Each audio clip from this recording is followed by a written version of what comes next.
friends. Welcome to January 9th. This is as much as I've gotten done. Yeah.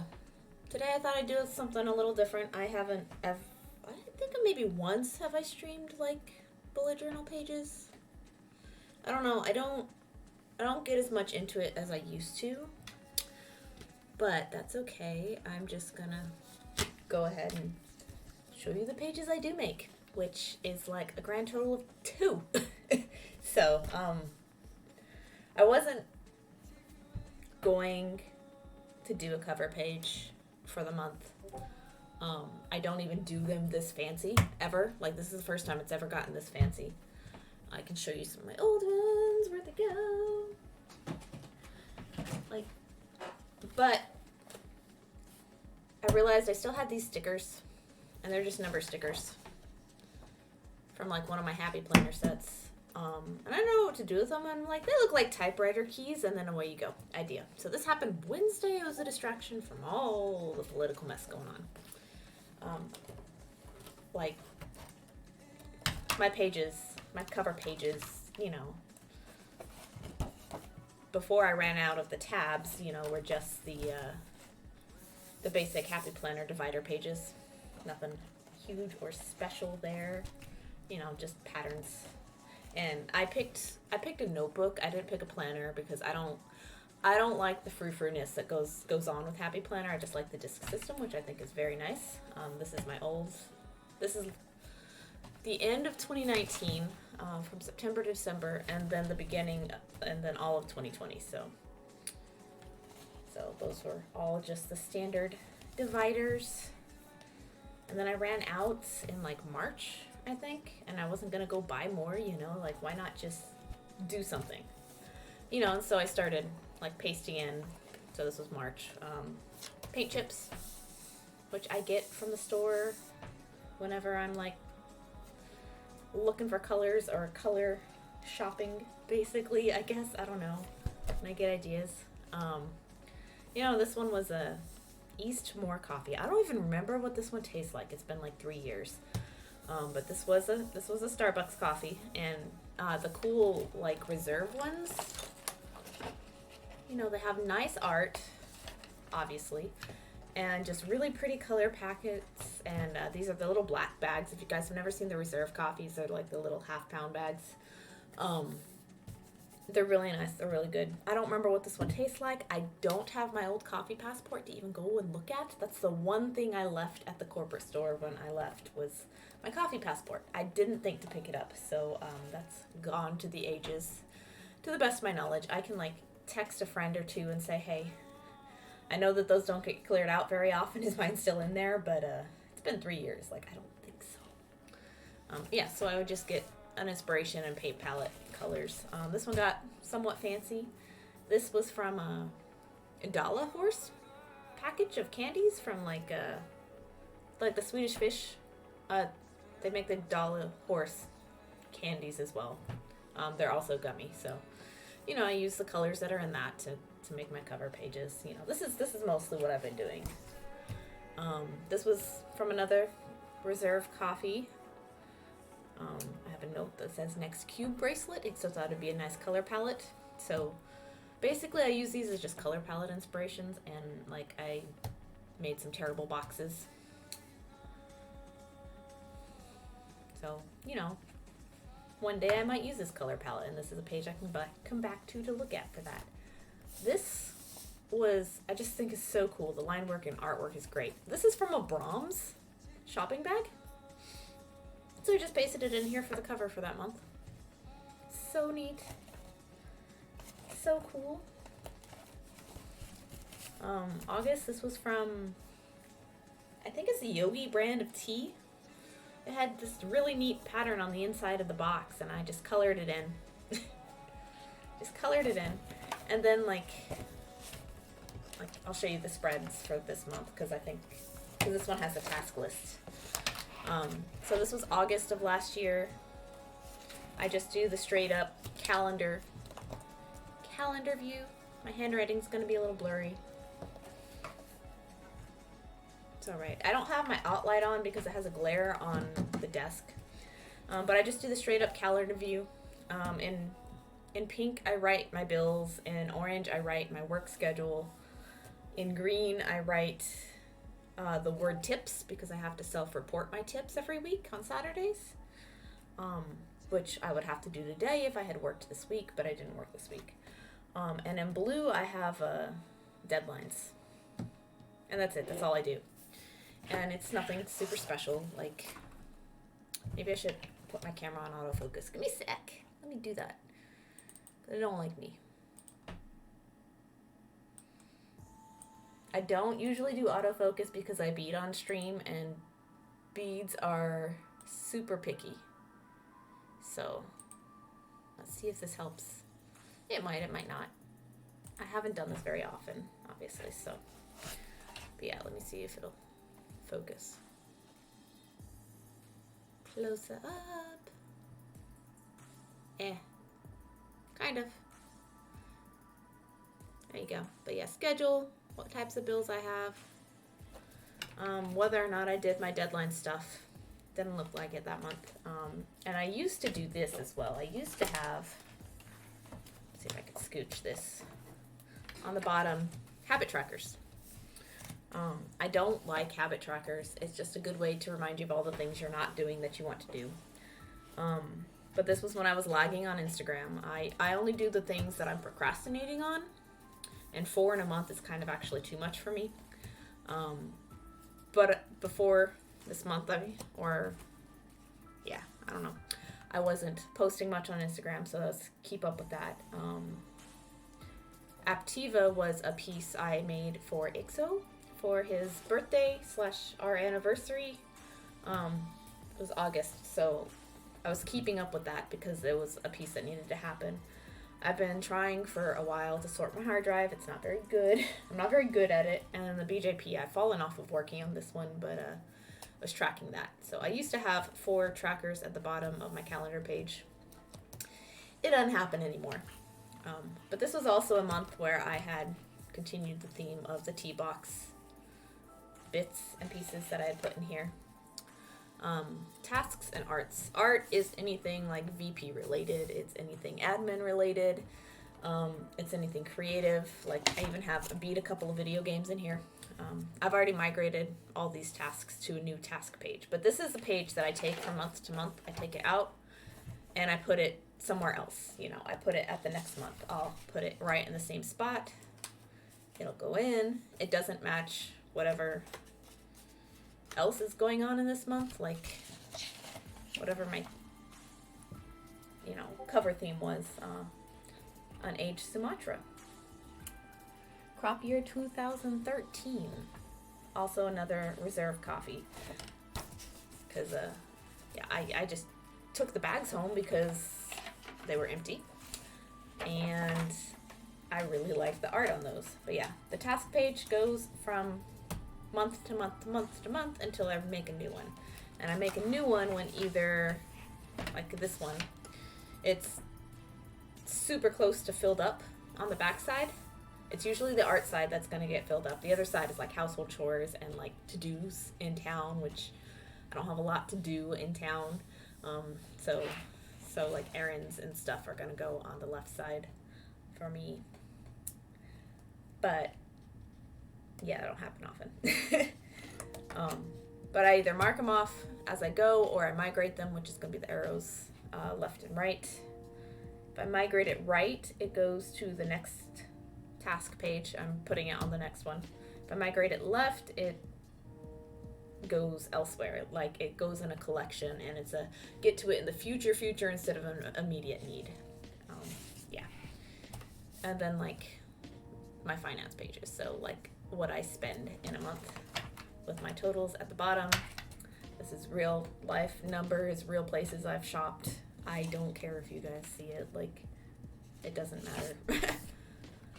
And then on the back side I have my income and savings spread, and that's it. That's all I have. Is I have the calendar.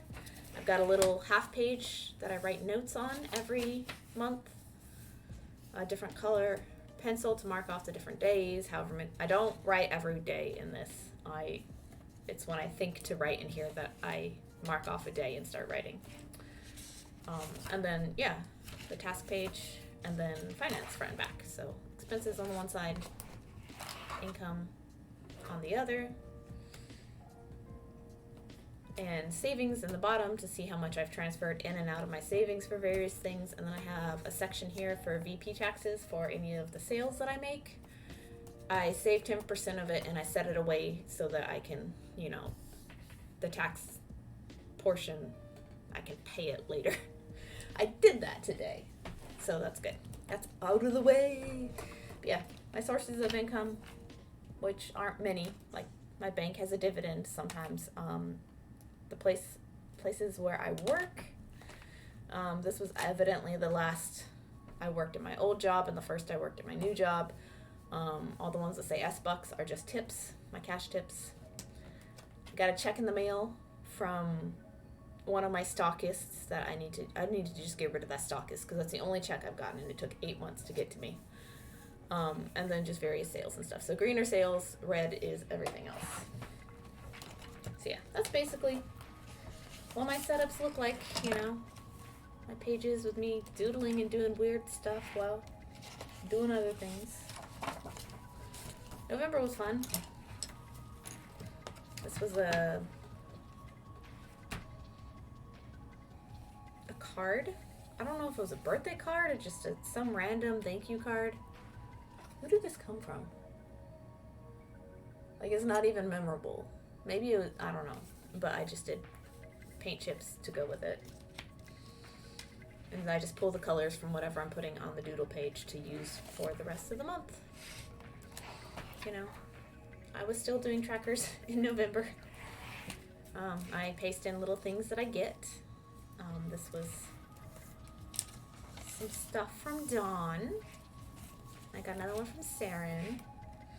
So it's also kind of part scrapbook as well. December was fun. Since I remembered I had stickers, like Christmas themed stickers. So I had the little gingerbread houses at the bottom. Pull the colors off of that. And then use the stickers throughout. Obviously, for December, I didn't care about trackers at all. I'm not going to do any for January either. Because I don't like them. I think trackers are only good if you have been procrastinating on something. Like, seriously procrastinating on something. And it's something important to you. Or it is helpful to you in some way to keep doing the thing. That's good. Other than that, like, trackers, they're just not necessary in my life. And then, you know, so yeah, basically that's it. How did my notes page end up on the wrong side? Let me fix that. Yeah. Sometimes I have just one page of notes. I've had up to, I've had up to like 3, I think. 3 or 4 maybe, depending on how often I use this. So this is just over a year's worth of record keeping and ideas and such and whatnot. And the only one I'm gonna need from here is this guy for now. Because what I do is all the notes that I take over the course of a month, which is not a lot for December, I go back through and I look at those and see if I need to put them somewhere else in my journal, in my Bujos. Yeah, just set that down. So the notes, don't flip that over. It has an address. Whoops. And then here's my actual active journal. I don't know. It's just a chill day. Show off, I guess. Because my cover page, which I just had out, is this guy. It'll go right here. I'll pull it out again here in a sec to do the calendar on the back. But it'll go right here. I have cats in space and the smiley rings for my cover, and I really love it. It's just dirt. I don't even like cats myself much. I don't even own any pets, but I love the folder. It's great. And then, so there's the typewriter. The calendar will go on the other side. This is the December task page since I finally got around to rewriting one, and I've already almost filled it up again, see? So in probably next month, let's see, that's how much space I have left for like tasks. And once I fill it up, then I have to do a new page. And basically what's on these is one task from each of the collections that I have. You know, the bullet journal collection pages where you're like, a list of this stuff, a list of that stuff. Like, so here's one of my collection spreads. It's actually not so much a collection spread, and I forgot to dot this I, as it is, this is magazines I've submitted to, when I submitted, and if they took my project or not. But the next one on here will end up on my task list. And I go through all of them that way. So, like my item listing pages. Oh, geez. Super blurry. Not very great. I'm sorry about my camera, guys. It never likes me when I work with paper. It's just fine with beads, but... Anyway, on the side I have the items that I need to list online, which is a lot more than this, but one page at a time. And how far I've gotten. So whether I photographed it, edited it, sorted it on my hard drive, yes or no, if it goes on Etsy or not. This one did not. I'm only putting made-to-order items and digital items on my Etsy. All one-of-a-kind items are going to be on my website itself, whether it's listed on my website, if I've blogged about it, if I've shared it on Instagram as an individual item, not like part of a bigger shot or something, and then an Etsy update, which will link back to the listing, usually. Share the Etsy update anyway. But yeah. I need to drink water. But yeah, so whichever one of these is next. So the tree bracelet. And oh gosh. It hates me. Yeah, I'm gonna try to fix my camera because it doesn't like me. I haven't done this with like zoomed so far out in like so long. Focus, why you hate? That's better. Let me see if I can get even better, but no. Close enough. Good enough. For now. Which will be blurry when I bring it up close. Yeah. Anyway, the tree bracelet is the next thing on here. You know, all four of these I did at once. I listed them on Etsy and the website, but I haven't like blogged about them. So the blog would probably cover all four, and then share them individually to Instagram, and then like Etsy updates later. I know that they're Christmas tree things, but I just need to get in my own habits of listing things properly, you know. And as far as like things to save up for, what's going to end up on here is whichever one of these that I don't have. And I can actually fill one of these in. I got a fancy foam roller for Christmas, so I've got a blue pen. I don't care. It's getting filled in. So I just fill in the square once I have whatever, you know, the item is. So like I doodle things I want to save up for. The next thing that's actually going on this list is the optometrist appointment. I just need a new prescription real bad. Real bad. I have next week's work schedule, so I can probably schedule one of those. So that'd be cool. And then, you know, pages that I don't have drawn in yet. So magazines continued, and YouTube ideas, and Patreon ideas, which are things in the ether. Gonna happen maybe. Someday, maybe. So I don't quite bullet journal. Mostly I make a calendar page and a finance page and a to-do list page, and that's it, you know. And then these other pages are specific things I need to keep track of. So here was last year's Instagram spread, which I don't know why August through November I got super good at it when we know what happened in here, guys. The world exploded. But what happened before that? Like, I don't know, like once in the month of January, like, hello. But I also didn't do anything today. So, hey Raven, how's it going, friend? What are you up to? I am changing it up today and doing bullet journal-y things instead. I'm being different and difficult. Yeah, just showing off how I do things. This is my Instagram page for last year, a year in pixels. And then I doodled my little dude here at the bottom.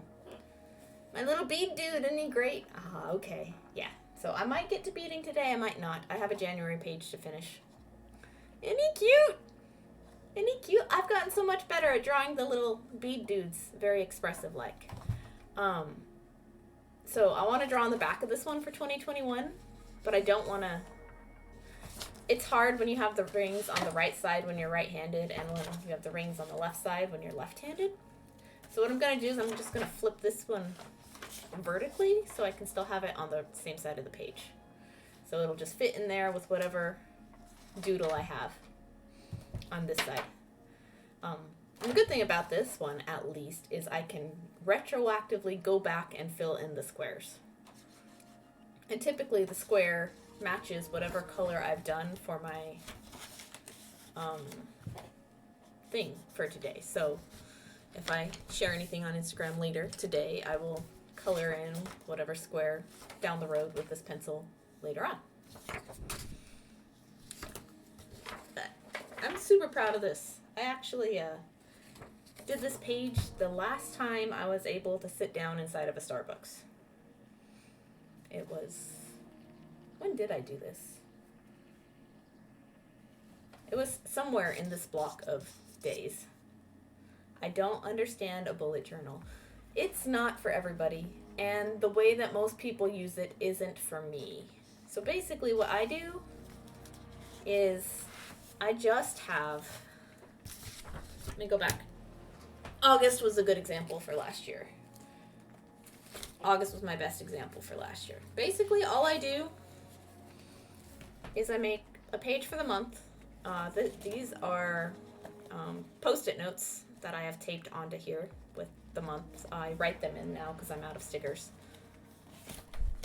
And then I have the calendar view for the month. Just a straight 1 through 30 or 31, you know. I used to have trackers. I don't anymore because I have a love-hate relationship with trackers. I think they're only good when you're procrastinating on something really important. But I don't care if I made my bed today. I don't care if I like... Instagram is kind of a love-hate one too. But, you know, I don't care if I worked... How many times I worked on a certain project every month, you know. If it wasn't the project that was grabbing my attention, it doesn't really matter. But the hard drive, that one's important to me. I need to actually probably make a page for this one because it is a mess. It is a mess. So I need to make some sort of page to organize my hard drive. Not sure what yet, but that one is more likely going to end up as a page like this one did, you know. I've discovered that for trackers, if I make a specific page for it, it will actually happen. And I have an example somewhere. Oh geez, don't knock stuff over.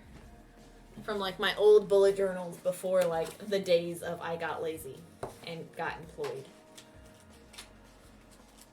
And I don't know if it's in here or if it's in the first one. I think it's in the first one. I filled up several journals back in the before times. Like as far as action specific trackers, I've discovered that if you make a full page, it works better. Because if you make a page like this, you know, where you're like, did you drink enough water today? Did you floss your teeth? You know, this was in the early days of me bullet journaling, and it's like, I don't think I care at all for this kind of thing. That was a good one though. Like, it was later on that it got to be work. Trackers are work. I don't like it.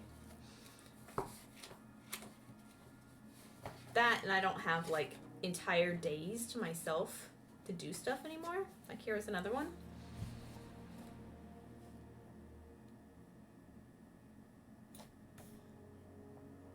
Message business related messages to people. That's cool. I forgot about that.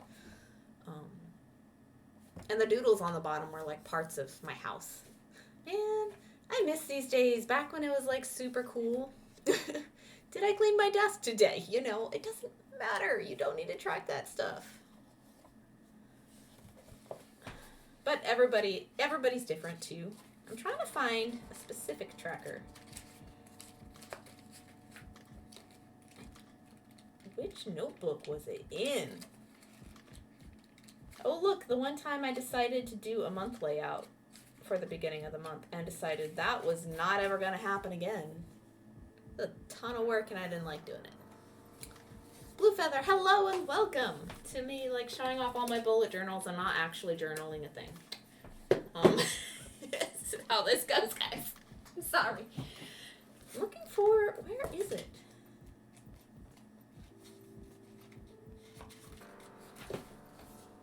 Because the index doesn't help me. I did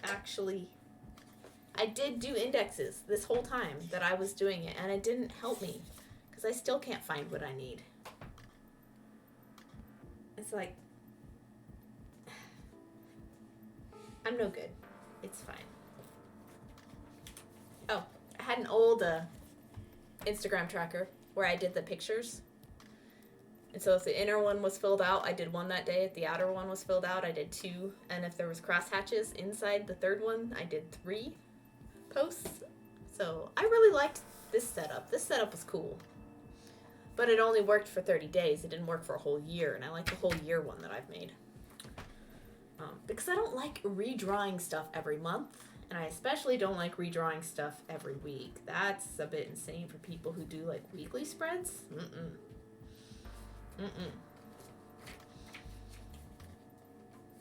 You know, I did the daily style where you just did every day, and this was when I was in Tennessee, but this was at the end of me being a daily journaler, because I filled a lot of this in retroactively, which is cute, and the expressions and like the temperatures and like little flags, it was awesome. That piece was evil. I actually streamed part of that piece. It was one of like the first things I streamed ever. It was evil. And then you can see by May that, oh hey Twitch page, but may I help you? I still really love that. That I went back to just the black and white scribbly format, which worked for a while, but I did miss a little bit of the doodly aspects. I just went back to just regular handwriting. Some sketches for earrings I made a friend that I got commissioned to make specifically. Oh, that page is falling out. And so, yeah, I did more Instapics. So I went back to like a little bit of something, but I still kept it kind of less fancy. Here's one. That's what I meant. Okay. I really liked these kind of trackers. These are my favorite because it's for a specific thing, you know. It's like you pick 1 month and you pick 1 task and you doodle a thing with however many days of the month. And because you have put so much time and effort into the doodle, I have found that you keep better track of this, you know. Because this would have been a month where I did a heck of a lot on Etsy, you know, because look how filled in it is. You know, the white spaces are the days I didn't do anything, but the colored spaces are the days I would have. And I don't think the colors indicate anything. I think it's just the color palette I chose for that month, you know, because it's the same color palette here for when I was tracking other stuff. I don't do this kind of tracker anymore, but I'm very proud of the ones that I have done. And I really like the ones like this. The Etsy growth ones have all been flowers. I can't find one of the other ones I was looking for. I've forgotten about this one though. It's so pretty. But if I did something like sort your dang hard drive in a fancy ass doodle, then I would actually get around to sorting it more because I'd want to see the doodle filled in. Does that make sense? Like, it's cooler looking when you have like a drawing you're working on at the same time, I guess. I don't know. I really like that though.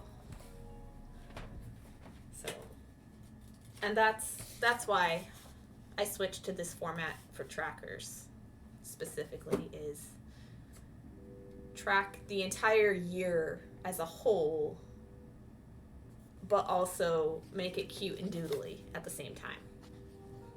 That's my preferred method. I like to do year in pixel type things, but with cute drawings around it, I guess, instead of doing a tracker every single month for every single thing you want to. No, that's not happening. But yeah, so that brings us to what my books look like now. I have a cover page with some sort of doodly thing I've done. This was a tea box. It's the Yogi brand of tea. I think it was chai. Probably chai. That would make sense. And I colored it in with colored pencils a little bit. And then I have the calendar page. I don't do this part anymore at all. Very nice. Thank you. And then I just have daily notes. And it's not every day, but it's just whenever I get around to writing things that I want to remember, that I want to write down, I have a place to write it down. So I just do half pages. I tear the full pages in half and then just do that. And then my to-do list. And these are pulled from the other pages, from like your lists of lists, you know, like, let's go through. JD's birthday Aptiva. That was the big computer that I beaded. The BJP stuff is the pants that I'm embroidering.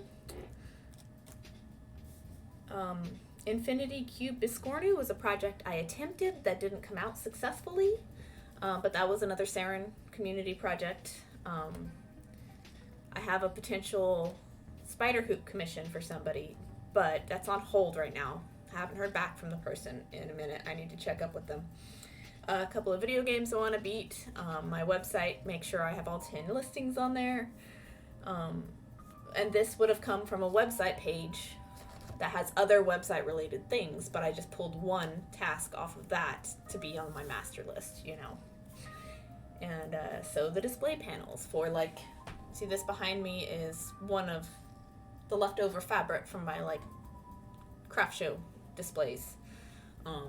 But those panels I did get finished eventually. Set up Linktree still hasn't happened, but it will. So, like, item listings, bullet journal page. So I have a list of bullet journal pages I need to finish and make pretty, but I only do one at a time. Like, the next one I have to do will be the back side of the Instagram page, and then the one after that will be like the YouTube page when I get around to YouTube stuff. And like issues I'm having with Twitch comes off of a Twitch page. Business card stuff, or submit a thing to a magazine, or finish a certain tutorial. I have a page just about tutorials that I need to work on, or helpful information for tutorials. They're just me jotting down notes. But this came off of that page, and the submission to Beadwork magazine came off of this page, which I've made. I'm actually really proud of this page as well. It looks like a mess, and it is. Facet and Bead and Button magazine no longer exists, so I need to mark out these two columns. Bead and Button is no more. That happened last year. Seems like so much work. It is, and it isn't. It's just a little bit at a time.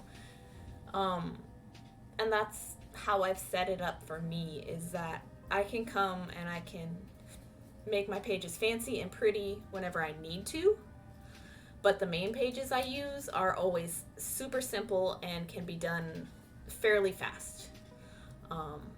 That being said, I haven't done them this month because I'm just not not going to stress out about them because the only page I really keep track of every month is my finances, and I can go back through my bank account and record those at any time. But I like writing it down so that I know where I'm at financially. Yeah, my magazine page is all the projects I want to submit to magazines, like all of the things I want to turn into tutorials, like the ones you've been making, Raven. I hope the Art Deco one comes out. I'm excited to see you work on that. And then whatever magazine it's going to, Facet and Beading Button no longer exist, so I'm marking these out for this page. But I will submit the rest of these to Beadwork. And then if I don't hear back within 30 days, I mark it as red. And then I submit it to the next person, which is going to be the British magazine. Well, if I hear a definite no, I mark it in red. If I don't hear back in 30 days or longer, I mark it in orange and I just submit it to the next person. And I didn't hear back from Beading Jewelry either about this piece. So what needs to happen after I reach this point, because there aren't any other magazines out there. There's only the 2 now that I can find, as far as I know. I can't find access to the German one. I don't think Pearl and Poesy exists anymore. I don't know. Be Creative, like the Australian one, only seems to have contributions from bead store owners. It doesn't seem like it's open to designers to submit to anymore. It used to be. I almost had a piece published there once. Then I dropped the ball because I was 20 and stupid. So beadwork, and then Beading Jewelry, and then I think if I join the Beadworkers Guild in the UK, they self-publish their own magazine. So maybe that's an opportunity down the road somewhere. And if those don't work, then I self-publish. And the one I published last was a Christmas tree on November 14th. As well as this one did get published under Beadwork. It got published as an e-file. And then this did get published under Facet. But even published pieces, I always want to self-publish. So I always keep my published projects as I need to self-publish as well, just to build up my own catalog of designs. And then on back, I have notes about when I've learned about stuff, like early last year, I emailed Tammy Hahnemann about whether I could submit to beadwork because of COVID, and she said, yeah, we're all working from home, go ahead, or when I learned that Beading Button died, yeah, it's just my notes. Could be a good opportunity. I think the Beadworkers Guild one could be a good opportunity. They don't post as much online as I think they would have the opportunity to do, but, I think getting in there would have me, that would, I think, for me, be more prestigious than getting a Beading Button ever would have been. I never actually did get published by Beading Button except for one teeny tiny thing. Let me find it. And Raven, you already know how to do this, so that's beadwork. Beading Button. Seriously? I don't even have the issue. That can't be right. Those beadwork, craft report, that bead design studio. Man, how did I have one of those still hanging around? Beadwork. Oh, here it is. Oh, it's because it's all water damaged. I don't know what happened, but it fell in a puddle or something. But this is the only issue of Beading Button I've ever been published in. It was 2017, February 2017, issue number 137. Oh, the joke. What's red and bad for your teeth? A brick. Oh, no. Yeah, I was published in the front. It was under the artist tips. Raven, you might recognize it. Right here. Itty bitty, teeny tiny segment right there about how to weave in your thread looms. Loom threads. That's it. It's the entirety of my publication in Bead and Button magazine. But you know what? Out of everything I could have submitted to them, that's probably the most important thing. I actually have a PDF of this that I can put in the Discord for you guys. I really need to do that and pin it so that when people ask about loomwork stuff, I can just be like, check the pins and such channel. So I should probably make a tips and techniques channel, huh? For the Discord. Let me write that down. See, this is what I mean about having the notes section in my book. Yes!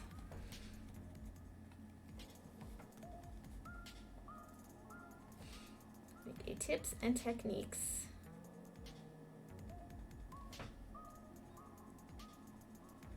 section in Discord.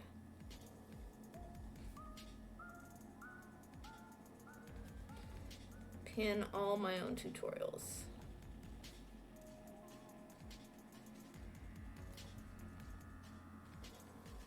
Ta-da! All done. Yeah. Magazines. I really need to get back on this. Bah. Okay, but yeah. And so the other page I have in all my spreads is things I've spent money on, expenses with totals at the bottom, and money that's come in, as well as what the activity that's been happening in my savings account, whether it got dividends, whether money came into it in green or went out of it for like a bill or something. And on these pages, pink is personal, green is business stuff. Down here, green is savings, money saving in, red is money spent out, or pink. And pink is personal here, and green is VP stuff, Vanishing Pearl related things. And that's it. That's all the pages I have every month. So it's very doable, even with all my distractibility and like as many hours as work throws at me, I can always do my pages every time. So that's what I'm about to do. I need to check on laundry. Be right back. All right, enjoy. Yeah, so this is where we started today.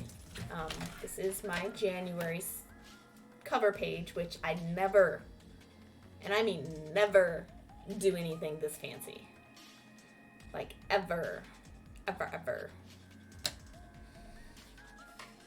But yeah, so what I'm going to do is I don't want to put my sticky note on the top of this, but I still like the tabs. And I always make tabs. I try to pick a color. I only have 4 colors. And I try to pick a color closest to the palette being used. Oh, I got pink too. So obviously it's going to be blue for this one. Orange might work too, but I think I'll stick with blue.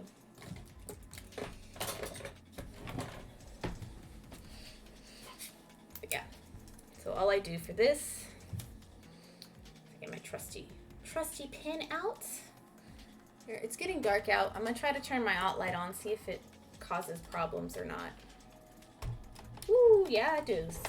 Okay. Let me forgive the glare. Let me work on that. Because I can't see. It was fine earlier, but I can't see anymore. So there's gonna be a glare on the paper, and I'm sorry about that. It's just how it goes. It's what it wants to do. I will try to make my hands less red. There we go.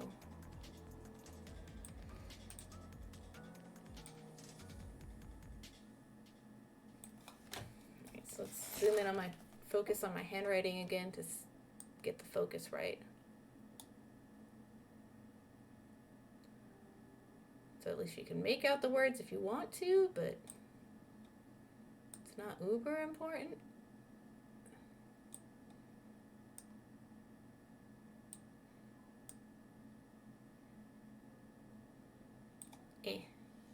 Close enough. Whatever. Needed to check on laundry. Oh, you already said that. But yeah. Yeah. The typewriter was the doodle I made. I shared this in my Discord. I accidentally did a fancy cover page. I'm never usually this fancy. But I had fun. Like, I used to do cover pages like this, like, back with my old journals, but since I got the Happy Planner notebook, I haven't. But I used to have. Yeah, and I used a reference. Like, I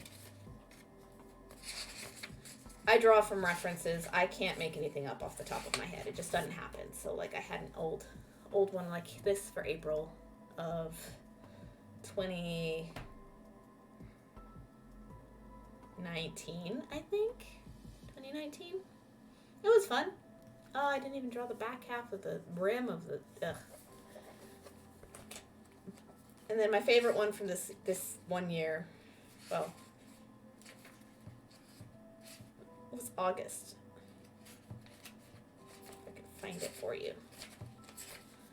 Like, this was my favorite from that year. So I need to do more like this just because it's fun. But with the mountain quote by Neil Gaiman, when I truly was not sure what to do, I could stop and think about whether it was taking me towards or away from the mountain. And then the A was part of the mountain, because I like doing visual puns as well as verbal puns, in case you guys didn't know. Ha! I might live with a graphic designer. Oy. But yeah, that's always fun. So this was fun, and the only reason I did it is because I still had leftover stickers from like all the Happy Planner notebook kit that I had. You know, and that's all I have left is number stickers.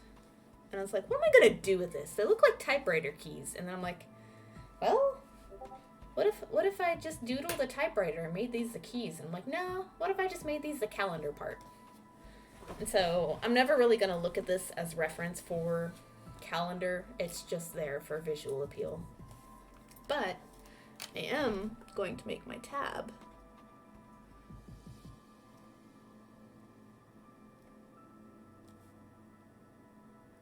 I'm writing on the very, very top because it's going to be partially hidden here when I tape it down.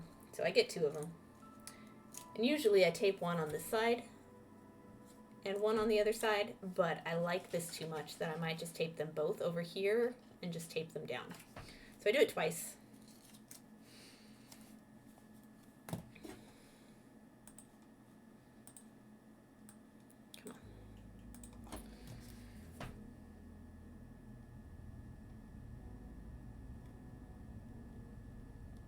I do it in all caps. My handwriting's still not very pretty.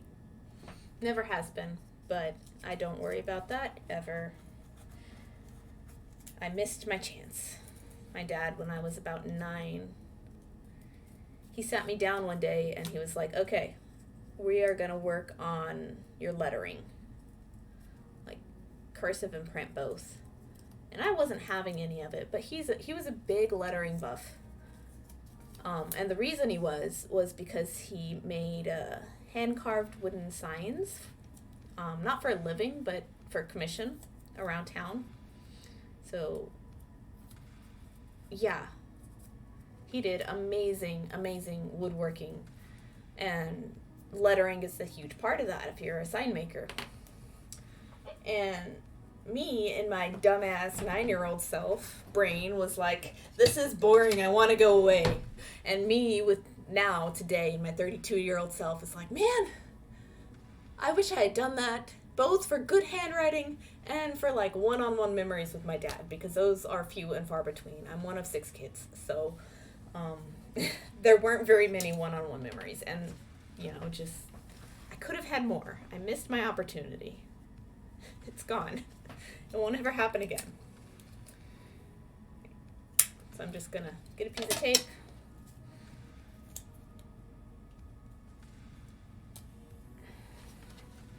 So I usually do this on both sides, but I'm just gonna tape it down to this side because I still like the look of this page and I don't want to ruin it.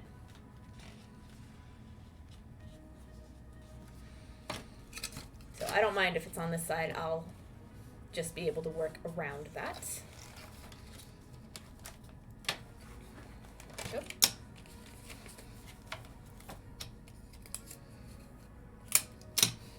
I don't know. Just think it's kind of fun to do something neat on stream every now and then. Different on stream every now and then. So wherever the tape is, I am obviously not going to be writing, but it only gets more problematic when you go down the page. Since this is the beginning of a year, I can do it at the very top and it won't be an issue. But, yeah. And this is also to keep the pen from smearing down the road too. They're Sharpie gel pens, so it shouldn't, but, you know. It's also to keep it sturdy,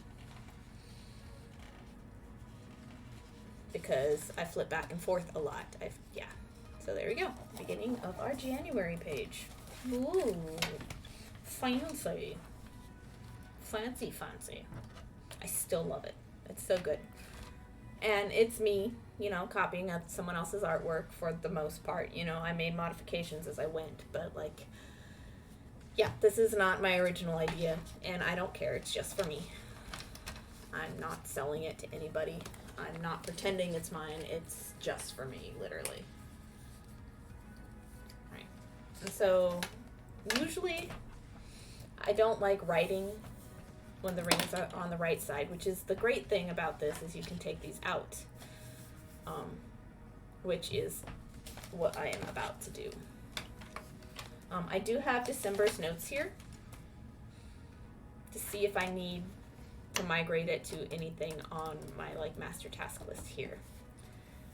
Don't show that. There's an address on the back for my own needs. So what I do next is I get my handy dandy pencil out. Come here, pencil. No matter which one. I also get an eraser too. And I don't like the erasers on the ends of pencils, so I use click erasers. It's my favorite kind.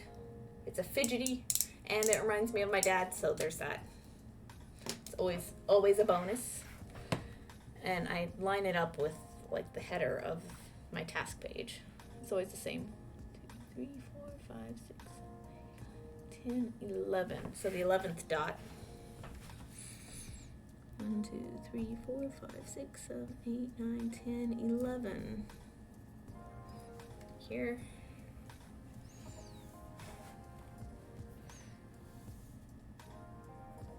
And then there. And then I'm going to take it out of here.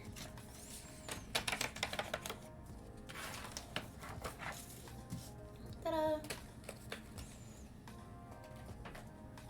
So. Yeah, I'm just going to set all of this other stuff on the other side over here and go back to it as needed. Okay. So I have my dots. Get my rulers.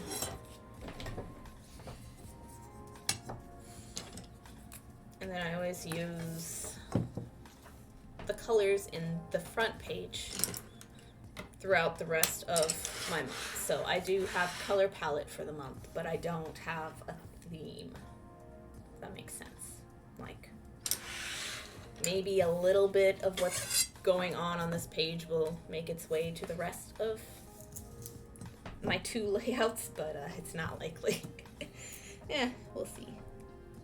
I'm feeling slightly more energetic and creative about layouts than I have in quite a while, so I wasn't even going to do this much this month until Wednesday happened, and I was distracting myself with the doodle on the back here. And then now I'm like, oh, it's so pretty. So pretty. Okay, so I don't have this brush pen anymore. It died on me while I was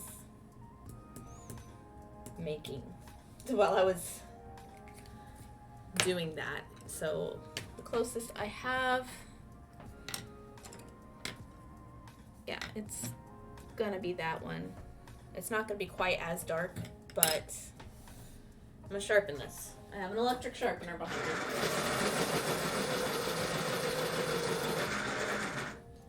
like my new favorite thing. Like, look at that. So I might do both of them. Do the light one, then do the dark one on top. And literally just gonna do the same thing as I did on the front.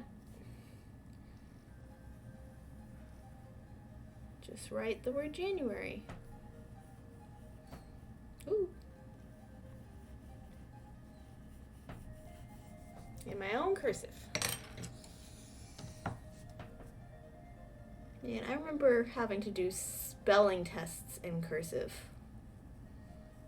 And not, you know, and getting marked down because your cursive was messed up and you got the word wrong because you didn't write the letter right.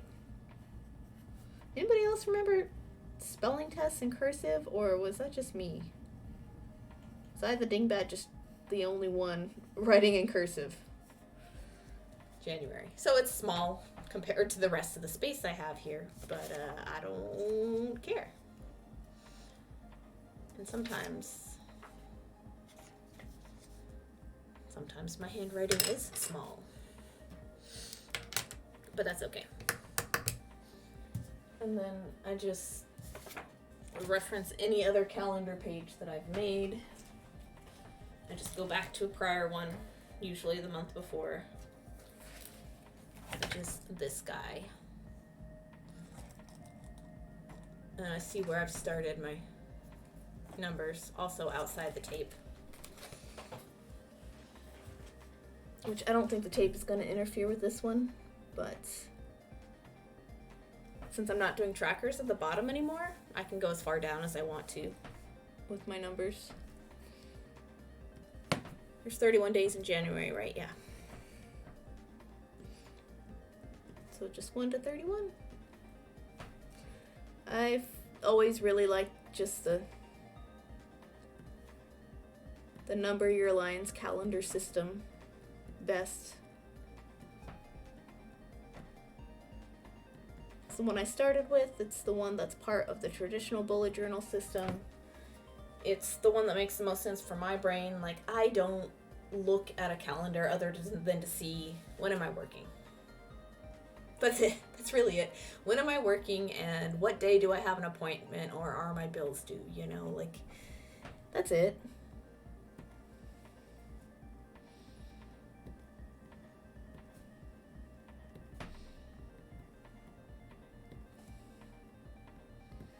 And I change up the color of pens I use for this, really. You know, that's really about as fancy as it gets.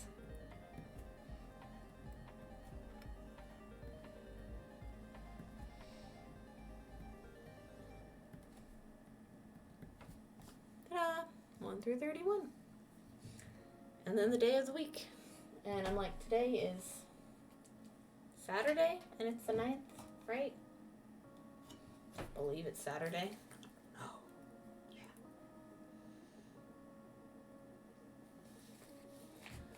Okay.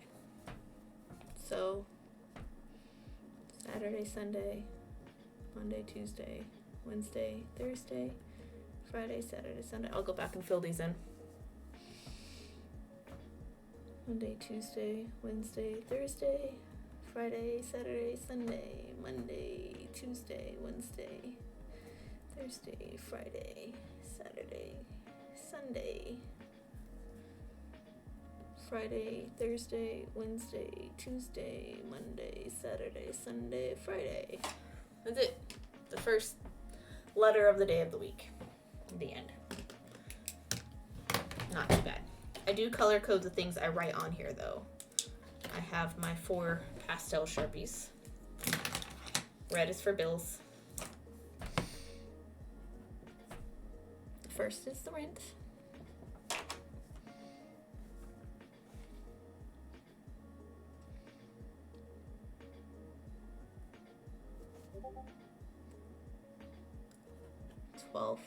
Is my car insurance. 15th is Etsy.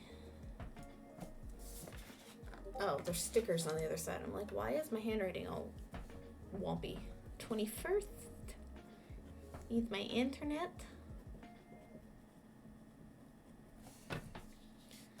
28th is Amazon Prime. 29th is Netflix. That's it. Those are all my bills. Very minimal. I don't have a car payment because I own my car. IXO pays for the phone bill for us both, but I pay for the internet for us both, so it works out. So yeah, IXO pays our phone bill. I pay the internet bill. He pays his own car insurance. I pay my car insurance.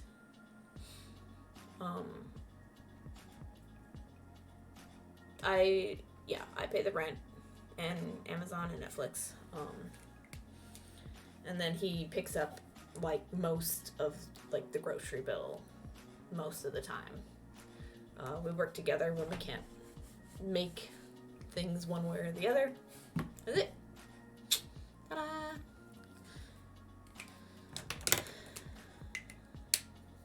And now I need to get my phone out so I can look at my work schedule.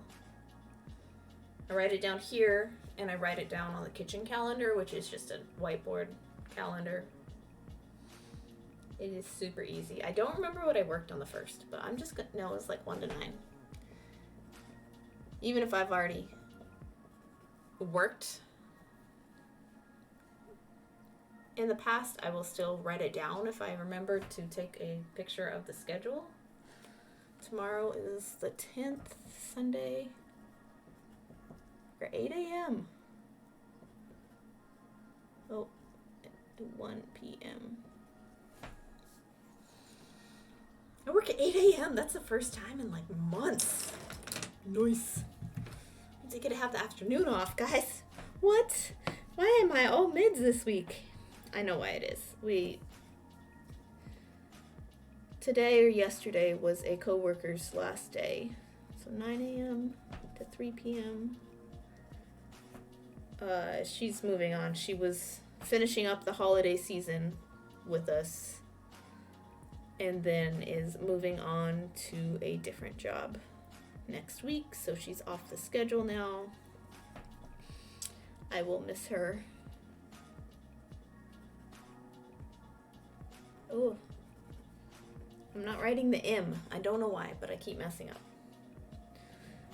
So obviously, Tuesday stream will not happen because I think my boss has forgotten that I am not available on Tuesdays because I stream.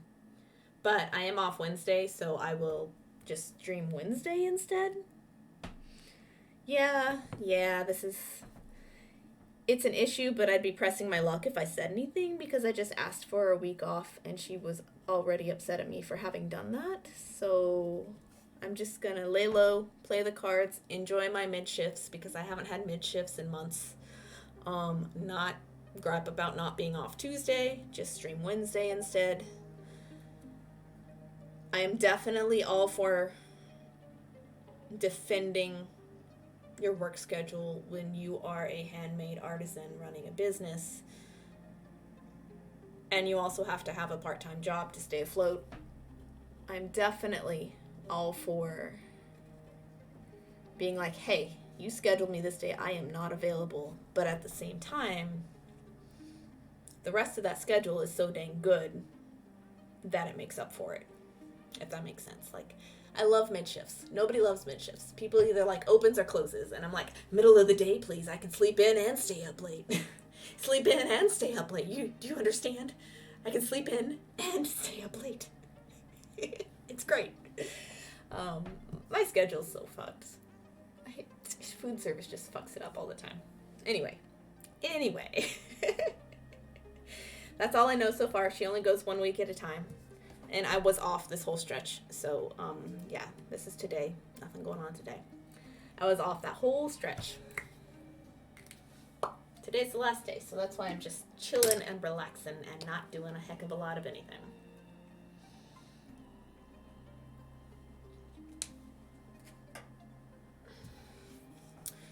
Yeah, I obviously don't doodle in the rest or find anything else until I'm done filling in what I have to do here. So, on all the Saturdays, which is this one. I don't have to do it today because I didn't work this week, this calendar week. So Sunday through Saturday is what I have to report my tips for. Actually, that's why I do this. I'm gonna break up the weeks so you can see them in chunks. I did report this one though. TPS tips. Ugh. There we go.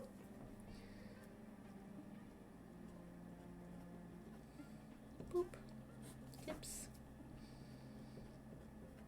Because we're a licensed store, we're not corporate. The tips aren't counted for us and then distributed. We split them fairly between ourselves each shift, as fairly as possible. You know, if there's odd change, you know, most of the time I'll take it because nobody else likes spare pocket change. They're like, ew, no, I just want the dollars. I'm like, you realize the pennies add up too, right? Like, so I take spare change when nobody else wants it, but I'll distribute out change, and if they don't want it, you know, I'll take it off their hands, but whatever. I take all the change. But yeah, we have to report them every Saturday. And so it's like honor system. So if they don't report them, that's on them. But my income is reported accurately all the time. It's 1, 2, 3, 4, 5. Oh, sweet. 1, 2, 3, 4, 5 Saturdays as well. Ooh. Technically, that's a 5 paycheck month. Nice. Alright, so since I don't do the trackers here at the bottom anymore, I'm gonna do something different. I'm gonna take one of these flowers and I'm gonna put them all over here in the blank spaces. So not this chunk, because this is still usable space. Oh wait, I forgot. One of these is a deadline day, and one of them is a submission day. Project submissions happen on the 10th. Do that in blue.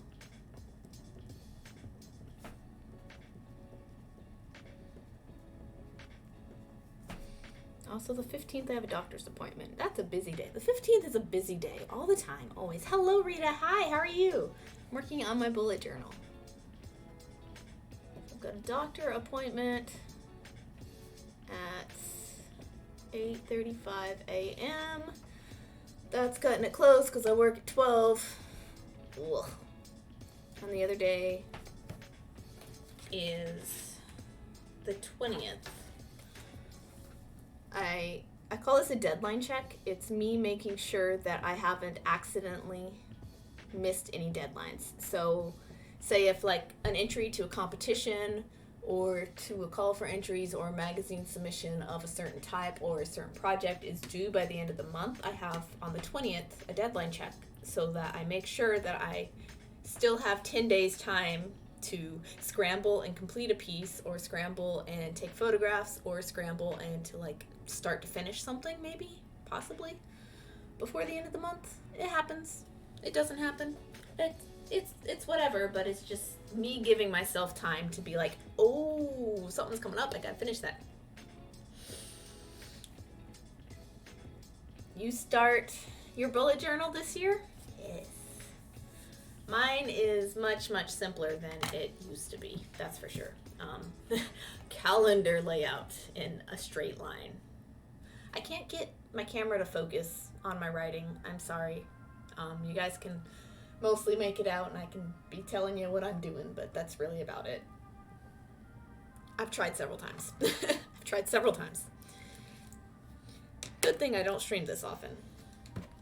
I just wanted a chill day. Oh, and I forgot to do the thing Ixa wanted me to do. I've got to package up a necklace because we're mailing it to a friend of his in Russia. So she will have a beautiful necklace. You guys want to see it? I haven't shown this off in like so long. I just took photographs of it, good photographs of it for the first time ever. And I made this in like, was it 2016 or was it 2017 that chenille stitch was super popular? Like, everybody was like, look at this stitch we never knew existed. And so I made a piece in chenille stitch. This is actually a Joan Babcock reproduction. The friend in Russia, this is a gift. I'm not profiting off of somebody else's visual design, promise. But this is a beaded replica of what Joan Babcock's macrame piece is. Same colors and everything. Oh, gorgeous, yes. But this is chenille stitch, the entire rope, and then it's embellished over the top with rows of seed beads. Such a nice piece. I did a good job, and this was several years ago. And then like the faux bead caps are done with super duos. It's just super nice looking. This is so amazing. It is. Yeah, this piece is several years old at this point. It's been hidden away in the closet. I believe I made it with wildfire. It is really stiff. Like, and the reason I would have done that is because it has the hex beads, the ones that are sparkling. I made this with wildfire so that the thread wouldn't cut while stitching and afterwards.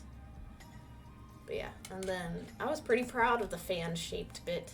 This is a gold washer in the middle. It is done with brick stitch. This is definitely wildfire. It's super thick, which means the piece itself is so stiff and so sturdy. And then there's purple wire around the outside, keeping it together. How would I describe a chenille stitch? Chenille stitch is like a combination of peyote stitch and herringbone, kind of. It's done in a tubular fashion for the most part. Let me see if I have a diagram saved. And it's Gwen beads, and it's a doodle diagram.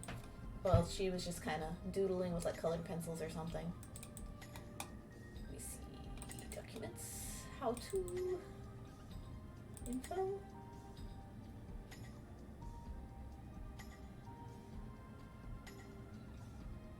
I have a PDF for how to solve the Megaminx? What the heck? That is not what I'm looking for.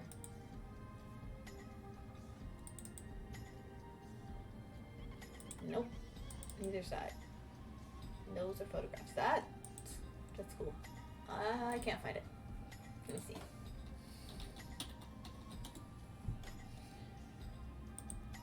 C-H-E. If I can spell. I can't find it. But yeah, it's kind of like a combination of herringbone and peyote stitch. Really is the best. Or peyote stitch and netting, I think is more accurate. It's kind of like peyote stitch and netting, like 3-bead netting, but not. That's closer, I think. I have not learned herringbone yet. It's a really good one to learn. It's nice for like flat pieces. And it's good for like flowers and things that need beads in between that need to flare outwards. So this would technically be herringbone with super duos. Pretty sure. Pretty sure. I like it with 2 different colors too. Yes. Chenille? Yes. Chenille is gorgeous with 2 colors. That's Hubble. That's not chenille. I have brick down. Still need to do peyote. Gotcha. Flat peyote is the best way to start. I would do even count flat peyote stitch. And it's a really good way to learn the technique. And then learning all the others, it's the same basic principles, it's just different shapes. Or it's in a circle instead of flat. But yeah, this was done in chenille. It's going to Russia soon. I've made it several years ago. This part is brick stitch. This part is chenille, and then all the little bits around it are embellished. They're just stitched straight on. And then this is kind of herringbone. And then it's strung on a rope, on wire, so that I could have the button closure. Yep, that's it. And a little bit of wire work. Teeny bit of wire work. Nothing fancy, because I can't wire work.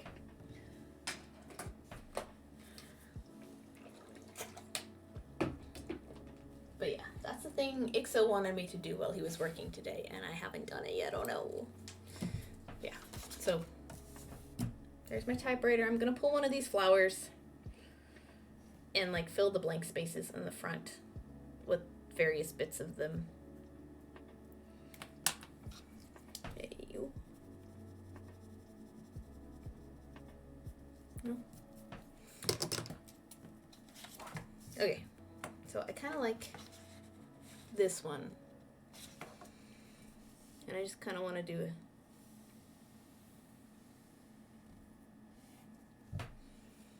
a doodly line. Love the typewriter. Isn't it great? Totally not my own work, but I still love it. I got the space bar off center by accident, but other than that, it turned out great. But yeah, I'm doing the little blue flowers. Little blue spray flowers.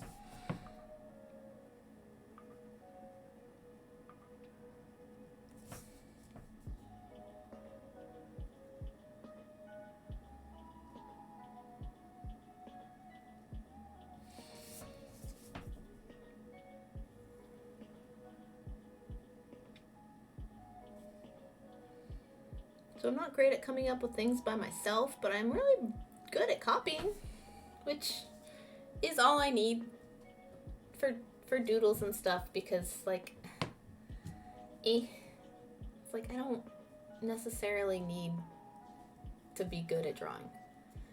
Did you draw it or print it? I drew it. I don't have a printer. I do not own a printer. So this is all me drawing, colored pencil, marker, stickers, pen. So I drew it with everything you see here.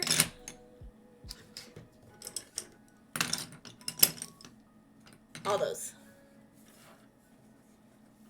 So the marker was for the typewriter outlines. The pen was for the flower outlines. There it is. There's the pen. I sketched it with pencil, erased lines as I went, and I colored it in with the colored pencils. Yeah, so I drew it, which is time consuming, but I needed the distraction that particular day. It was Wednesday, right after Congress got ushered away to safety, and I'm like, oh, I need something to distract my brain, so yeah, that's why I ended up with this. I wasn't even gonna do anything other than a finance page for this month until I did this typewriter, so cool, huh? Nice, love it. Do you mind asking where you get the design? Google search. Like, it's just for me. It's not for anybody else. I don't even remember if I saved it. I don't think I saved it either, so I don't know. Don't hate me. I'm not selling it. It's just for me. But, like, yeah. I just searched Google, and there were lots and lots and lots of, like, flower typewriter designs. I just picked one and copied it for the most part. Yeah, just straight up. I had to adjust, like, the size of the typewriter, and I added more keys in here because I wanted it to fill my whole page.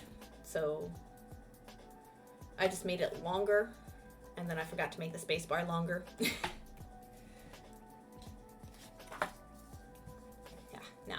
No, please, you are good. All right. Yeah. It's like, I don't make my business off of drawing. I draw for myself.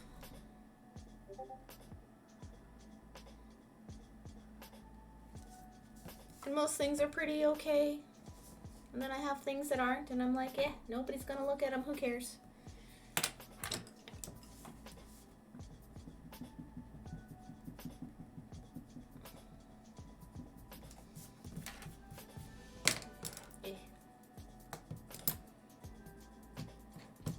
How about we turn this into a leaf?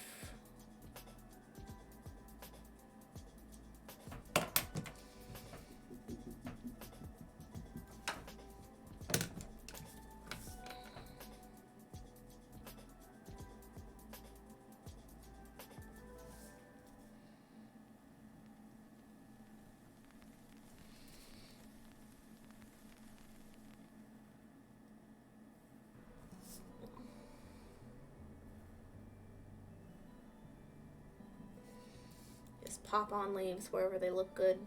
I don't know. Ah! Broke my lid.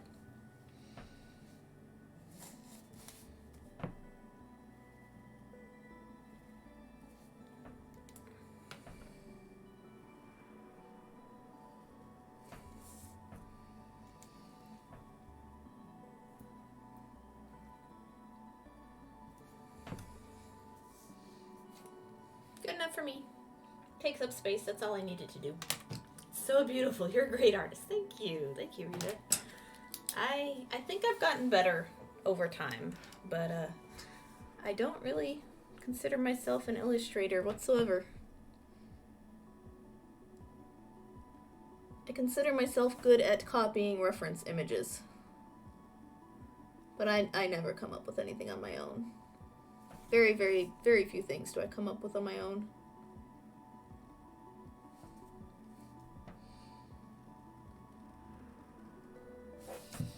Hey.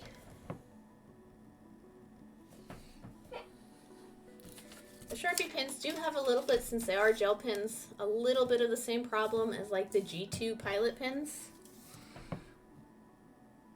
Not as bad, but they are Sharpie, and so they make nice lines. But they do still have a little bit of that gel pen stops writing on you aspect to them, sadly. I did press down a little too hard with my pencil for this particular drawing, so that's part of my problem. It's easier to trace over lighter lines than heavy lines. Come on, be nice. And if you guys are like, where did you get the colors for this color palette? Literally, I was people watching, and I saw somebody wearing a sweater with burgundy, terracotta, navy, coneflower, and cream. And then I added greens for the leaves. Did you see those gel Sharpies? Yes. S gel Sharpie. You using gel Sharpie? Yes, I am using gel Sharpie. I love it. It doesn't bleed through, so you can't see from the other side, and you won't see on the other side what I'm drawing now. It's great. I love it so much. For some reason, I'm having problems with it, though. I think my pencil lines were too dark, too hard. I pressed too hard.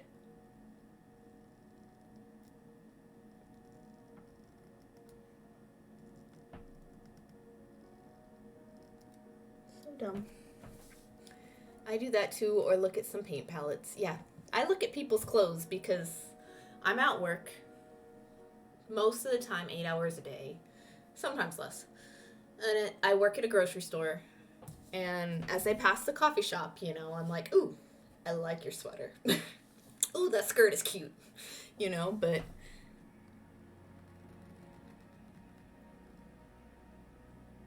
I am most of the time not very fashionable, but I can appreciate good fashion when I do see it. And I can appreciate nice color combos when I do see them. But other than that, you know. So that's where some of my color inspiration comes from. It's other people walking in the store. Sometimes it's beads sitting next to each other. Sometimes it's beads next to each other in a shopping cart. That's how I got my beaded star color palette.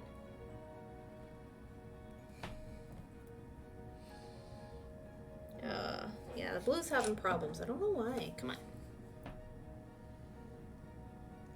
Ugh. I haven't actually run out of ink on one yet, so it might just be running out of ink. I hope that's not true.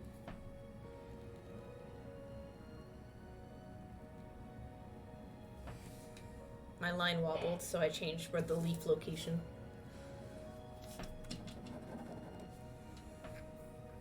Someone told me today they don't bleed and they're waterproof. I don't know if they like don't smear or anything. Oops, I splashed water everywhere. Let's find out. Not waterproof. But those are recent. So they do. There is a little bit of tint on the paper after I got it wet. It's not terrible, but yeah, it definitely. Oh. And here's from the other night when it accidentally sat in a puddle of water. So yeah, at least the blue smears and is not waterproof. But like it doesn't bleed through. Like that whole page of notes, and it doesn't bleed through, which is great. Neither do the Sharpie Pins, which are these guys. I love the Sharpie Pins as well. I need to buy a new one. Maybe after my S-gels die out, but the only problem I have with the Sharpie Pins is that the tips, like the chisel tips, tend to get worn down after time. So this one's pretty good still, but it will go down to the metal nub and then you can't write with it anymore, even though there's probably still ink in there. But yeah, this is my Talos principle. I've been playing the game. This is my note keeping. We have decided that the AI he seems to be like a repurposed AI from like somebody's D&D campaign. So the moral of the story so far is God is a dungeon master, and somebody gave him a personality disorder because they separated it into like hardware and software, and so like you're running around these puzzles and like the voice in the sky is telling you one thing, but like what you're seeing in front of you is something else. It's a cool game so far. I really like it. I've been going back to it every night and staying up way too late playing it the last few days. Okay, yeah. Don't press down as hard next time you use the pencil. So what happens if I like gently erase where my pencil lines were? Not entirely, but like partially.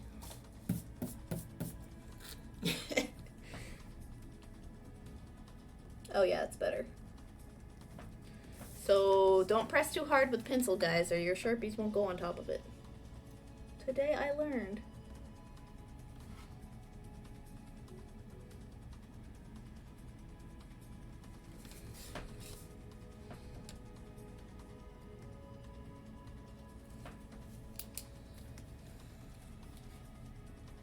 I have those. Try not to press hard on the tip when you write. I can't help it. I'm a heavy-handed writer. Like, obviously, I was having trouble going over the pencil marks. I'm just a very heavy-handed writer. It just happens. But that being said, those Sharpie pins, even with the tips wearing down, they last a long time before they do, and are definitely worth the $2 that you spend on them each by a long shot. It's like $2 and like 30 cents maybe. You can get them individually in whatever color you want at Michael's, or at least my Michael's has them individually. So I can get it in purple if I wanted, but I don't necessarily need purple right now because I already have so many pens. I have a purple friction pen, which is cool. If you haven't had friction pens, they are erasable. Do I have it with me? Is it in here or is it somewhere else? There it is. I got one to try out. Frixion. Friction. So, and on the tip is a rubber bit, and that's your eraser.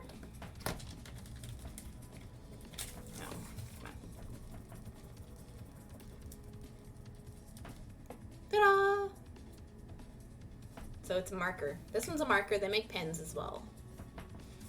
But yeah. Desky actually showed me these. She was using them for like a reusable notebook at one point. She says she also uses them to mark on fabric. It's pretty cool. But it erases with heat, basically, which is why they're called friction, because friction produces heat. But these also are not color fast. They bleed. Like if I get it wet.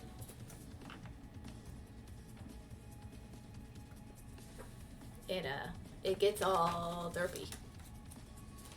And apparently, if you're like outside and you're writing in the sun, your writing doesn't stay. So these are definitely markers you only want to use inside. So yeah, it doesn't stay. But it is cool for like temporary needs, or if you're coloring on something that's never going to go outside, it's perfectly fine. Oh no! Keep knocking my connection loose. I keep losing visual. Okay. So, time to color those in. The light green leaves, light green, and then the light blue.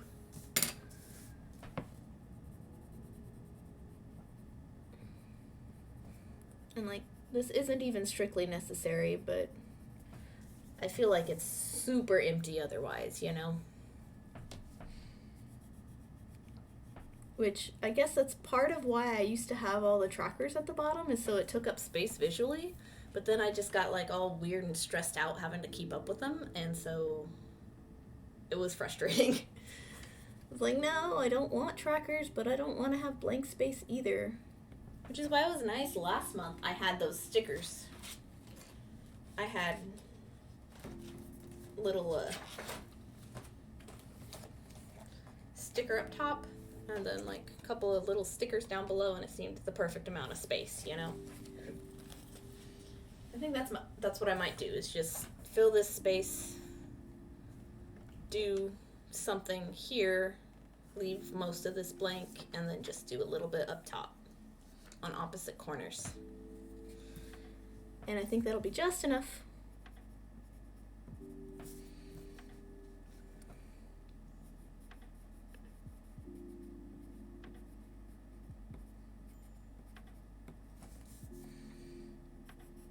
No, that's the green.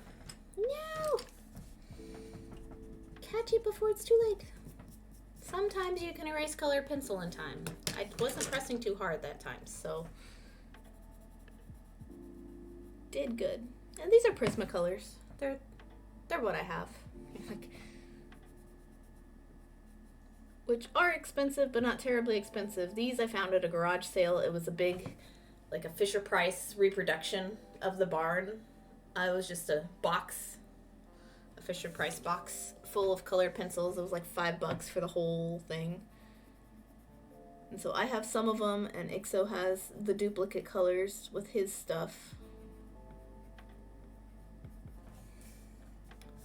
There we go. I'm gonna sharpen this one.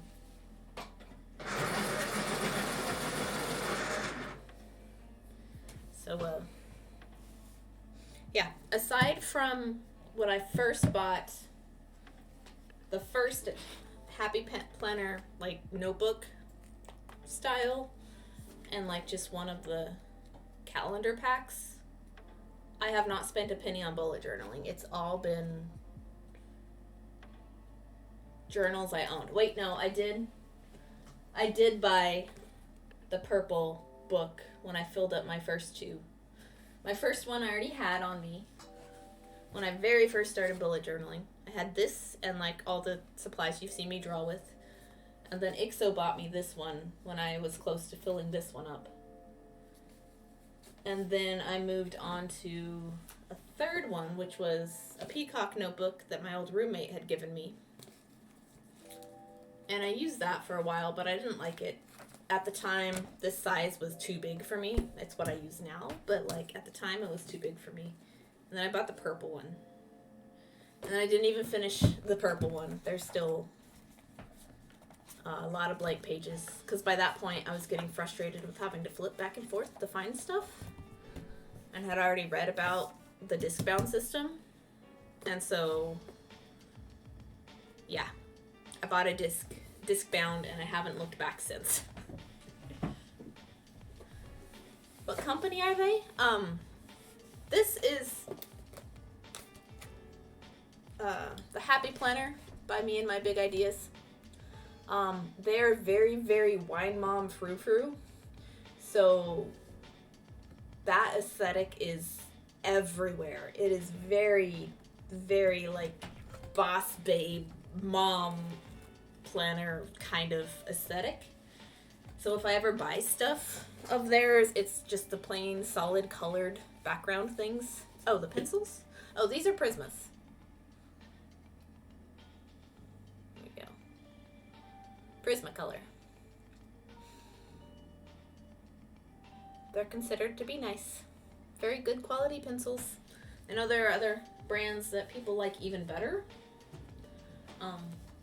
But you know, these are going to be more pricey than Crayola or what's the other brand? I've got a few of the other one in here. Maybe not out right now, but Rose Art. Rose Art's the other brand. These just have soft lead and you can blend them with other colors. Like there's a colorless blender that they make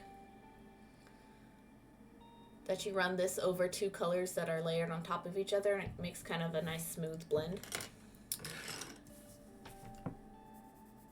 I don't use that very often unless I'm trying to get a certain shade that I just don't have in the pencils. So I have a few dozen colors. So the sets are kind of pricey and expensive if you're getting them brand new, but all the ones I have, I found at a garage sale or like Goodwill or some other thrift store. I don't even remember anymore. Oh no! Kaya! Kaya Raid! Ah! Defend! Defend against the invaders!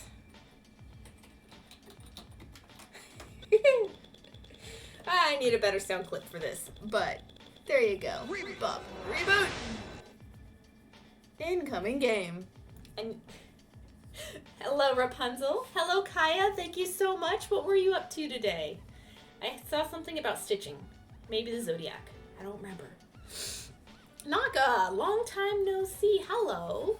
Welcome. Welcome back.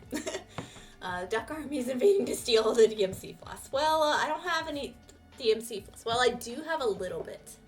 It's in the cabinet, though. It's too far away. VP, hello, Kaya. Welcome. Thank you for the raid. Working on the Chinese Zodiac Sal. Sweet. I am working on one of 2 pages that I ever put in my bullet journal anymore. On a monthly basis. I have bigger pages that I do whenever I feel like it, but I don't do spreads anymore. This is my January page. I accidentally drew a very beautiful thing, guys. This is the fanciest it's ever gotten. It is. I definitely used a reference, though. I'm not this good right out of my head. So, OMG is awesome. It is. It is. Yeah. Pretty good.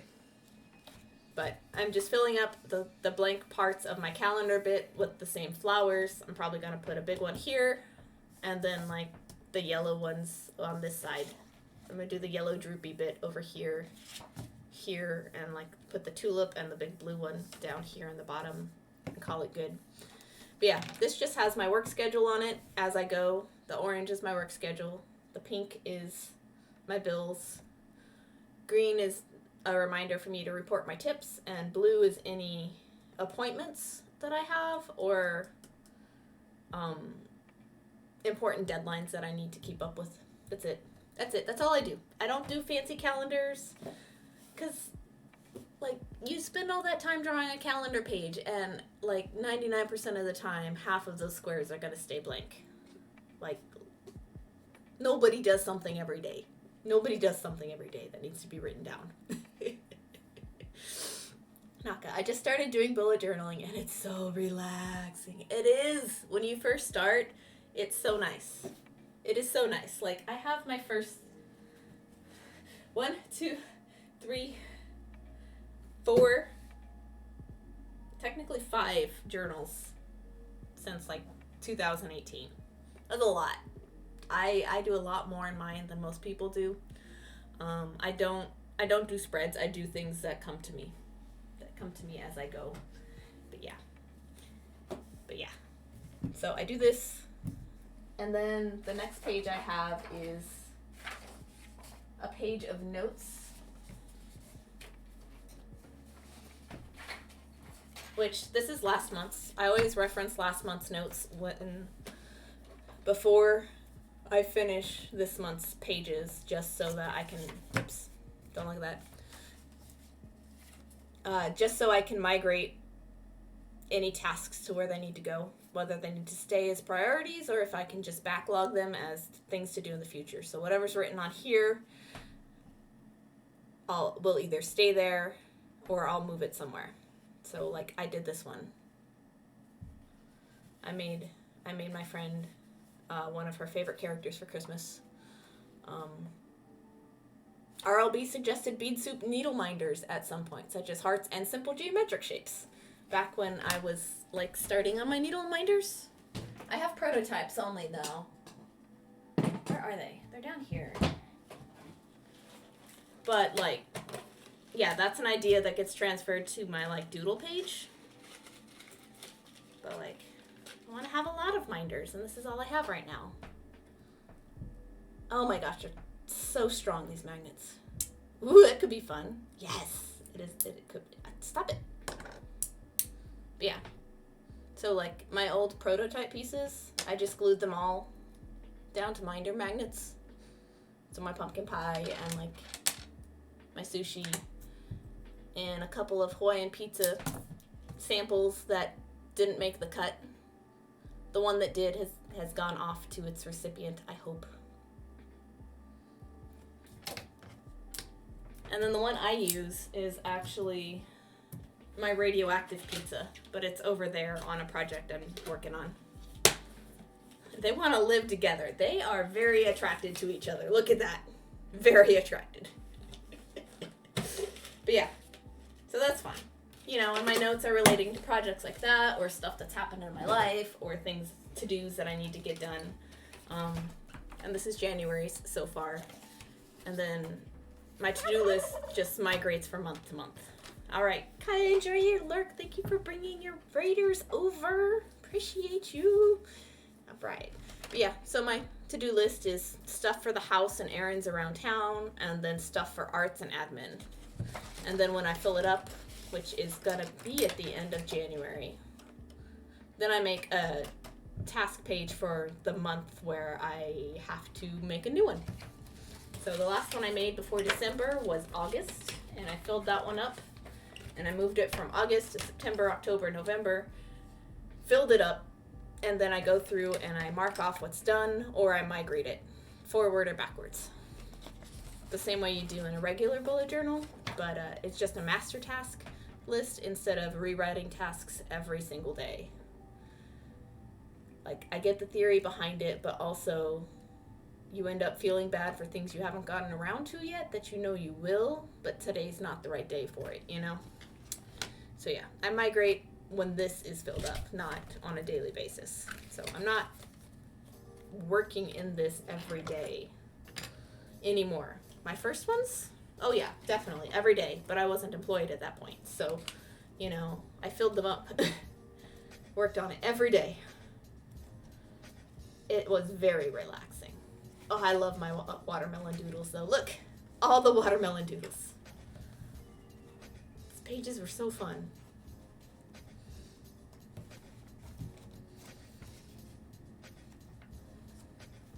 I want to make a rick rack. So bad. Rick rack. Oh, dude, that'll be the best rick rack I could do.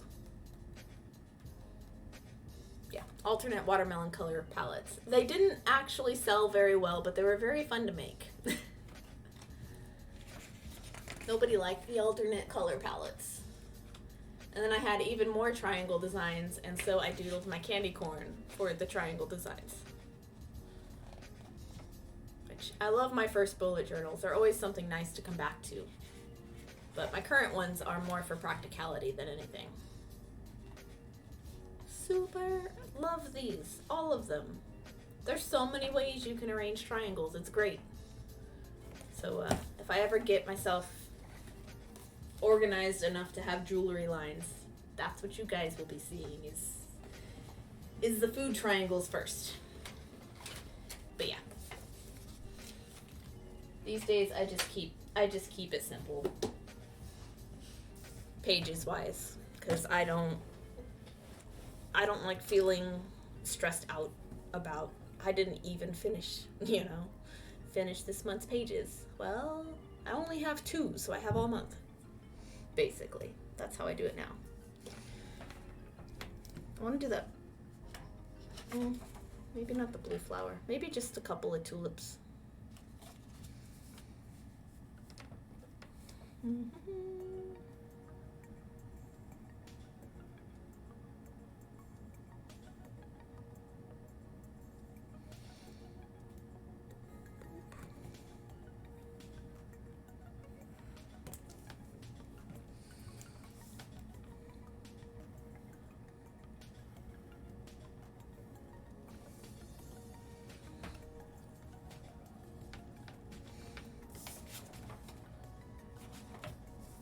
And then maybe like a little bit of this long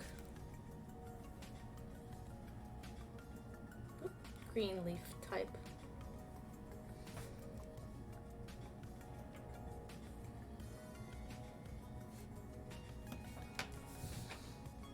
Just to fill the space. That's it. That's all you need it for. Just to fill the space. Yeah.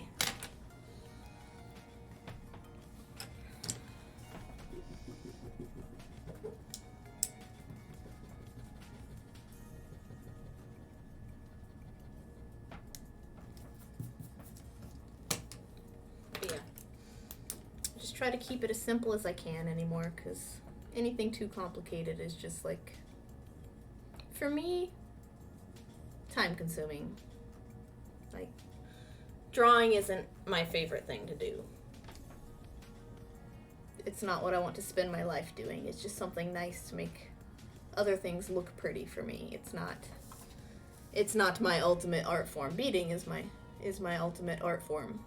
That's what I spend my time doing. Did I even get ink on that one? I didn't even pay attention to my own advice earlier. I did not draw my pencil lines lightly. The Sharpie gel pens don't draw over pencil lines very good.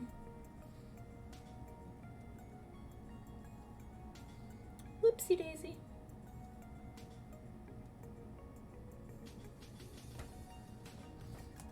Well.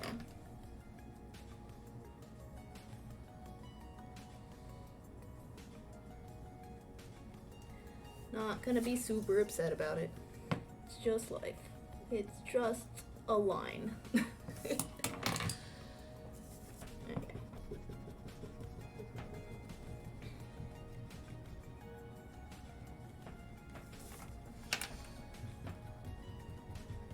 Now the tulip I think was red and like orange, like my dark orange blended together. Pretty sure. I don't remember. I'll do that one last though. What was the leaf color on it? The light green? Okay. So do this little fern type one first.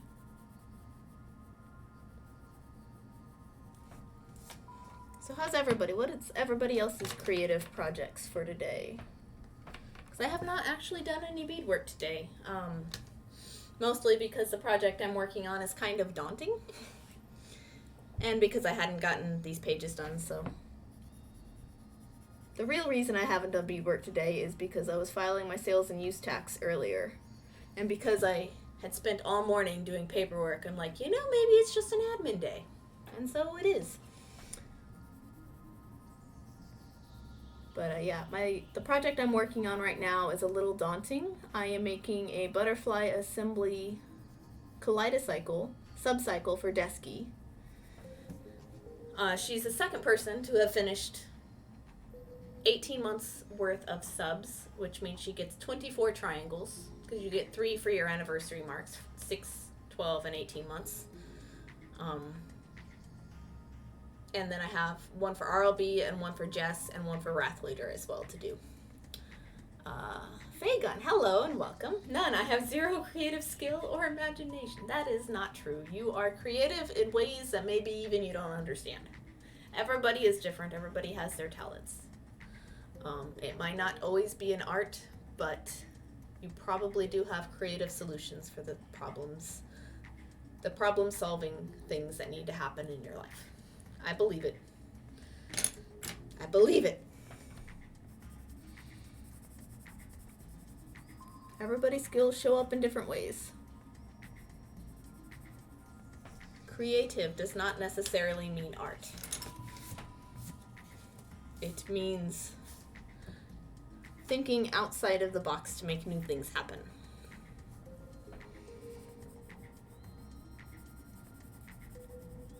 At least to me, anyway. So if I'm out of frame, guys, just let me know, because I'm not actually paying too much attention to that. I need to sharpen my red.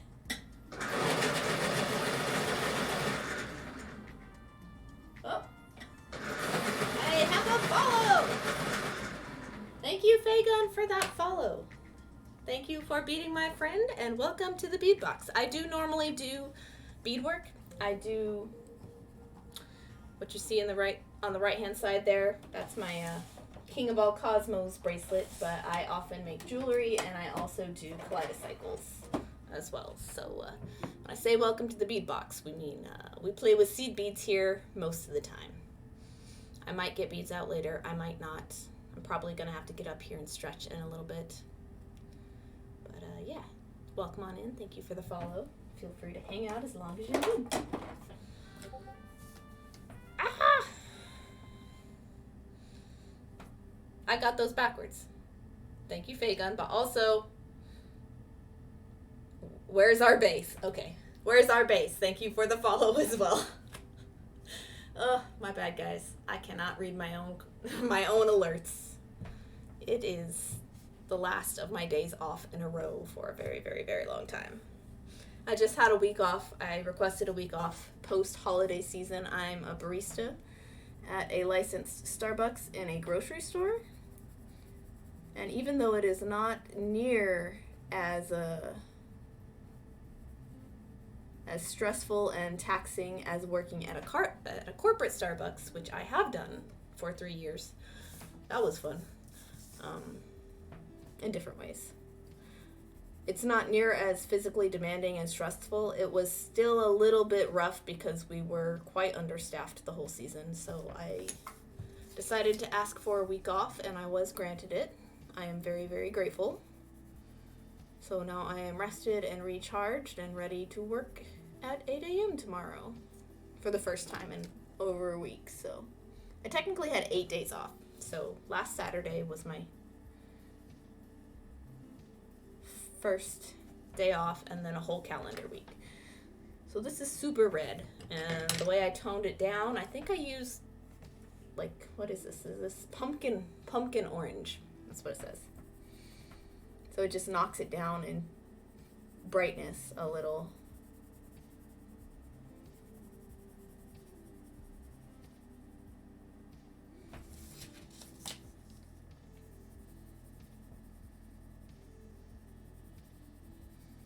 I think I have drawn and painted more in the past month than I have in like a long time. Because I don't even normally draw cover pages. I usually just get like paint chips from the hardware store and arrange them and tape them down onto my cover pages. But I had stickers left, so I had to do something with them.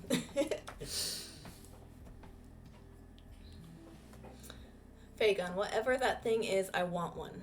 Which thing? Colored pencil? Clicky eraser?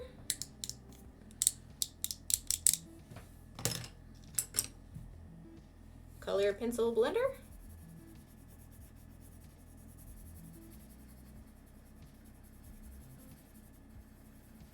I don't know which thing. Oh, the Kaleidocycle. Gotcha. I make them as subscriber gifts. I do 1 triangle per subscription here on Twitch. And I also commission them outright. That size is... Oof. I might have to change my prices. It was $80, but I have given myself a raise since then. I would have to recalculate. I might still have to keep it at $80 though. The spinning thing, yeah. It's called the Kaleidocycle, which is a hexaflexagon. They're traditionally made out of paper, but the contemporary geometric beadwork scene has made them out of beads recently. And before there were even instructions out there, I figured out a way to assemble them myself. And then once there were instructions out there, I used those to finalize how I put them together. So this is an older version. My oldest version is here. Very old. All sorts of different beads. I have assembled this thing like twice, and it's still not in good shape. But this was me learning. And then now they have released their newest set of instructions, which is the butterfly net assembly, which is this guy, and this is Desky's cycle. I'm practicing how to assemble the butterfly assembly with Desky's triangles. So I need 24 triangles for this, which typically would be like 2 years worth of subbing, but it's actually 18 months because I give you 3 triangles at 6 months and 3 triangles at 12 months as a thank you for extended stay and support on my channel. And so 3 of these patterns end up in each butterfly. I did finally figure out the correct way to point them because my snowflakes weren't pointed the right direction the first attempt. And I have 2 out of 3 done. The third one I am actually doing a stop motion video for. So I'm putting a bead and then taking a photo, and putting a bead and taking a photo, and putting a bead and taking a photo around the edge of the snowflake. And the whole thing is going to be stop motioned. It's going to take forever, which is why I'm not beading today. But you need a third one, and then you'll assemble it together like so.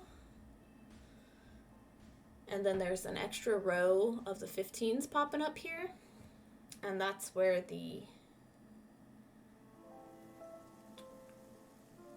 going to do it this way. The same direction that the snowflake is facing, the waves are going to face. So it'll be here, there'll be one wave here, and there'll be the other wave, one of the others pointed in the same direction. This way, roughly, and they'll zip into all the beads around the edge, and then it will hinge, and it will move. So, pointed one direction, the ends of the flower end up together. Pointed the other direction, the centers end up together. Same on the other side with the candy corn. The centers of the candy corn end up together, and then the edges will end up together here. And then when these other side hinges are added on, the snowflakes and the waves will do the same thing. I would actually recommend the butterfly assembly as probably what beginners should use if they were to ever try to assemble one of these themselves. Currently, my Kaleidocycle command goes to the old assembly methods, the old PDF. There's my stop motion of the last one I made, rolling away to Norway.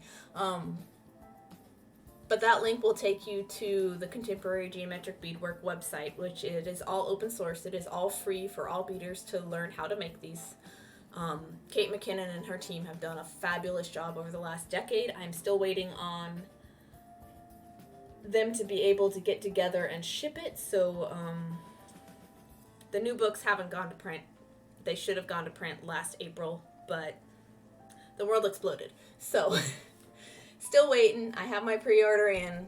I bought it for myself like close to my birthday last year, actually, because they were supposed to later then go to print in September, but that still couldn't happen, so we're just getting little freebies by email for now.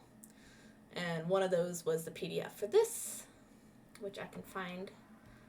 It's also on the blog. You just search for butterfly, and the butterfly assembly will show up. And I'm really liking how sturdy this is. I make my hinges longer than most people do for extra flexibility and movement, so you can add fewer rows of beads in the middle here. But yeah, that's what I do.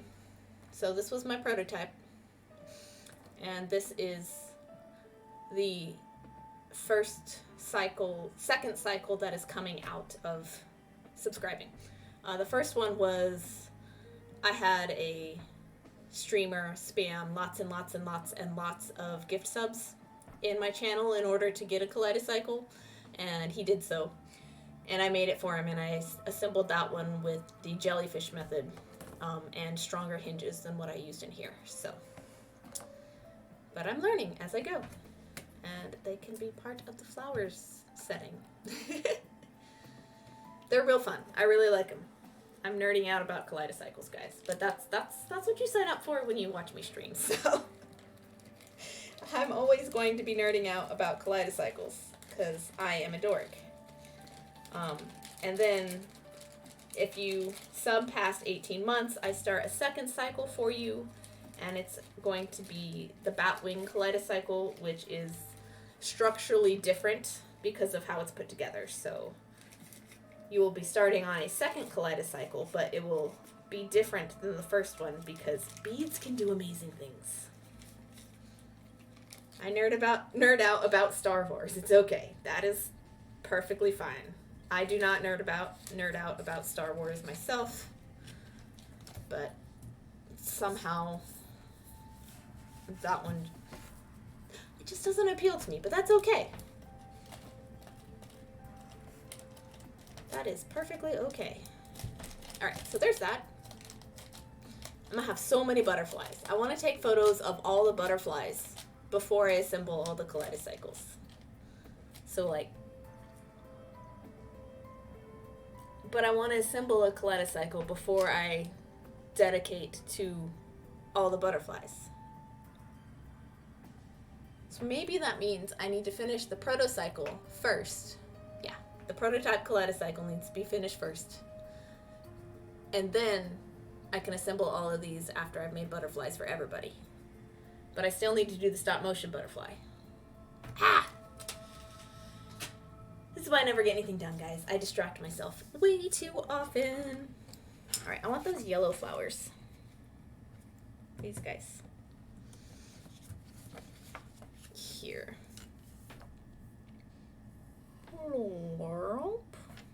Okay.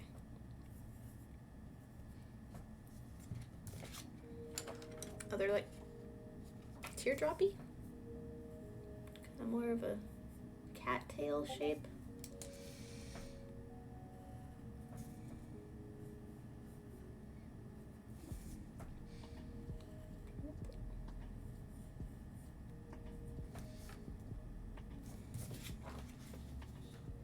They're kind of teardroppy leaves. Okay.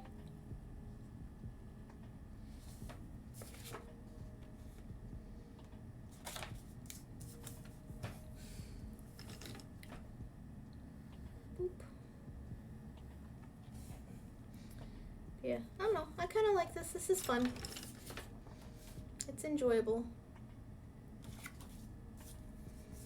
But I'm definitely not going to be this fancy every month this year because who has time for that? Not I. Definitely not. Or maybe I will. Maybe I'll have refound love of doodle drawings. But if that's the case, then I'd probably just rather focus it on my collection pages that I have long since just left as lists of unfinishedness.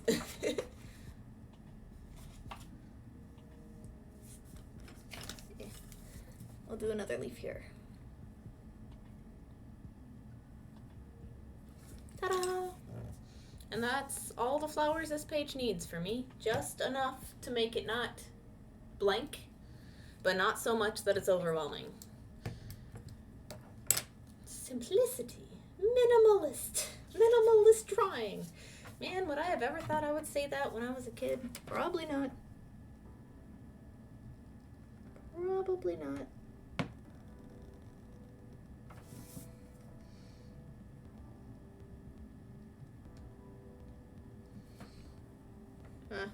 Oh well, that line's still gonna show through, but I don't care. Whatever. It's just what it is. If I'd thought about it beforehand, but I didn't.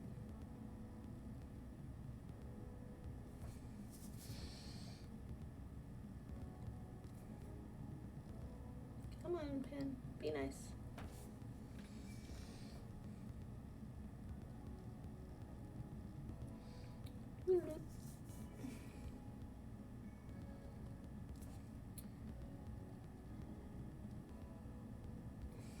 Yeah, I'm trying to think all the projects I have on the go at the moment.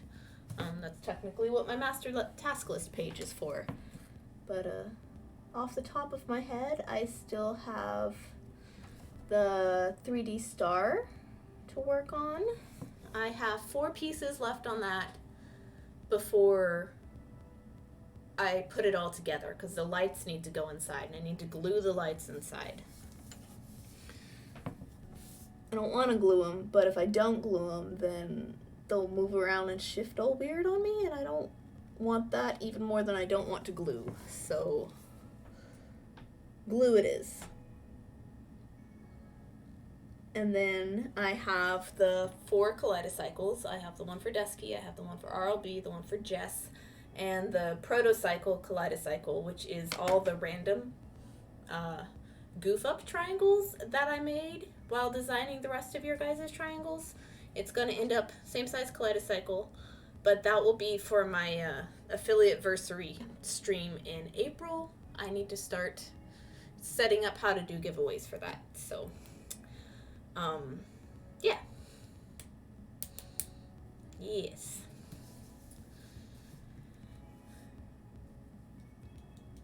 Which means I need to start working on it.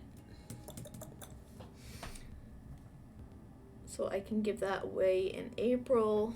It's like April 8th or something, is that right? Is that my stream anniversary? Something close to that? Or is it May? It could have been May. I want to say, ooh, now I don't know. I want to say it was close to maybe May 8th or 7th, because I remember posting something stupid and sappy on Instagram at one point on May 7th of 2019.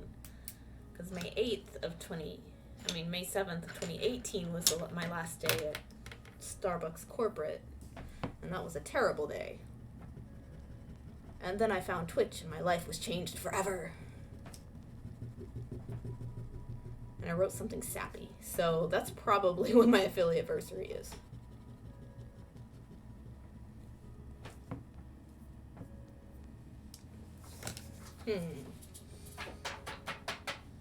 I'll have to figure it out. Okay, so I think this one is just the cream. And then I have like, is that the dark orange? I think it's the dark orange. And then the light green. And I just realized that my socks are very warm and I'm taking them off. Ooh, it's hot in here. Okay, back to this side. And this is obviously, again, you know, taking longer on stream than it would off. But that's just the way how streaming goes, right, guys? You know about that. Everything takes 10 times longer on stream than off. Who'da thunk it? I think the sun is down by now. Oh yeah, sun's down. Long time ago.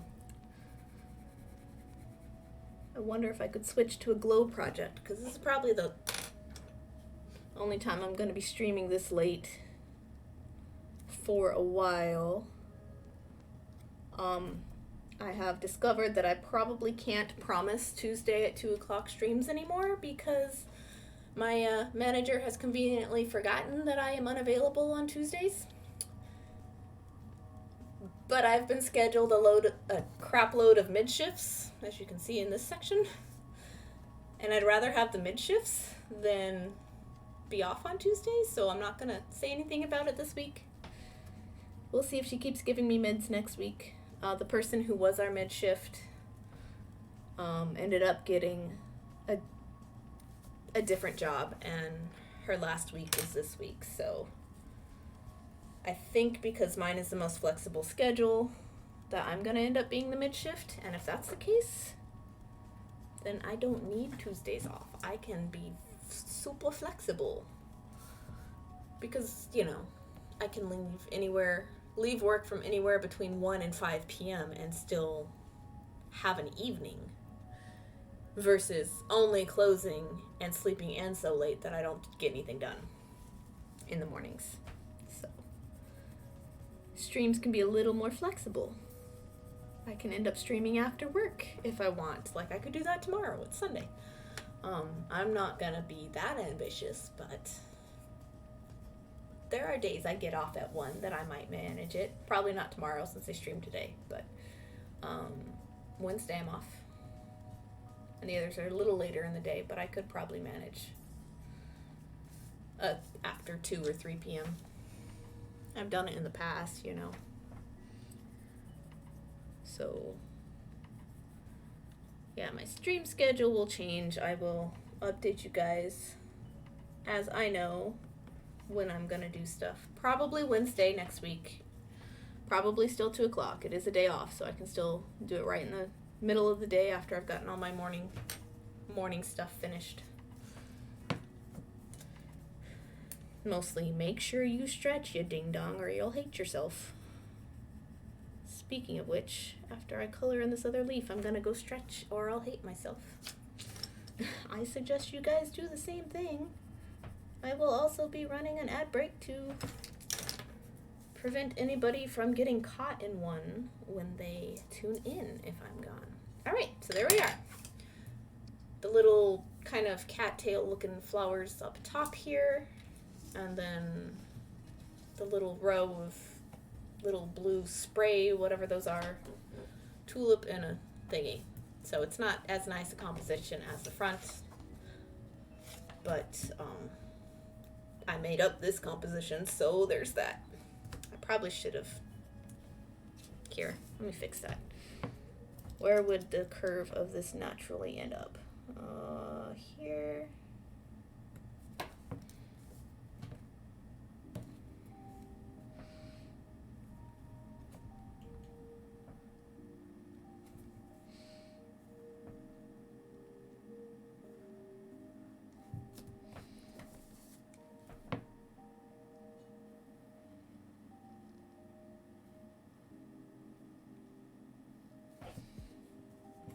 That's gonna bother me. So I will just continue this as if it were behind this flower.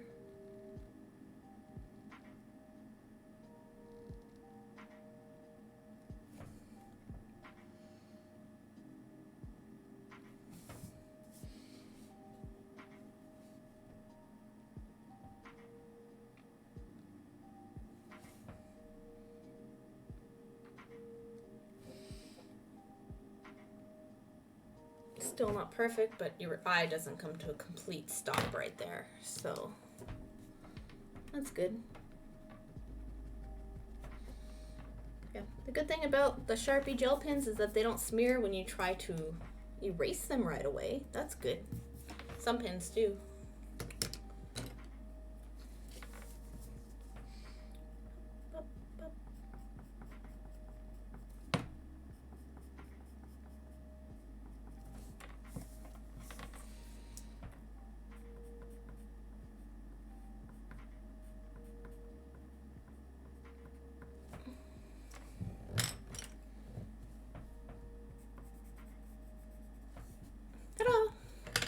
Not the best, not the worst. Good enough for me. And it goes in the notebook. Hooray! Boop. And just pop it on in there. And depending on what packs you get, the edges on the paper end up different. See, like the last one I had was the little stars because of it matched the notebook, the first notebook I bought. This was not originally a cover, it was a folder. Because a lot of their stuff doesn't have pockets, or if they do, it's like expensive, and I'm like not gonna pay for that.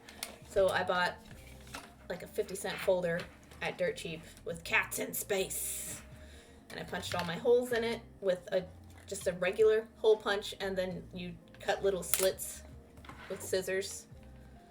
So I just used the template from the original pieces of paper,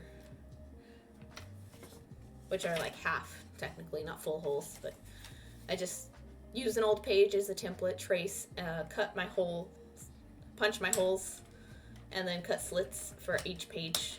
Since I don't do a whole lot of pages, it's not terribly time consuming, except I just use what I need, and I punch holes for what I need. I wasn't gonna buy a $40 hole punch. I bought just a regular,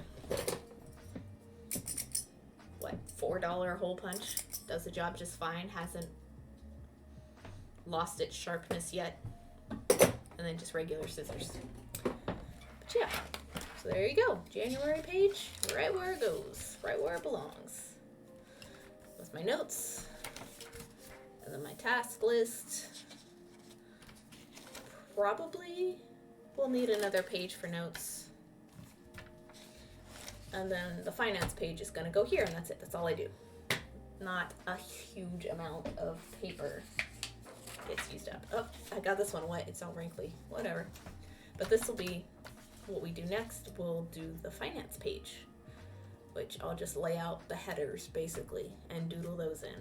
I might make it actually cohesive with the cover page for once. Yee. Either do the little sprays or do these guys. Probably the little sprays. That way it's on every page.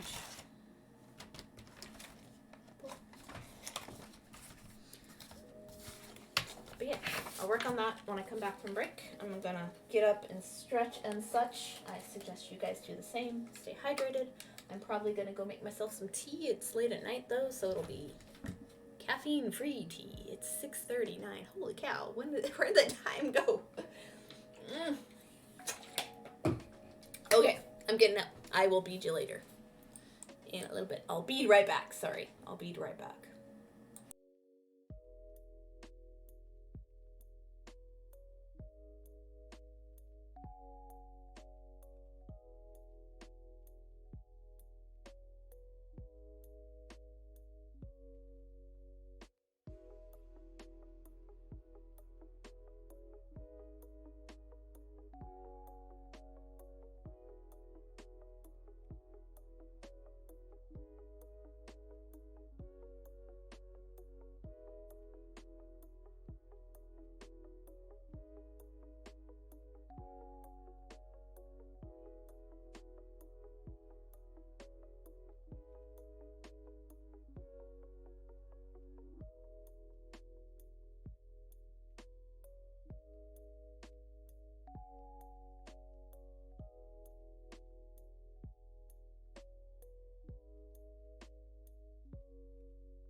turn. Hello. Welcome. Welcome back. All right. Stop sitting cross-legged in your chairs, stupid. There you go. Okay. I do that a lot. I sit cross-legged in my chair, and then I forget that I'm, like, on stream, and then, like, I get uncomfortable, or I need to access something, and, like, I need my feet for that. It happens. Alright, so I wonder if I should do, like, a line across, and then flowers, or just flowers. I think the line would be distracting, so I'll probably just do flowers. I'm just going to do the little blue spray border across the top for the header of my expenses and income pages. I'm so not flexible enough to sit cross-legged on my chair. My chair is not quite wide enough. I actually stole this chair from IXO. It's a vintage desk rolling chair, but it's like the comfiest one in the house. And I have a cushion, like a pillow against my back just to keep me sitting up straighter than usual. So I'm just gonna do just a header border and the word December expenses, well, January now, and then income, and then I do stuff that happens in my savings account, and then a little section here for Vanishing Pearl stuff. The taxes I have to report every January, which this year wasn't much, which is not good because that means I didn't make but 4 in-person Texas sales. So my Texas sales and use tax didn't, didn't have to report much because I didn't make much because I only did 2 events last year. I did, because it was every other month because it was still winter hours before. Well, it's every other week in winter hours. No. Oh yeah, it's twice a month in winter. I don't know why I didn't set up in February. I'm trying to remember still. But March was like my 3rd very, very low sale month in a row, like where I didn't make my booth fee back. And so I was like, okay, well, I'm giving up. And then it became a moot point after that because, well, it's not safe setting up in person anymore. So craft shows aren't a thing. I was setting up at the farmer's market. Yeah, I set up at the farmer's market twice last year, once in January and once in March. And then I only made 2 other sales in cash in person in Texas. Both, one was a commission and one was a friend buying a gift for a coworker, which I went out to meet one and deliver, and the other one came here to pick a piece quickly and went home. Well, that's it. That's all the sales I made in Texas last year. It was just 4 of them. I made a few online sales, but Etsy reports taxes. And I made a few Square sales, but those taxes will be reported on my income taxes. And then I made a few stockist sales. So the yoga studio and the museum, of all places, sent me checks, but they collected sales tax on their end. So as far as Texas sales go, I'm done. I finished that all this morning. That was part of why I wanted off this week, was to get that out of the way, because last year it was a nightmare, and I had an insufficient funds fee because my electronic check transfer didn't get pulled out on time because I overlooked a banking holiday. So that was my fault. It was dumb. It was so dumb. It was so dumb. But all the rest that I've saved up for taxes and such, I'm going to use instead for, like, the extra that I saved up, I'm going to use to open a business checking this year, so that won't be an issue as much. Okay, so I'm just going to do a little curvy line. Anything to do to make your taxes easier, right?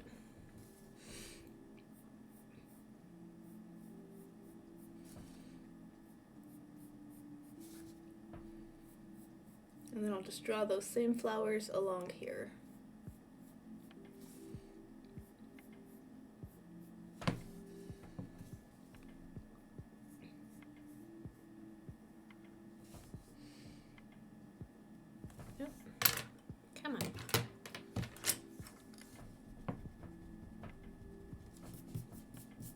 Sales and use tax taken care of. I am good. I'm done. I need to do a bit for taxable purchases on this planner though. Because if I don't, then I'll forget about it till next year, and then I'll be like, man, how many giveaways did I do again?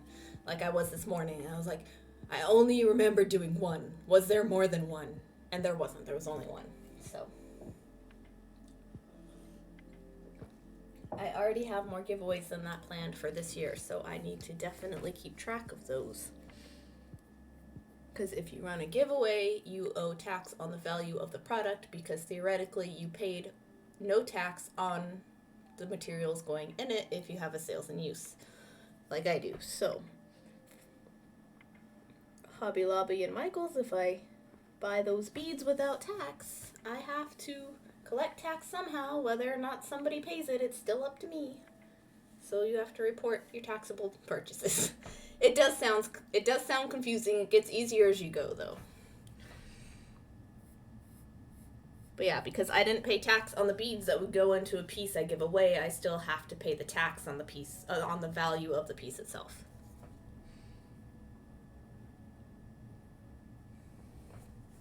It is confusing.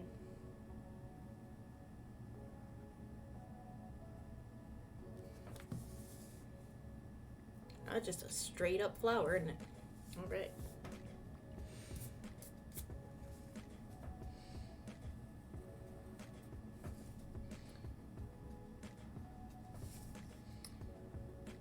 It's alright. I don't mind doing the math on stuff like that when I have time off in order to do it, which is why I requested the time off.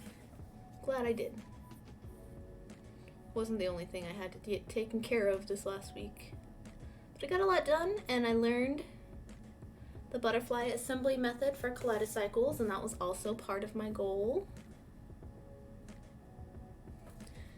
which is awesome because now I can use that to make all of my subcycles.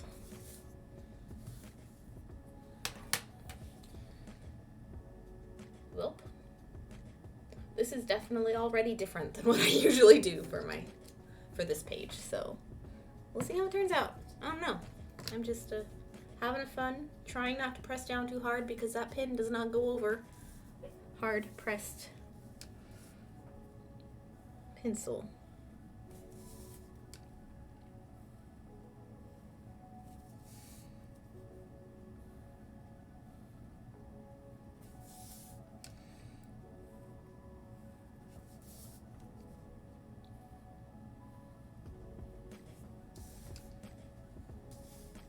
It's a lot further spread apart, but I really don't care. It is fine. I'm at the point now where I'm like, I'm done drawing. I don't care. I just want it finished. I don't know if anybody else is like that, but I'm definitely that way. It's like, okay, I've had enough. It was fun for a couple hours, and now it's not.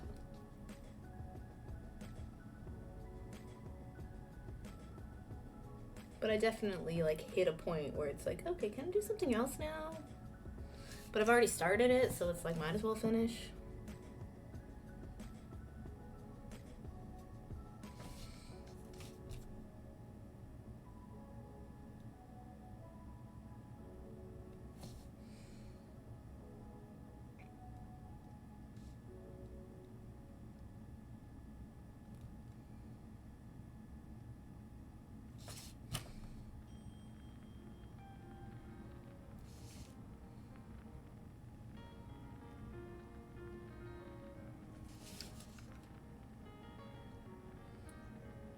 I would like to be done now, but I can't.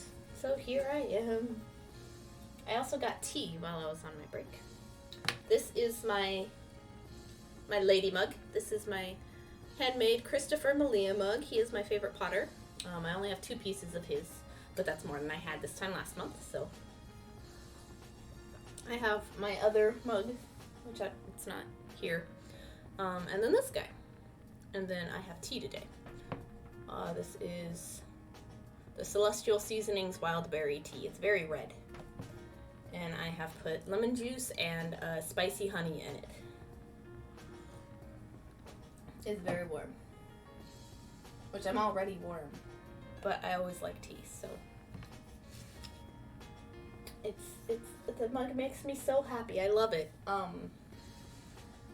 It holds less than what I'm used to from his other mug, because it's smaller, but it's good. And because of the shape, the base is less stable than the other one, just because it's so much narrower that I'm used to just plonking the other one down, and I'm like, I have to gently set this one down, because if I plonk it down, it like has a little bit of wobble to it. It's not 100% flat on the bottom, which was a surprise the first time I set it down. I'm like, oh no, be careful, don't break it.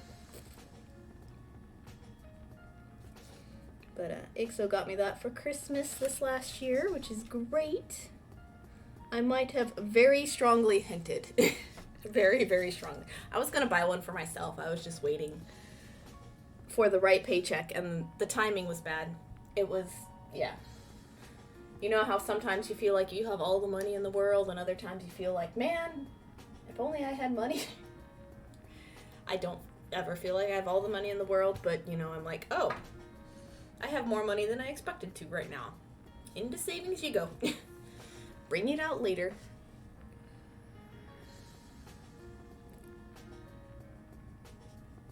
December's a weird month for that. Like, I ended up getting, like, a work bonus, which wasn't a huge amount, but it was like, oh, I forgot that this company does that. Thank you. That was cool. But I also was working, like, almost 40-hour weeks just because we've been understaffed so much that my paychecks were also nice. But, like, November wasn't quite the same way, which is when the mugs were on sale. So just every month varies because, you know, I work hourly and I'm not actually super concerned about getting as many hours as possible. One, because that just stresses me out and it, like, overburdens me.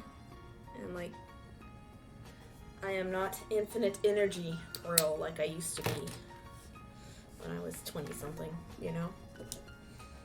That went away.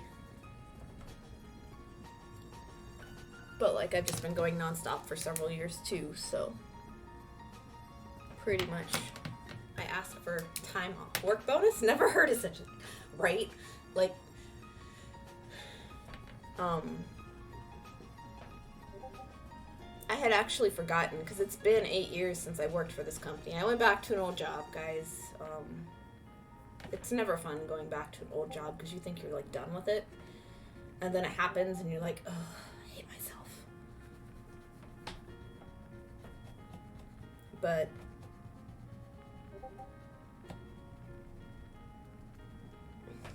even though it's changed and it's gotten bought out by a bigger chain, it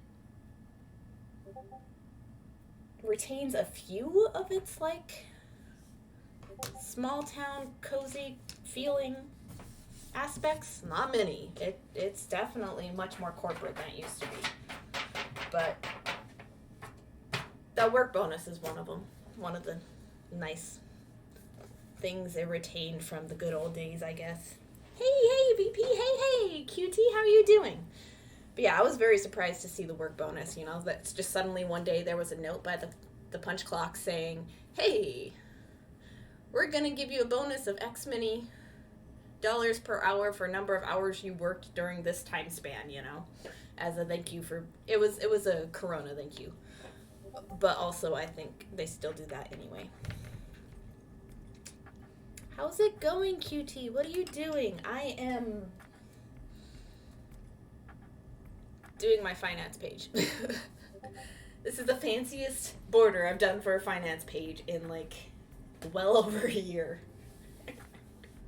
I don't know what's wrong with me this month. I finally got back to, like, interesting doodles. I think it's just because my typewriter turned out so good.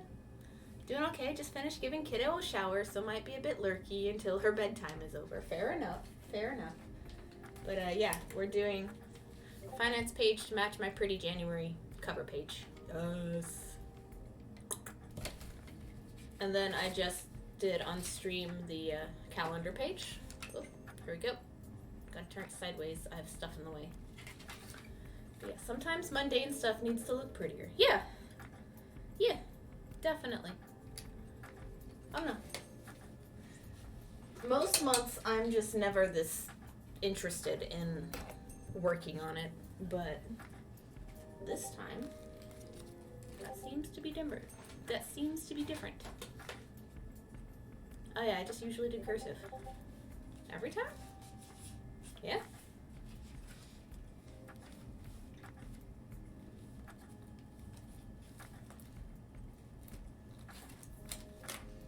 But yeah, mundane stuff needs to look prettier. Yeah, just a little bit prettier, not a whole lot.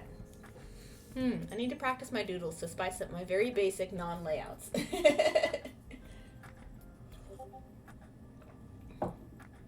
I don't know, like, I definitely don't do big layouts or weekly layouts or rolling dailies or most trackers I hate. I hate them all. Unless it's a very specific thing you're trying to get better at, just one thing. And then once you're good at that, move on to another thing to add in, you know, and an individual page for each thing, not like itty bitty little tiny calendar trackers. No, I don't ever keep up with those. I mean like page trackers. For here are my examples. Man, I really hate trackers. Unless they serve a purpose, there is no use for them in my journals. Hello, that's pretty. Hello, Carolyn. How are you doing today? What are you up to? Thank you for coming in and saying hi. Man, love lurking in your streams. You make me so happy. QT, yeah, all my Bujo right is prep heat-based stuff. Wait, what? I don't do the calendars. Oh, I hate the calendars. Dude, calendar nonsense? No. The most calendar-y I get anymore, aside from the stickers actually being on the right days of the week this time, I don't even do that. Usually I just had the stickers. This is it. That's all the calendar I get. Just 1 through 31 or 30 or 28. But like, and then whatever I'm doing on that particular day. That's it. That is all I do. As far as like, you know, rewriting your days and your tasks and your bullets and stuff, I don't do that anymore. I have a master task list. I wrote this one in December. That's why the art is different. And when I fill it up, which I've got front and back. So there's the front.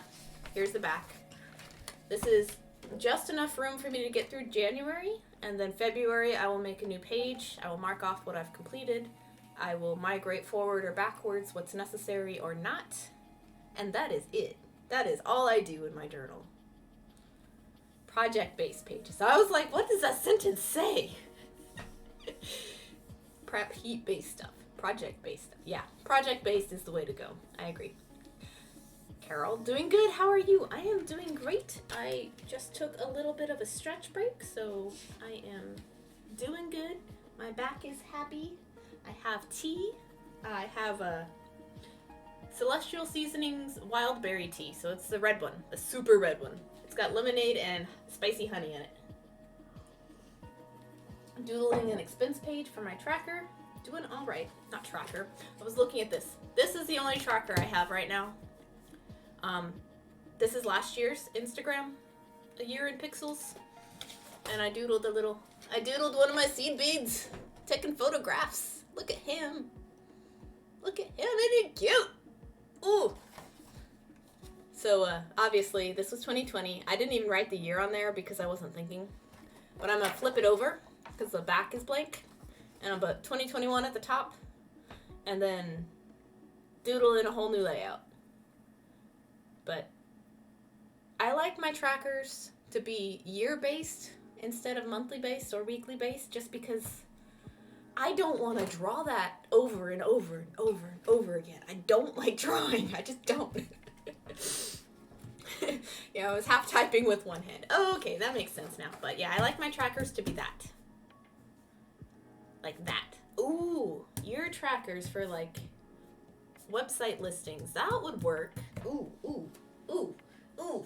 Where's my good one? My good one, my pretty one is in here. So a combination of that year in pixels style tracker with this.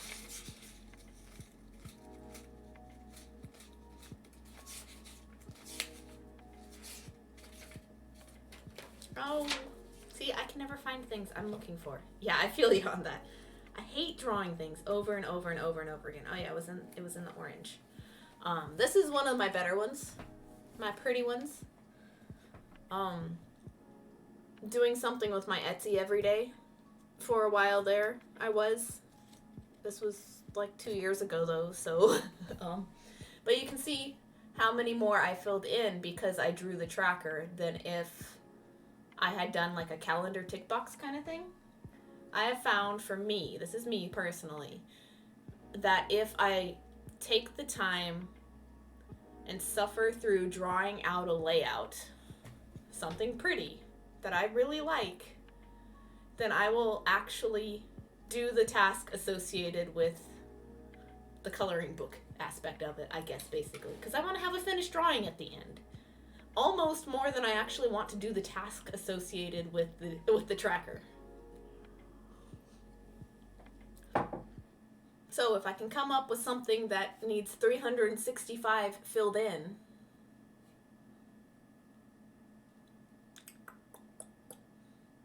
wouldn't that be cool? Yes. You know, but if like I did a field of flowers or something on a spread like this, on you know, the bigger paper, and it was like a field of flowers, and like there were 365 petals, might have to be a 2-page spread, but still, you know what I mean. And then each petal could be labeled, you know, J25 for January 25th, or obviously there are 3 months that start with J, so that wouldn't quite work, but you know, you get my drift. So combine these two together to make a nice pretty drawing at the end of it. I think that'd be cool. That's my favorite type of tracker, is ones that are both art and functional, and you have to do the functional part in order to get the art. I guess that's my favorite. Anyway, yeah. So those are my thoughts on trackers and how much I hate them, and also how when I do make them useful, they end up being artwork instead. So yeah. The itch. I think it's the rash. Okay. 1, 2, 3, 4.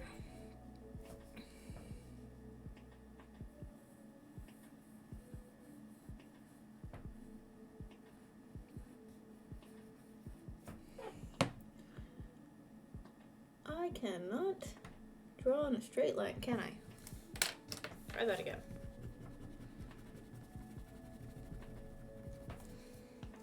I'm not used to freehanding where the dots should be. Alright, let me get closer to this. Ooh, look at that.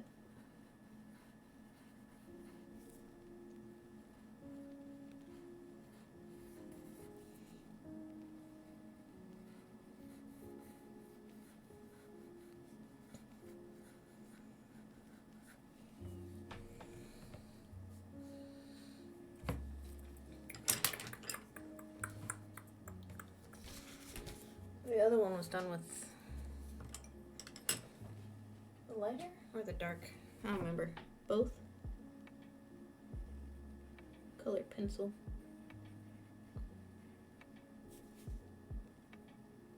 I'm gonna let the flowers go on top of the letters.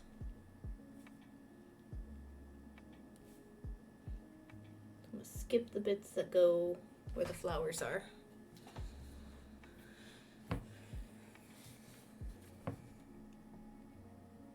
Nothing fancy, just cursive. Oops. Beep.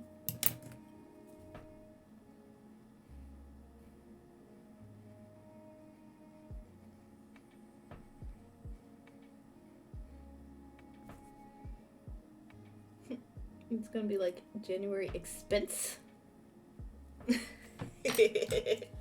Uno's expense, just one. Do I get to pick which one? man, I didn't realize that was right where the glare from the light is. I'm sorry. Yeah, that's what you get late at night on a shiny desk, I guess. I tried doing it without the light on, and then I just couldn't see what I was doing, and it just didn't work either, so let's make it darker.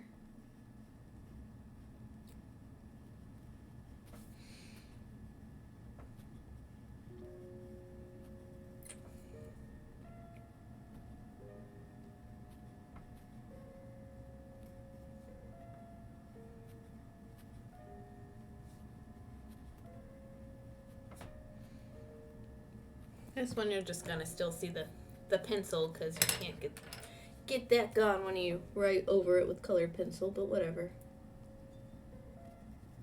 Not concerned. Just making note. I'm gonna erase the pencil lines where the other colored pencils are gonna go though. So, just sharpen this one again.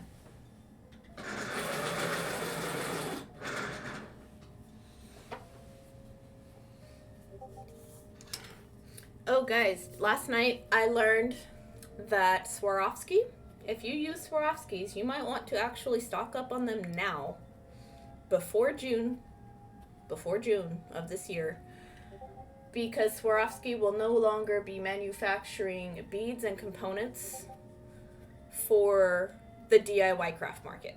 So wholesalers, all the bead companies that you use, Art Beads, Fire Mountain, Beads Direct, all the bead stores will not have access. Their wholesale accounts are going to be closed on or before June 1st of this year, and they will not be able to sell you any beads or Swarovski components. The company is restructuring their practices, they're refocusing. They are probably going to keep open their stores. Hi. Did they say why? They're not being very transparent, because it's glass, with the public, but from what I've been able to find, it seems like the CEO and his siblings, which all three own the company, the CEO is a shareholder, and the other two are not. They want to keep the DIY market, but the CEO, which I assume is just dumb brother, he wants to be in the high-end fashion market. He wants it to be a luxury brand. He doesn't want people to bedazzle their t-shirts with Swarovski crystals. He thinks that devalues the name of the brand.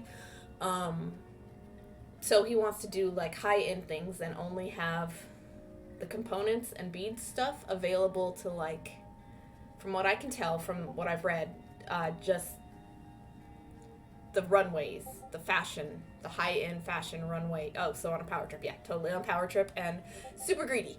But I think they're keeping open their stores, and the stores sell the Swarovski brand of jewelry items, and they want to focus on the Swarovski made by Swarovski jewelry, as well as like all the crystal, like knickknacks and trinkets and boxes and stuff like that.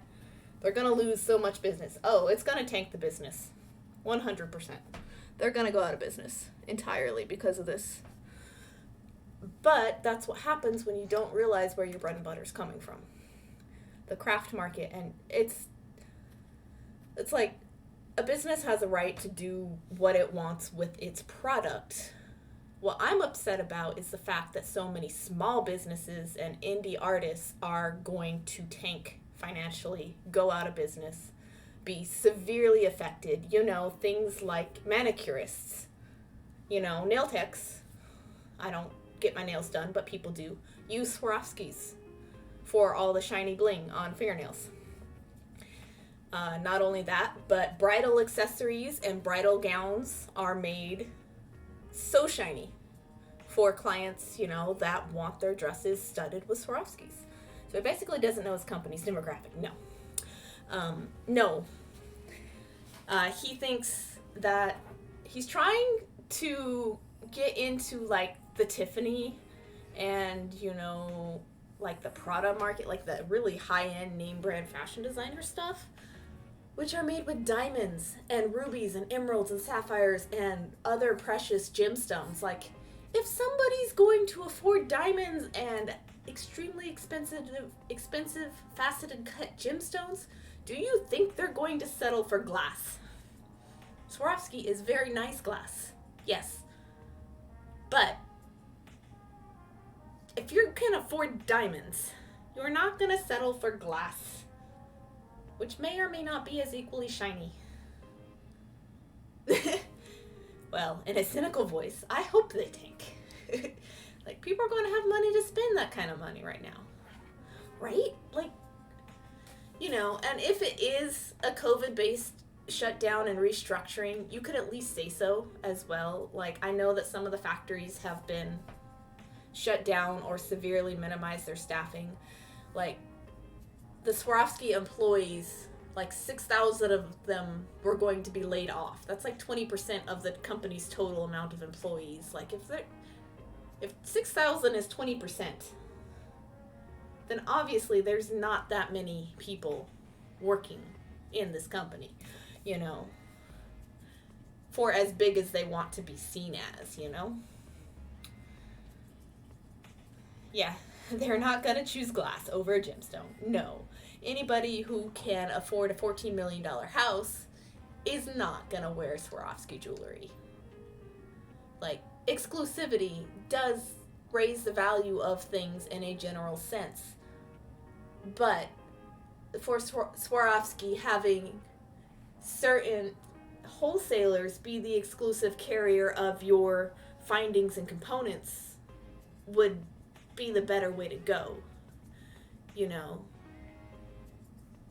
Like, on a daily, I guarantee you, they sell more, people buy more Swarovski beads in total than any of the other things that the company makes. But, yeah, I'm upset about the indie artists, you know, like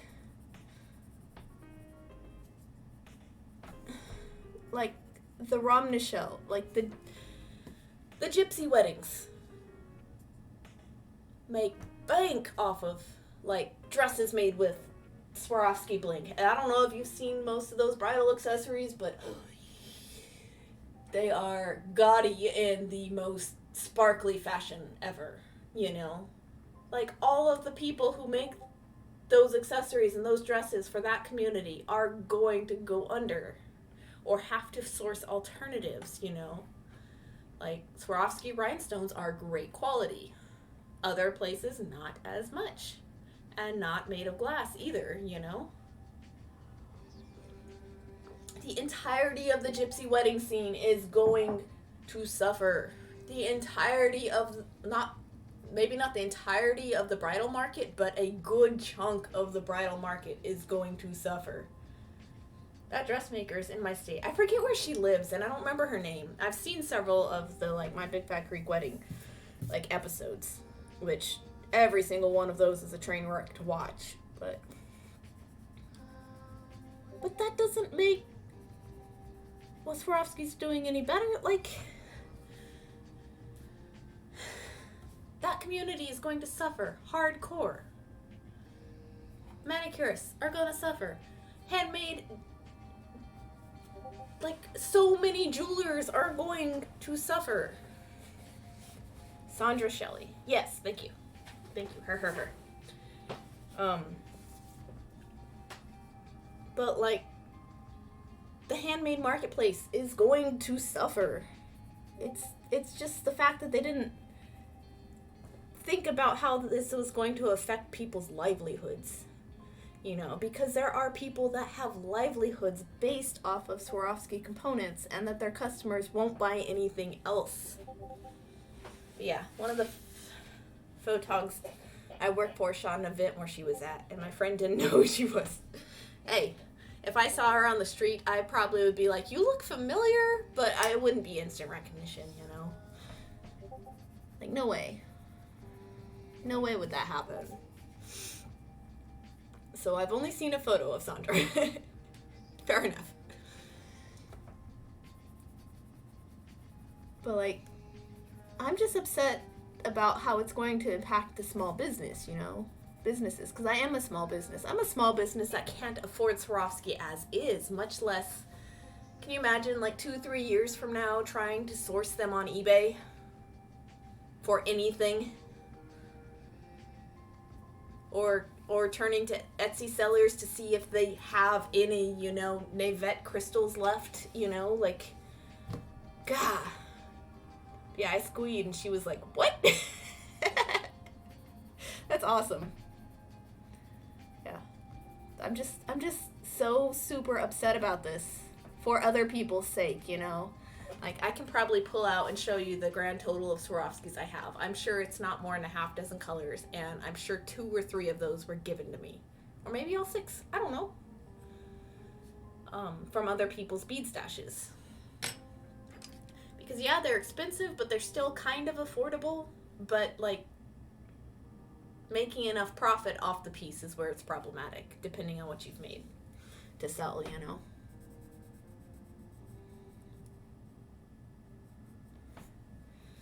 And I only knew because I had just watched 2 seasons of Gypsy Wedding, or whatever the show was called. God, 2 whole seasons? My gosh, that's a lot.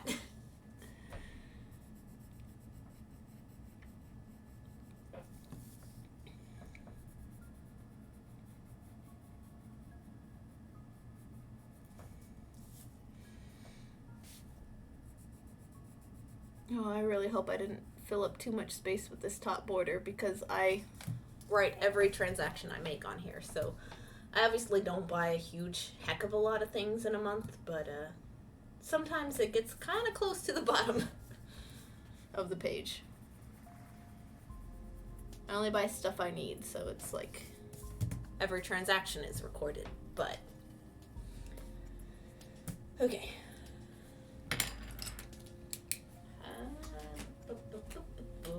I always forget the spacing of my stuff, so I always have to look at an old layout. I want to skip a line between there and there.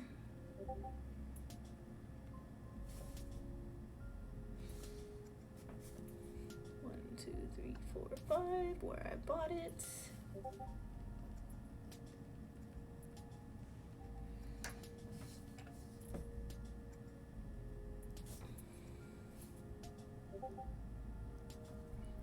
Two, three, four, 5, what it is.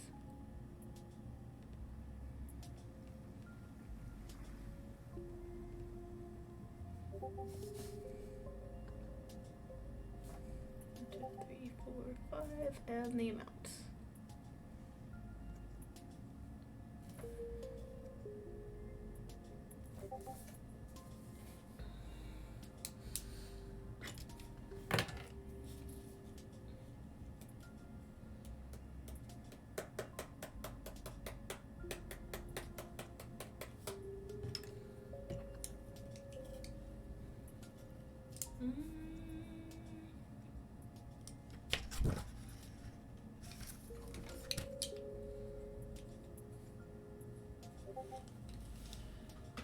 Picking colors.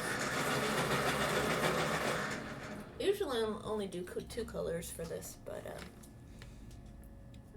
that was a few years ago. Gotcha. That must have been an interesting experience.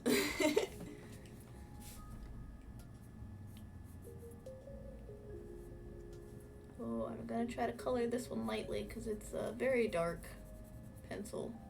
I still want to be able to read what it says, so yeah, just the rest of the colors from this color palette.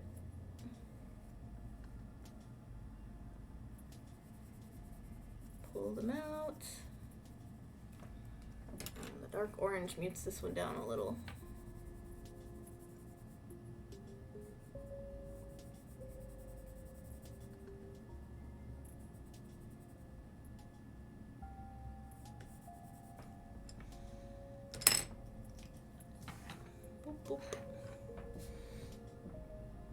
And this is basically it. That's all I do for the expenses side. On the back, I do the income and like my savings account.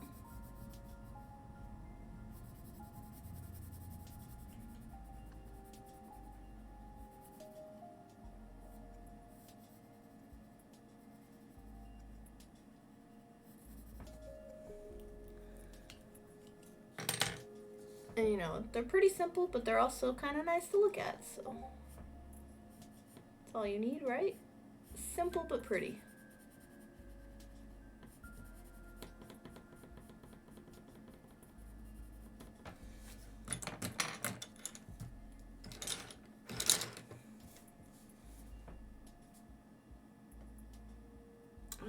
want to write my key.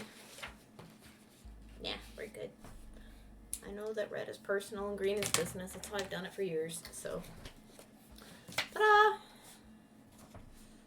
And then, obviously, fill in the dates. And even, you know, it's the 9th today. I'll still go back in and I will, like, post, like, go back in my bank account and make sure I've written everything down.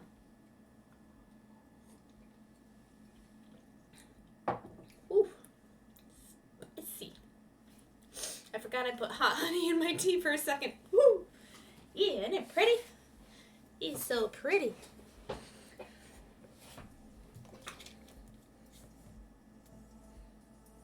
Ooh. I'm gonna do the same thing, but with the little bell flowers or the little cattail flowers from this section in the next spot, and then I'll do one of these in the last spot. I think that'll look cool. I am going all out and fancy on this guy. This is the fanciest my journal's gotten in like so long. You guys get a treat. I get a treat. 1, 2, 3, 4. I don't know. This is also probably the closest I've done to like a consistent doodled theme all the way throughout. It's like I've never done that before. I admire people who can. But like I've never done that before.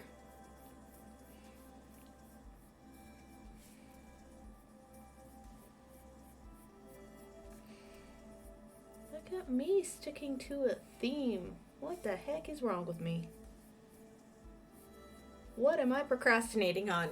I need to figure this out. What am I procrastinating on? I already did the important thing. I already paid my taxes this morning, so. Okay, kiddos in bed. Let's see if they stay and not call down a bajillion times in the next 30 minutes. Fingers crossed for ya. Have some peace and quiet stitching time. What are you working on today, QT? What are you up to? I've been doing the butterfly kaleidocycle for Desky, for her subcycle. I have them in plastic bags right now, but there's the butterfly. And there's the triangles I haven't used yet. It's so cool. I really love it. I haven't even finished assembling it, and I really, really love it more than all the other methods for putting these together that I've encountered so far. Like, finally, something I can suggest to a newbie that will make sense. Like, if you know how to do a peyote triangle, you can follow these instructions to get yourself a kaleidocycle. You're finishing a quick blanket hexagon test. Ooh. So, like so. What kind of blanket? What are the hexagons gonna be? Like a rainbow color palette? Or like a pixel pattern? Or what? Are you sewing? Because my hexagon quilt is sewn. My grandmother sewed it. Testing out different yarns.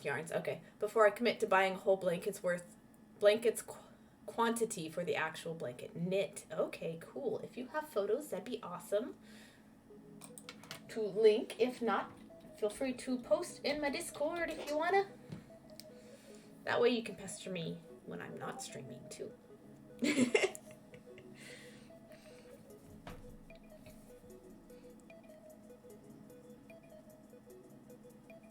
Boop. So I'm just gonna do these little guys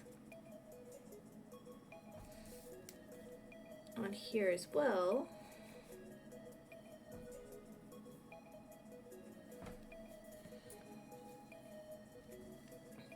Hold on, let me get a link. Alrighty. Because I think I'm following you on Instagram. I think I'm following you back. There we go, Ravelry. Oh, is this what the final piece will look like? Oh. What is this?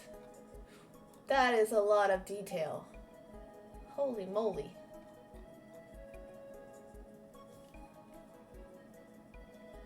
Haven't figured out color schemes yet. If it were me, I'd probably make the little square sections all the same color, like black. But I also don't know how this is constructed, if that's one piece or two pieces. Yeah, I have no idea how this is constructed, so it just throws me off that the little bits off to the sides are the same color as each hexagon. Those hexagons are super badass pattern-wise. What? Oh, I guess they're all... Oh. The square sections are knit at the same time as the hexagon. Well, that's sad. Is there a way you could switch colors between the square and the hexagon? I don't know. That throws me a little bit. But other than that, I think the pattern is very pretty. So it's like a hexagon with a square tail. Gotcha. I really like the hexagon though. Not so much a fan of the squares being the same color, but that's just me. Other than that, it's pretty cool. Might do the square a different color. Yeah, that's what I would suggest. But also, you know, what colors you make the hexagons in one row versus another row versus the squares in one row versus another row can also change. So, well, that's pretty neat looking though. Yeah, me too. Okay, I'm not. It's not just me. Okay, but yeah. Yeah, color scheme would be hard to pick, I imagine, for something like that. But did you like making the practice hexagon, at the very least? That's the important part, right?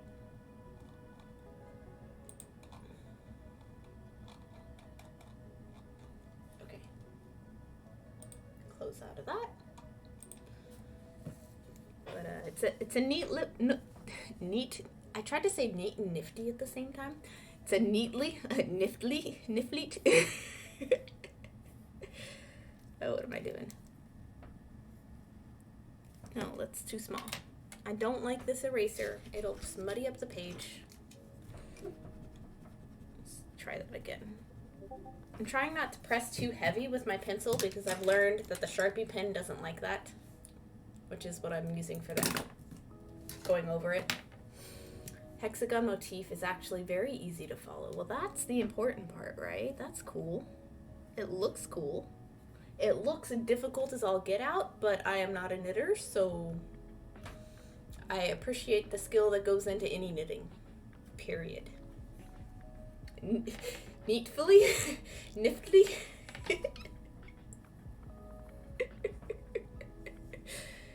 There's a pun in there somewhere. We can make it happen.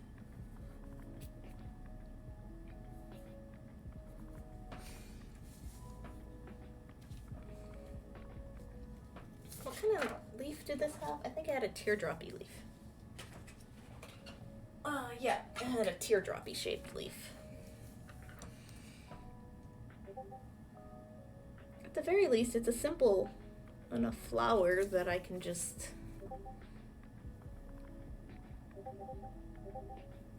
easily do this. My cursive is definitely going to be very obscured up behind this one.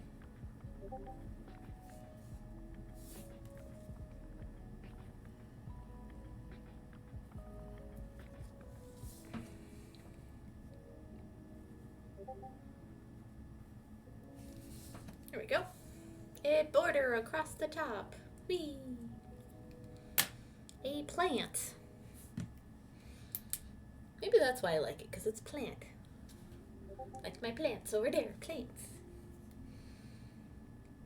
Yeah, we'll see how long it actually takes me when I get to making an actual blanket. Not like I don't have 5 other blanket whips staring at me. Oh no. Probably curse myself for having another blanket whip. Oh shoot. Okay. Where is a mod when you need him? Bam. Bam.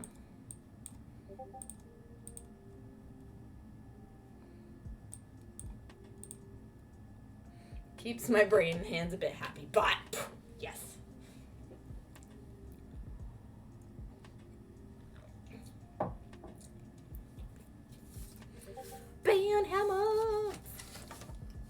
We got him.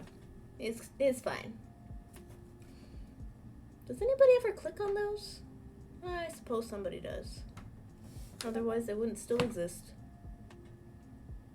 That's sad. Can't say I recommend falling for a scam. Been there, done that. No bueno.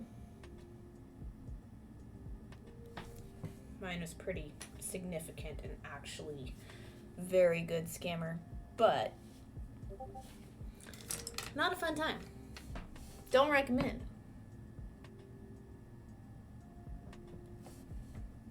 Oh, come on, you stupid pen. We're almost done. You're not a stupid pen. I actually really like you, but come on.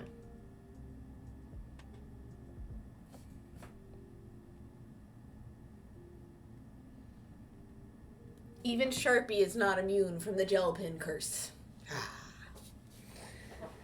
I don't, but for the ones that know... Mufti? Might? Oh, I don't know, but for the ones that don't know, yeah, that's true. Just sad that people don't know not to fall for them. Well, you know, there's also people who haven't encountered scams before that do fall for them, and then in the future they don't fall for them. It's just kind of how that works too. You know, scammers prey on people's generosity and willingness to be helpful and kind and do what they think that they have to do in a certain situation, and that's how they get you. They just prey on your generosity and your kindness, and it sucks. And gullibility. I've been there too. Gullible.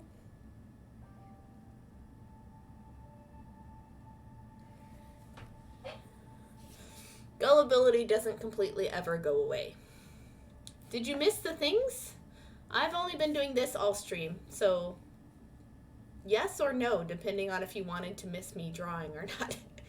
Hi BK, how are you today? It's good to see you. I miss your face. We've been doing pages for my very minimalized bullet journal. I got carried away on Wednesday after all the political shenanigans, and in between this Congress being shoved away to safety and then coming back and reconvening, I actually drew this. Used a reference. And then I have been making the other pages for it. So I just did a little calendar page, a couple of the same flowers, same down here, and that's it. That's all I'm doing. And then I have my expense page. So I've got expenses on one side and my income goes on the back. And my savings account stuff goes on the back too. Whose Discord is beeping? Is it mine? I don't know. Sorry about the Discord beeps, guys. That's very true. Oh, the glomping. Yeah, you missed one bot, but VP is still drawing. Yes. You missed a bot. We bopped him. PK, I'm doing good. Been doing a lot of running around today. Errand day. This is my last of 8 days off in a row, so I decided to do something kind of chill and peaceful. Sometimes beading is a lot of work, even on stream, so I haven't finished my pages, so I figured I'd do that instead. Yeah. How are the floors coming on? Yes, please tell. Because if the floors are done soon, we might see you live soon again. Ooh, nice. I'm not good at journaling. If you can write in a notebook, you are good at journaling. The end. I just don't like my pages being boring and blank. I'm waiting on my father-in-law now. I have everything, though. Okay. Well, do it safely. And socially distance when your father-in-law's there, so everybody's healthy. That is all I can say. It sucks to have to wait on somebody, because I know that this has been in progress for like at least 6 months. It's been a long time, I feel. Probably Liz had drama today. Oh no. So that might be why Discord is going crazy. Like drama on stream, I saw that she was live when I was going live, but I haven't popped in to say hello. If you have her server notifications on, that's good. hope that the father-in-law comes through soon.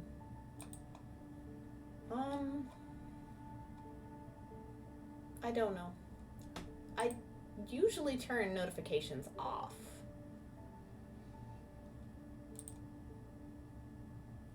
Oh. I guess I didn't. Whoops. That would be it. Okay, thanks.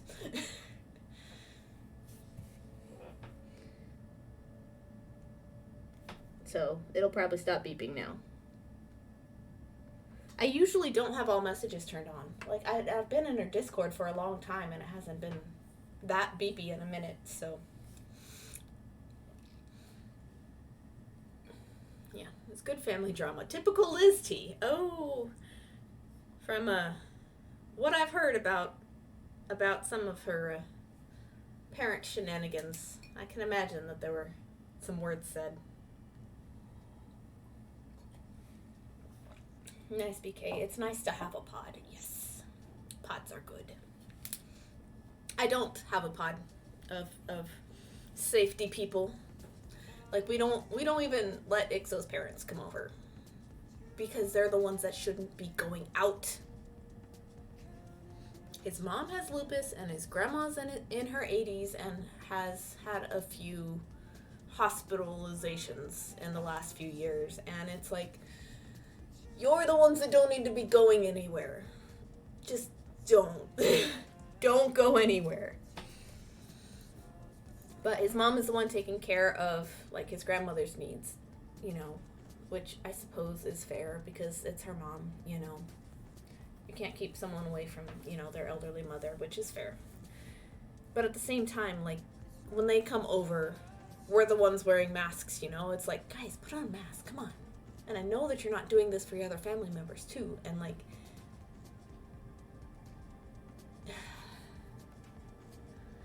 his uncle got tested, and the results came back inconclusive. I have not even heard of an inconclusive COVID test yet. It's like, no? Like, and he's the one that would get it out of everybody because he is exactly the type that would get it. He just, exactly the type that does not care. Ugh. I have to constantly remind my dad not to forget his mask when he comes over for me to fix his computer woes. Right? Yeah, just, we are the type that will make our point relentlessly until they get the point. And they look at us funny and we just stare at them right back, you know. They wear it to the grocery store. Like, I see them at the store, and they are wearing their masks at the store, but they don't wear it around family members, and that upsets me still, you know. We have a few people that we are okay with, mainly because Ember needs some socialization, and I have a sister who does that for her kids as well. They have a pod because they need the kids to have socialization because, yeah.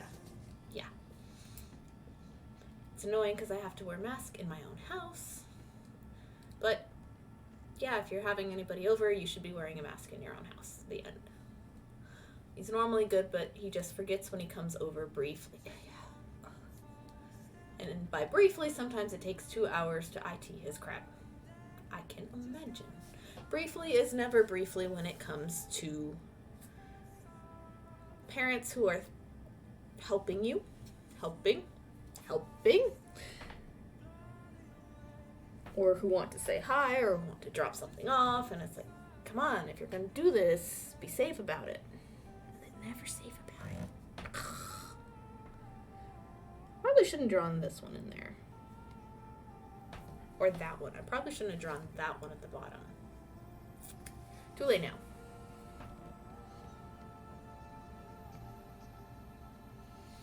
Is this one the light green notes or the dark green? Also light green. Everything was light green except for the ferns. Okay.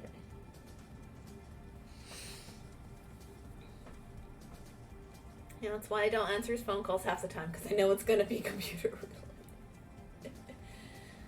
related. Computers are hard. Computers are hard for me sometimes. Man.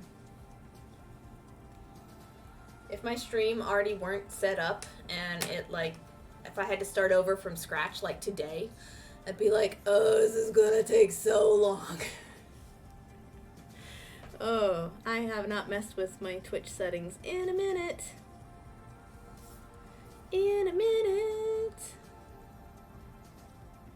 One of the things I definitely need to do is have channel point entries for the protocycle, which I want to give away at my like affiliate versary, which is this guy made into a kaleidocycle. Look at all these weird random triangle bits. There's like 27 in here. I only need 24. But these are all the prototypes from all the subs that you guys have requested over the years. Like these are my first, second, third, fourth, and fifth attempts at times for getting the pixel placement right. So I definitely need to go into my Twitch settings and like put in stuff for protocycle for channel points. I need to put in Reginald fan club sticker redemptions for channel points. I need to put in like the bits badges emotes. Haven't done that yet. Like all the things. It's bad because then when it's an emergency I might miss it, not helping my stress levels during these trying times. Ugh, just all the verbiage of not saying corona and COVID just makes my skin crawl. It's like, just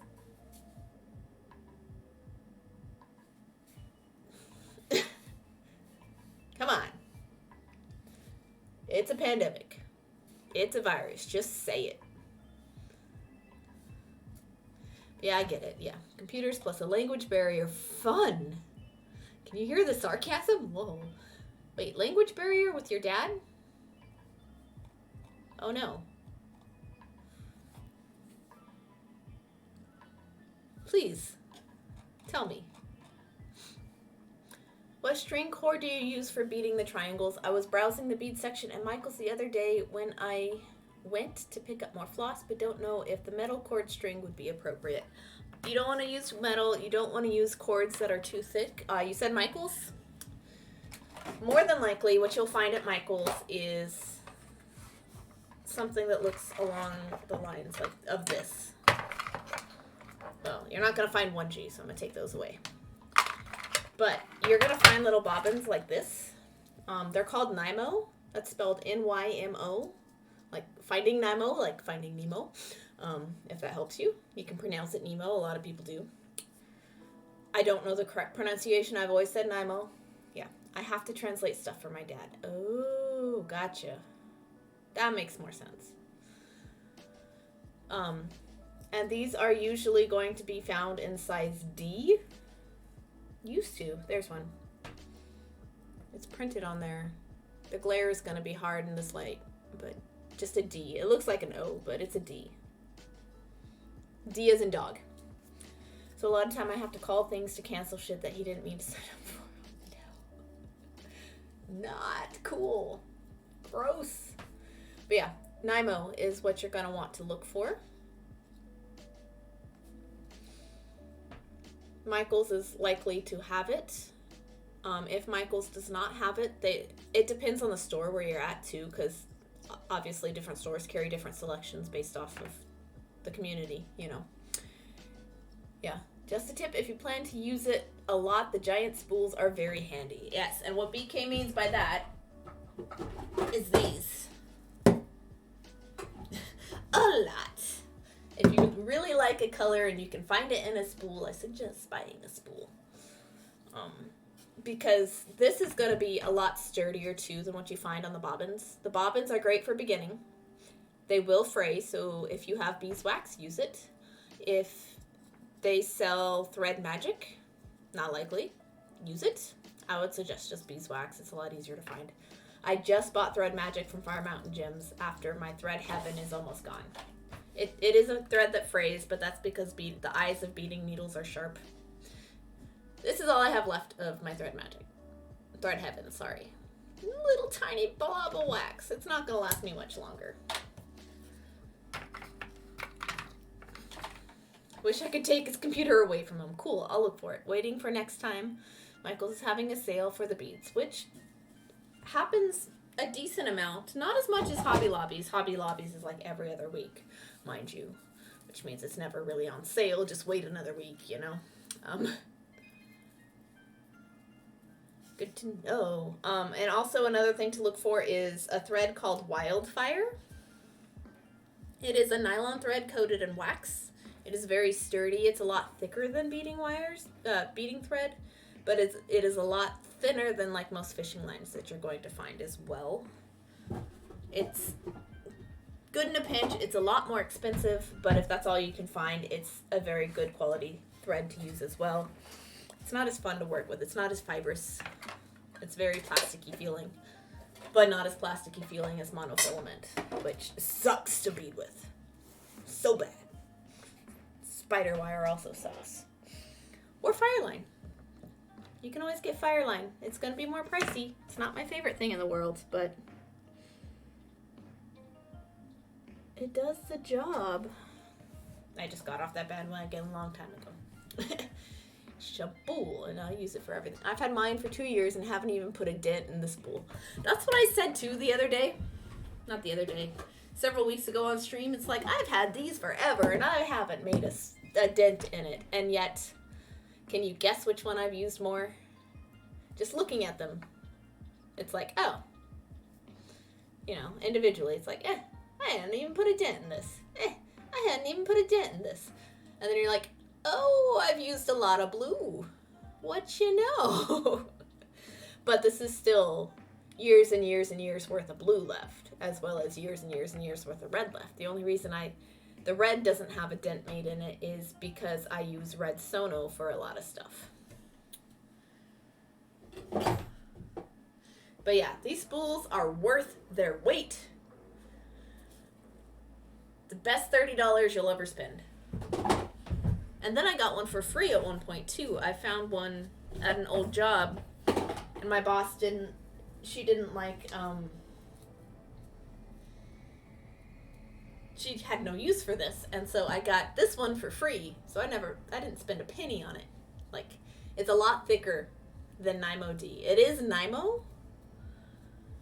It is also so old that it doesn't have a label on it,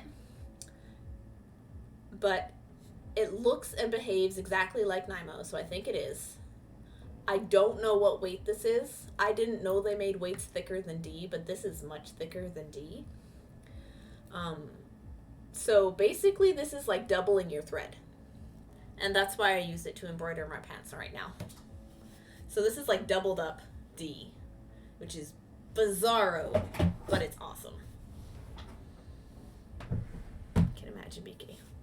What needle size fit through 11 O delicas? The most common is going to be size 10. 10 is what you're going to need for everything. So let me find mine. Boop, boop, boop, boop. This is size 10. I buy tulips. You don't have to starting out. You can get John James. You can get whatever size 10 beading needle you can find. Make sure it says beading needle and not sewing though. The reason for that is because the holes of the eyes are super tiny, because you need them to pass through the beads. So it's hard to even see the eyes. They're very hard to thread.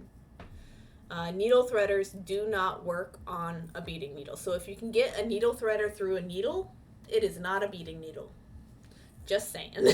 It is for something else. You want beading specific needles because otherwise you're going to have a hard time getting your beads over the eye of any other needles. You can do it. It is very, very trying though. I wouldn't recommend. Ugh. Yeah, they were switching over to Valentine stuff, so beads not on sale at the moment. Oh, the blue one? Yeah, right. I don't like blue. I don't like that color of blue. That's actually my least favorite color of blue, but it's the only light blue beading thread that Nymo makes. Ceylon makes a very vibrant blue that I absolutely love, but I refuse to use Ceylon because it frays so bad. It's like fuzzy, like my hair. It's terrible. You have to cut the thread and rethread your needle from a different point. You have to. It's awful. Yeah. what number they are. The other colors you have. Wait. I bought one Nemo, but it was thick. I thought all Nemo are fine. So what weight should I get? Oh, you're probably gonna want size. Oh shoot! Give me a sec. I only buy D, so give me a sec. I don't remember the answer to this question. Let me find my catalog. Yeah. Boop boop.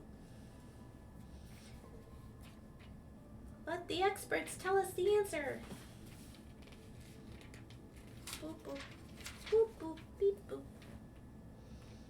Beep beep. Boop boop boop. Okay. D is the thickest commercially available weight. Ooh, hello. No. Catalog? I said no. Okay, let me hold this up. B is the next size down. O is the next size down after that, and OO is the thinnest. And so, does we have millimeters given of diameter? No, but here's a thickness gauge for you at the very least. So OO is very, very, very fine, and D is very thick. I just tend to use D. It's the most commonly available. It's what you can find in stores. If you need any of the thinner threads, you are going to have to order from a wholesaler, from a retailer, an online retailer, and you're going to have to look at your item descriptions and make sure it does not say D. Yeah, that's going to be your best bet. And as far as like the weights, in spool, only white and black come in the thinner thicknesses. All the colored ones are going to be in size B or D. I have one of each. I really can't tell the difference between size B and D, so I would go with one of the O's if you want a thinner thread. But you will have to order it. This is Fire Mountain Gems. This is my catalog. Ta-da! Fire Mountain Mega Catalog. Bloop, bloop. Bloop, bloop, bloop, bloop, bloop, bloop, bloop, bloop. You can get these for free. You just have to give them your information and email address forever. So if you don't mind having Fire Mountain spam in your email, you can have a free, what is this? This one is 1,200 pages worth of beady goodness. If you live in the US and Canada, you get them for free. If you live internationally, I don't know what they'll charge you for shipping the catalog. Where do you use Nemo most? I use Nemo most in, one sec. I actually just pick my projects, the threads from my project by the color. So I use it in all my projects.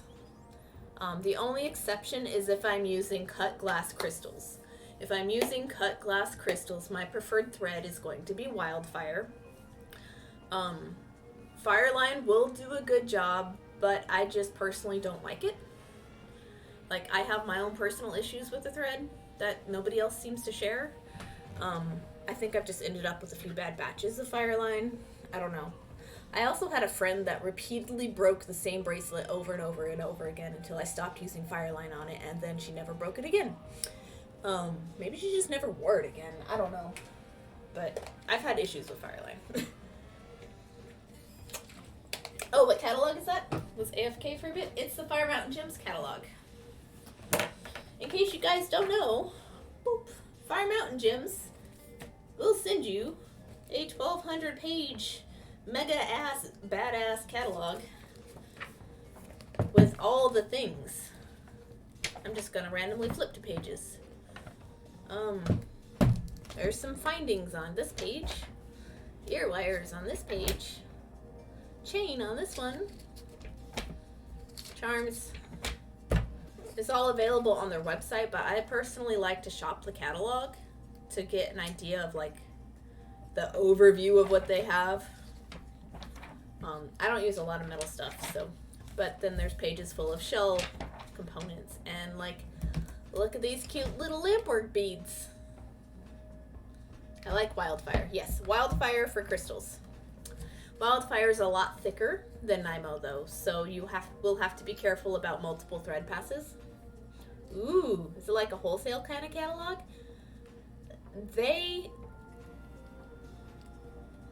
I've never signed up for wholesale prices for myself, but they do offer it wholesale accounts for like bead stores at the very least. I know that much. Check pressed beads. Yes, my favorite things. They still never have the shape I want, the specific shape that I need. I just have such a fondness for check pressed glass. It's just, super love it. It is dangerous. Dangerous catalog. You are not wrong, Rita. I just got the one in the mail for, oh, what does it say? All things metal. So they'll send out small circulars. These are about the size of like a magazine that you'd pick up off the stand for comparison's sake. So these things are huge. And this one is just filled with metal working tools, wire working tools, chain, metal beads, jump rings, etc.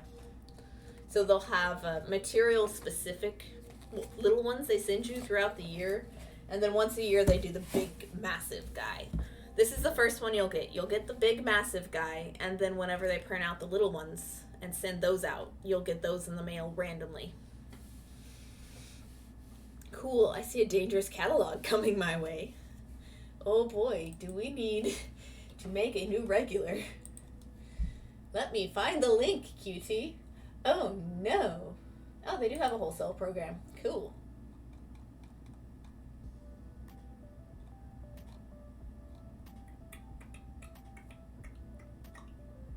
Oh, it's based off of how much you spend in a certain year. I do not spend, I do not spend near enough per year to qualify for any of the wholesale, pricing. But that is not what I wanted to be on. Free catalog, there we go.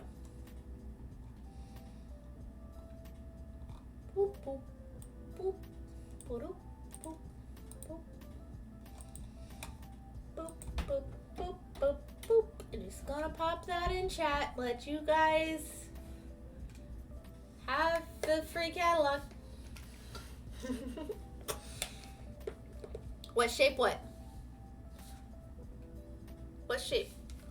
Oh dang! What did I miss? These are Czech fire polish beads, which is probably what you're going to have to buy instead of Swarovskis from now on, as Swarovski is no longer going to be producing beads for the craft market. They are pulling out and focusing on high-end bullshittery. Cabochons. Woo! I haven't bought cabs in so long.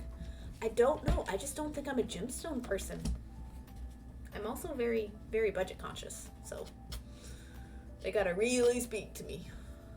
Clicked on link, bookmark for later. The Czech glass. Oh, I like the long drilled leaves. I'm so mad about that. I am so mad for other people's sake because that affects small businesses so dang much. I'm so pissed. Did you personally buy many Swarovskis, BK? Rita, I love this shape so much that I have all of the ones I have on hand. So this shape. Actually, I have found them from Lima Beads. Lima Beads actually sells this shape in a variety of colors. So the next time I need to buy some, that's where I'm going. This shape. These are drilled vertically.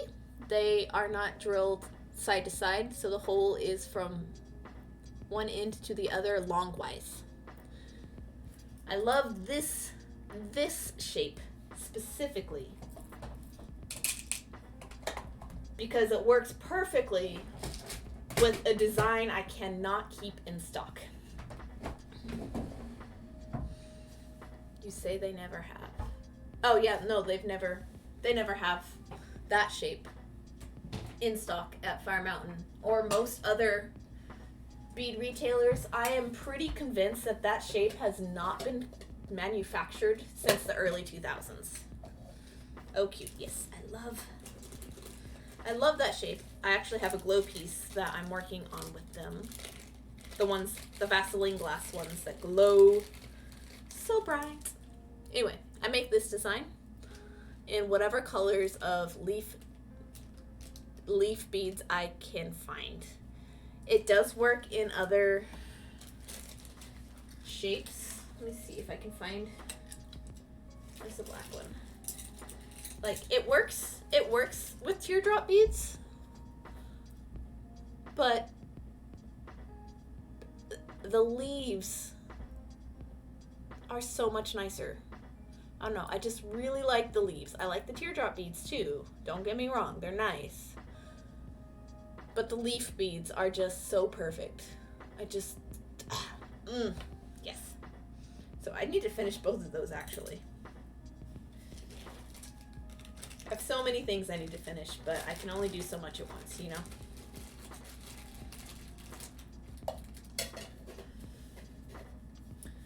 BK, I still haven't finished my glow dragon. It's the time of night I should be working on him. But here he is so far. Kaya is the one who figured out that he's actually Trogdor. I wasn't going to tell you guys, but Kaya guessed it, so here's my Trogdor. Dun, dun, dun, dun. The burning, the glowing nator. Womp, womp, womp, womp, womp, womp, womp. His consummate V's glow under black light. And so do his eyes, and so does the orb.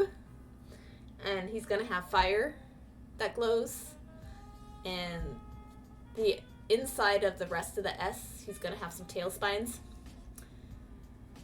Okay, yeah, the leaves better. See, it's not just me. I love the leaves. And any color I can find in those, I will get. They are 9mm by 11mm leaf beads.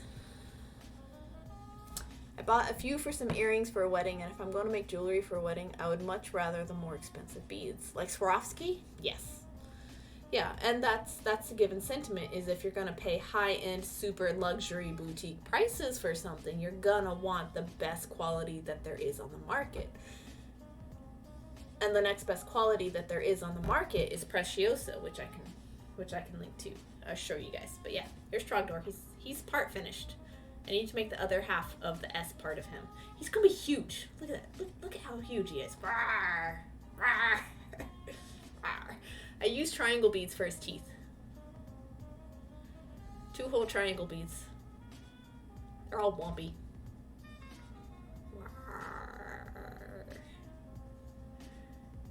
So I'm not sure how I'm gonna attach the fire to him, but yeah, he's cute. He's cute. I have to make big beefy arm. I'm so excited for big beefy arm. That's a project Ixo's the most excited for me to work on this year, is big beefy arm for Trogdor. Yeah, gemstones. How did we get on the Fire Mountain catalog? I don't even know. I've lost track of what's happening. Lots and lots and lots and lots of gemstone pages. These pages can take up your life. And then the sticker shock will make you move on.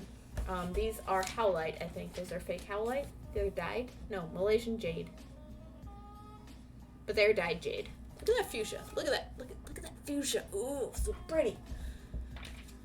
Ooh, fluorite is so nice. The photography team and the poor person who has to lay these catalogs out does a phenomenal job on the layouts. Like, the layouts, like this, just admire how this page is laid out for a second.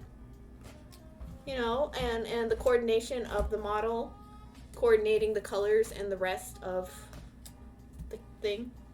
Whitney, owner of Peerless Beauty Lounge in Grants Pass, Oregon. So they take photographs of their employees and their customers in their catalog. That's part of their shtick. He's so big ol'. I'm working on a dragon right now. I have made a deal with Dawn. Like, when you were suggesting Glow Dragon, all of you guys being peer pressuring me, I made a deal with Dawn that night that if I work on Trogdor and finish him, that she has to finish hers, which she has not yet. And then when I finish the one that she bought for me, which I mailed off yesterday, she was like, oh no, do I have to finish my dragon? I'm like, well, technically the deal was for Trogdor, so no. She's like, phew. I'm like, you have time until I stop procrastinating, and then, oh boy. Oh boy. Pearls. Cultured pearls. Look at the blue. Like, I don't like working with blue, but I like looking at blue. This catalog can eat your life. I'm in it for the seed bead section, guys. Seed beads. Wait, no, I think I'm in this one. Am I in this one? I think I'm in this one. Let me find it.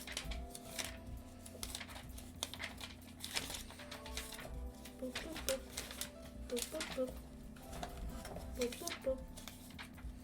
Boop, boop, boop. Tilas. More Tilas. Is it this one or is it the other one? Is that why I have two? Oh, surely I'm in this one.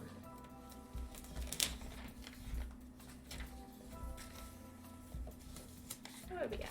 And all of the pieces you see are made by the customers and entered into the competition. So that's how they get their example pieces, is because we make them. And they pay us for it.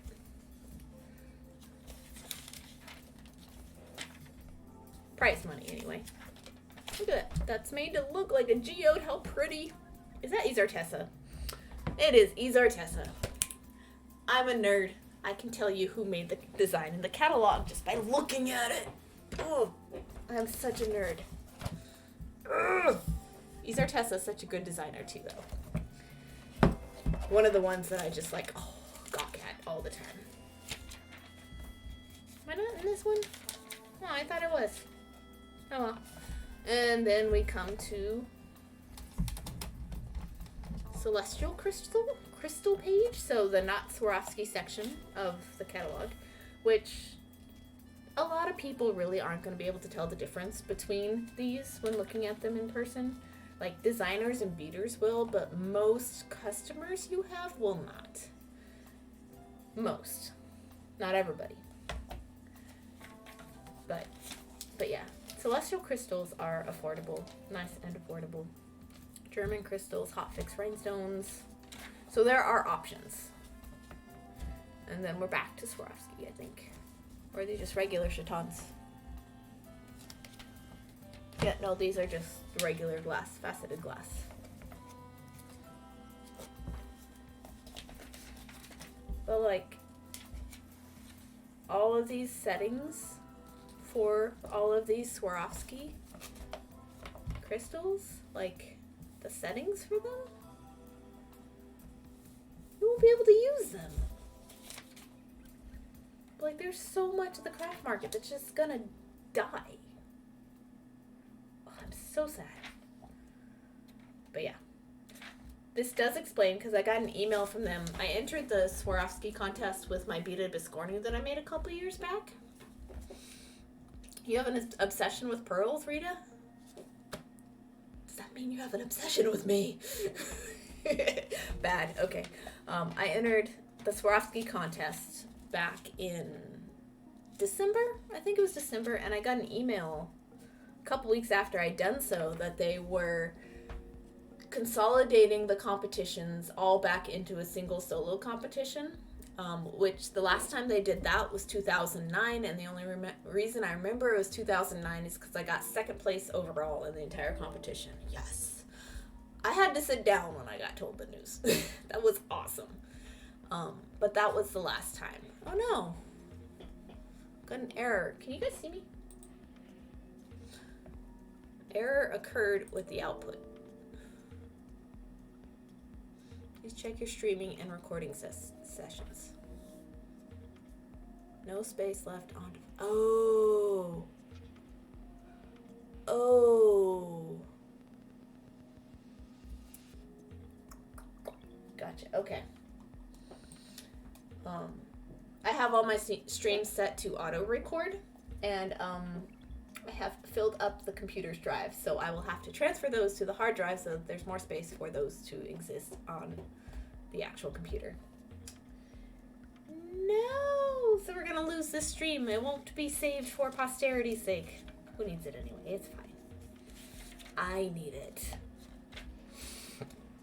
Yes, you are fine. I can see you. It's not output to you guys, it's output to the file that the streams automatically save into. It's there's not enough space on the computer anymore. My bad. My bad. I'll have to fix that. I don't know. I'm still flipping through the catalog because catalog flipping is fun. I think Ixo's home right now. I think I heard car doors and stuff. But yeah, so Swarovski put out a notice saying that they were condensing the competitions all together again, and I think it has something to do with the fact that Swarovski isn't going to be a vendor anymore, and that they won't be able to order from them anymore, so obviously they can't have a Swarovski competition and award prizes for a Swarovski specific competition if they're no longer going to be able to sell the product. How is Ixo? Ixo is good. He just finished a work shift at the mall. At least I think he did. I haven't looked at the clock. I thought I heard him.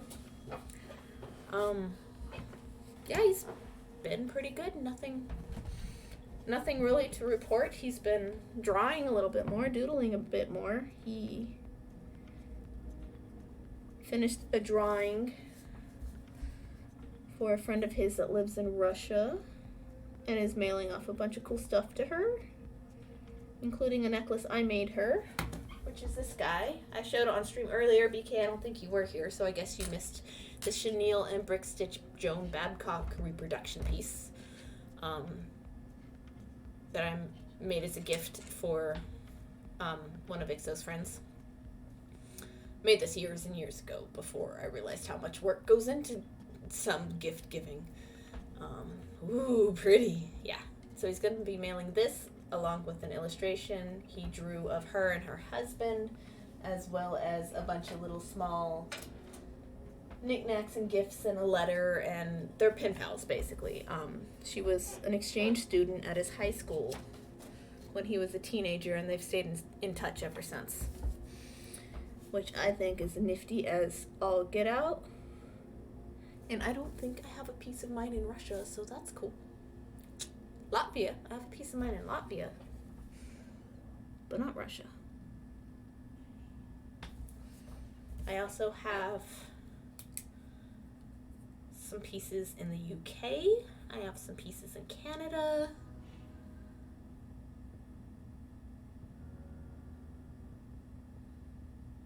A piece in Norway.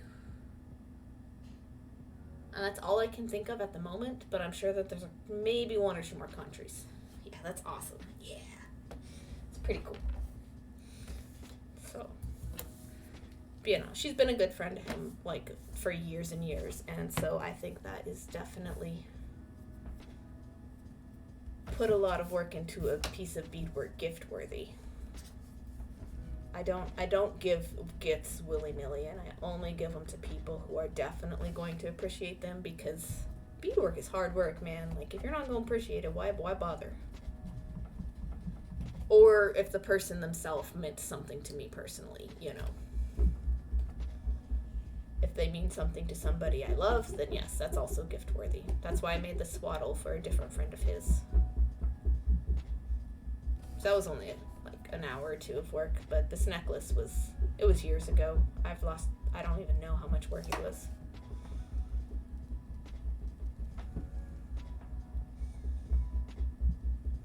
Here we go.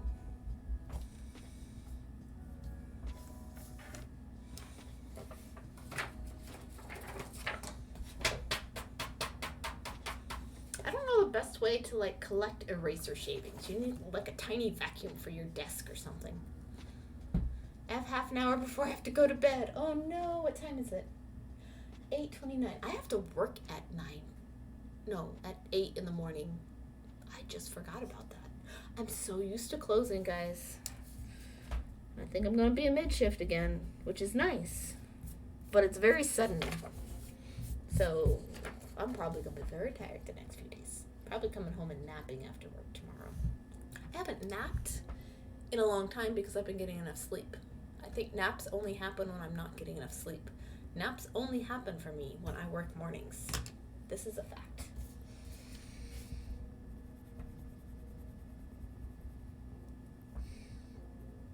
Oh wait, I need to do this, but say income on the other side. 2, 3, 4.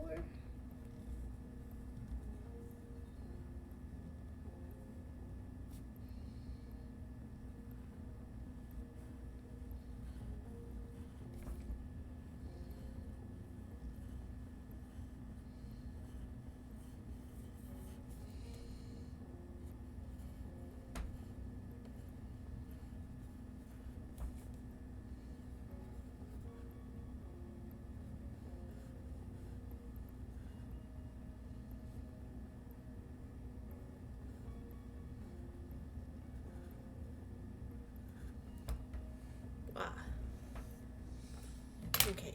I work at 7 a.m. and it is 9:30 here. I work at 8 a.m. and it is 8:30 here. Oh my gosh. What am I thinking? I'm gonna have some regrets.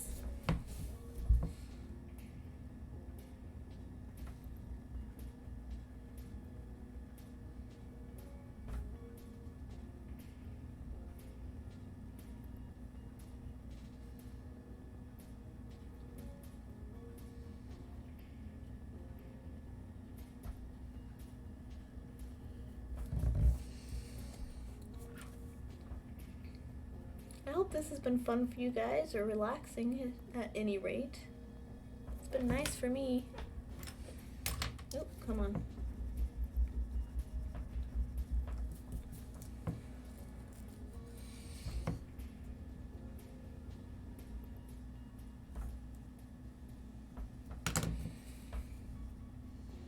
It's been different for sure. I'm not used to drawing on stream. This is new. I've only done this once or twice before. I don't remember how many times I've streamed bullet journaling, but yeah, not often. It is relaxing. That's good. You still haven't heard from Art Beads because you emailed them, right, and said that your entire stinking order was wrong. And I know it was only 4 items, but yeah, it's been 3 days since I messaged them too. I'm going to give them a few more days and then I'm going to try again. I would call them. It is a lot easier to ignore an email than it is to ignore a phone call. Just saying. Because you have to answer when it rings. Because somebody else is going to stare at you until you answer. Or somebody else is just going to answer because you didn't. So, call next. But yeah. Can't find their number. Oh. That's good. That's good. That's fair. Everybody has a customer service number. Everybody. Let me look for you. Subscribe to our newsletter. No thanks. You have an about us or a contact page. Come on.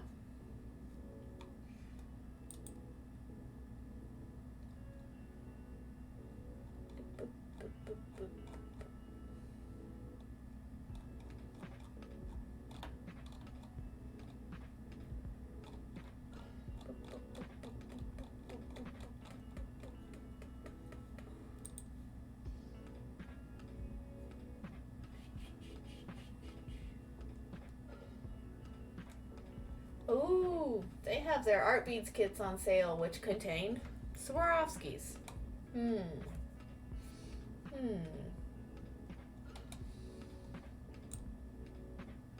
Weird. Alright, yeah, that is weird. I can't find a phone number either.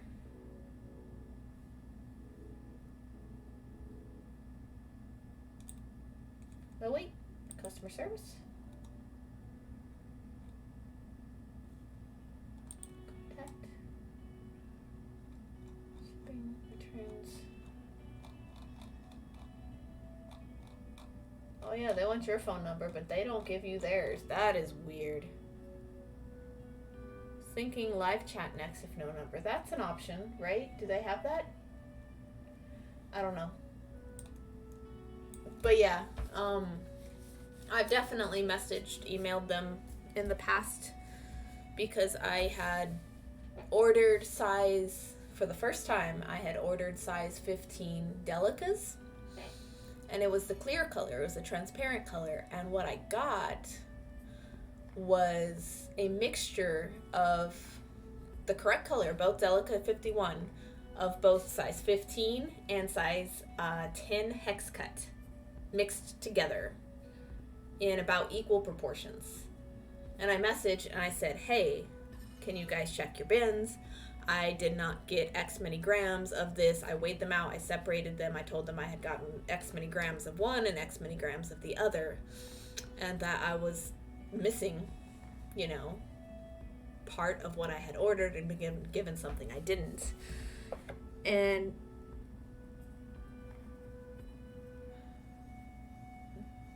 they said, okay, we'll, send you another one. And what I got was another of the same package, half of size 15 delicas and half of size 10 hex cuts. When I had only ordered the delicas, Well, they're delica hex cuts too, so they're all delica. But unfaceted is what I had ordered. And then I messaged them again saying the same thing. I'm like, hey, can you really check your bins? Because this is what I received. And I attached a photo to the email, and they're like, the bins are in order. And that was the response I got. I'm like, okay. But they had refunded me when they had sent the second package. So between the two packages, I did get about 3/4 of the amount of what I had ordered. Which is dumb. So I would definitely keep at it, keep trying. Like, as many sales as Art Beads runs, their order fulfillment is not up to par.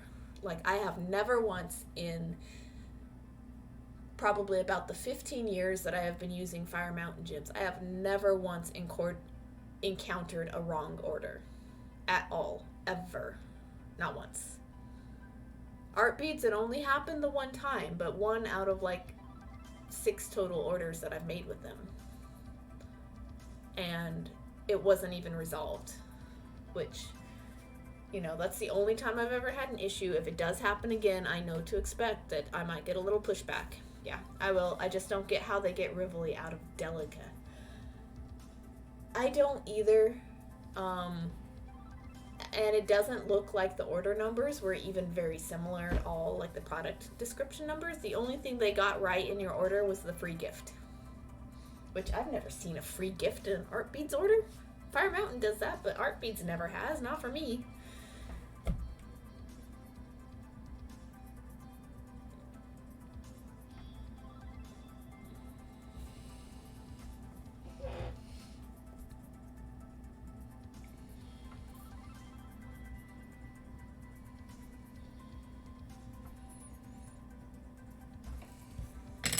But yeah, I would definitely keep checking back, keep keeping on them until you get what you ordered or you get fully refunded, or both.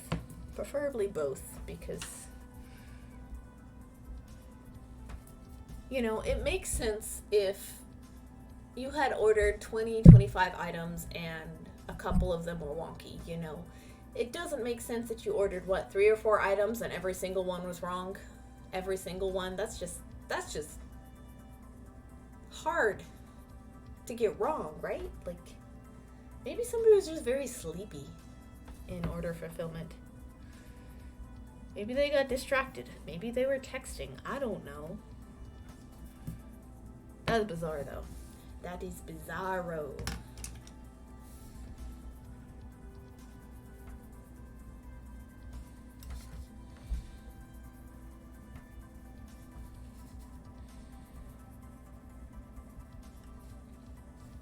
I don't understand. The first time I ever used Art Beads was about, I think, 2014. Lavon Peters, who was working at Beadwork magazine at the time, had just out of the blue one day spontaneously contacted me and said, hey, do you want to be part of the bead soup challenge? And I'm like, heck yes, but why me? She was great at what she does. She's still in marketing. She does something else now. And she's the only person on the beadwork team that ever felt like they responded to you as a person in the times that I have contacted them, which is nice.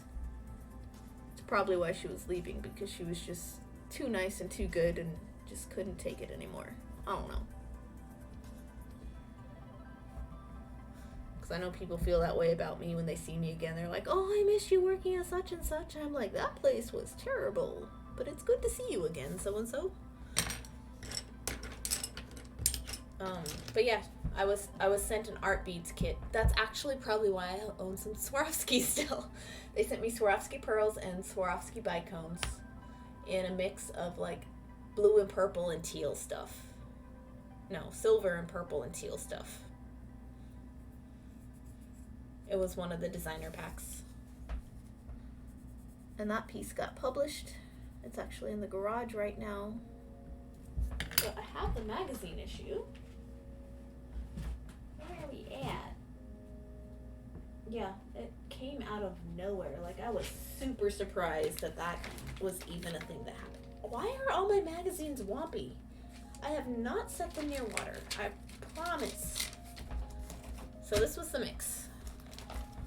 It was, yeah, Swarovski pearls, Swarovski crystals, some beading wire, a couple colors of wire. Ooh, yeah, more wire. Couple of component-y things. Yeah, that was my piece. I made a beaded roller coaster. Ba-dum. Do-do-do-do. Because I was like designing a necklace something, and Ixo was like, hey, you're getting published for this. Why don't you think outside the box? And I'm like, oh. And so I made some beaded beads, and I learned how to do Viking knit with my Lazy Daisy tool. This was back when I had a studio downtown. I remember because that's where I made this piece. But yeah, some of the other stuff in there turned out nice too. Like Patty Parker's piece. And then Kathy Hyder and Barb Switzer, who were editor. No, Kathy Hyder was the reader as well. Barb Switzer was an associate editor. Their things. But yeah, turned out nice. I did a good job. And that's probably the last time I've made beaded beads outside of like the orb for Trogdor. Ooh, I'm so glad I rearranged this shelf down here because I can actually reach in and grab any magazine I'm talking about. Ooh, haha. And any beading book and any like piece of paper and journal and things. Man, kudos to me for thinking to rearrange stuff lately. Oh, I really don't want to go to work tomorrow. I've really enjoyed having 8 days off. I want more. I want all of them, but I can't.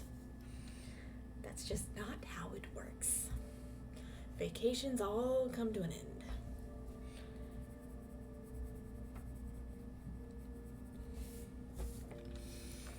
But it's only 5 hours tomorrow instead of like 9. Ooh. And theoretically, I get a break. Maybe one. That'd be nice for once. There we go. Ta-da! And ta-da!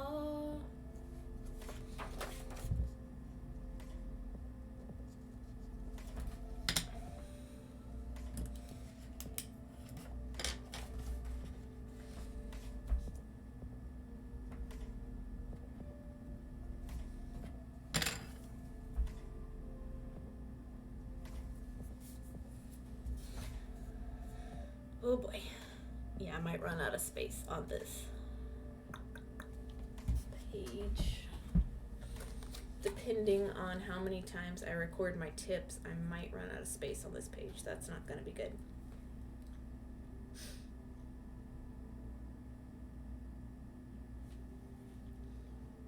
I'm trying to remember what things I write. I always have to refer to my old one. 2, 3, 4, 5 source.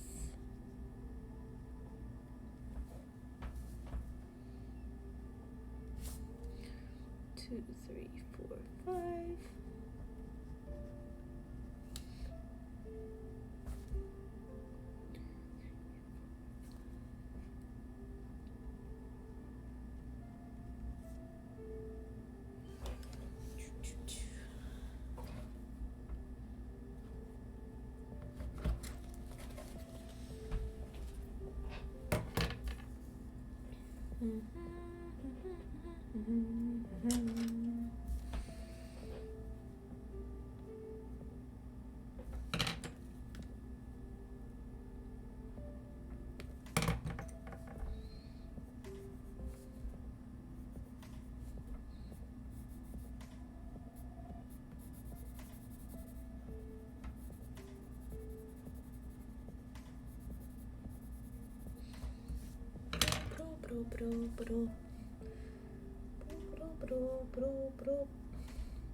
Ooh, I am getting hungry. I'm probably gonna have to end stream soon so I can eat food before bed.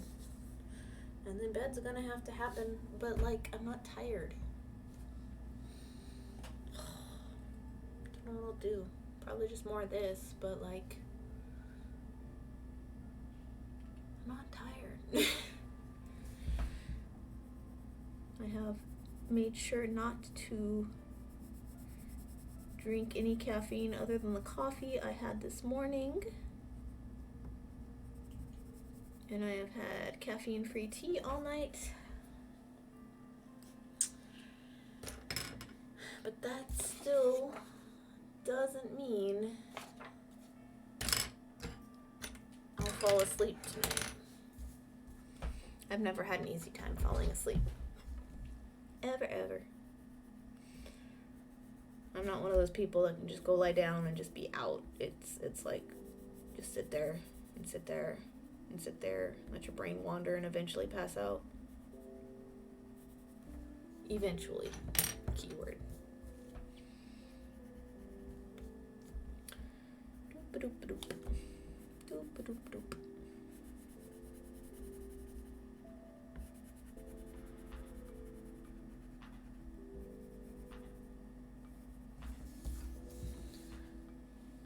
Alright, so date, where I got the money, what type of money it is, deposit cash, dividends sometimes, because my savings and checking both have dividends on them, very rarely, but it does happen, and then however much it was matches the front. But I also have another section here that goes on the back for my savings account. I need to line that up.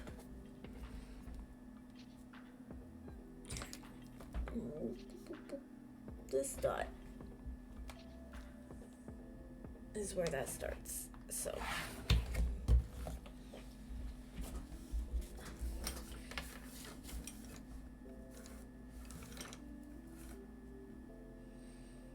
the other frondy thing didn't go in and out and in and out and in and out, but it could.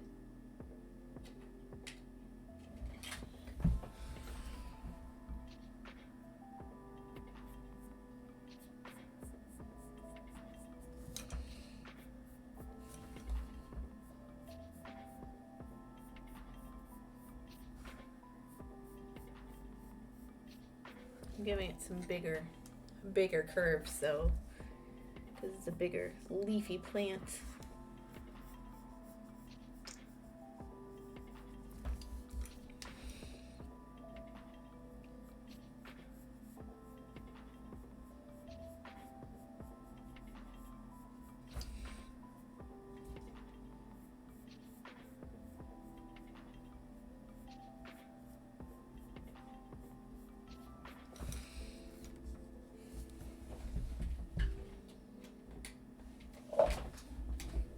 And these are in sets, so.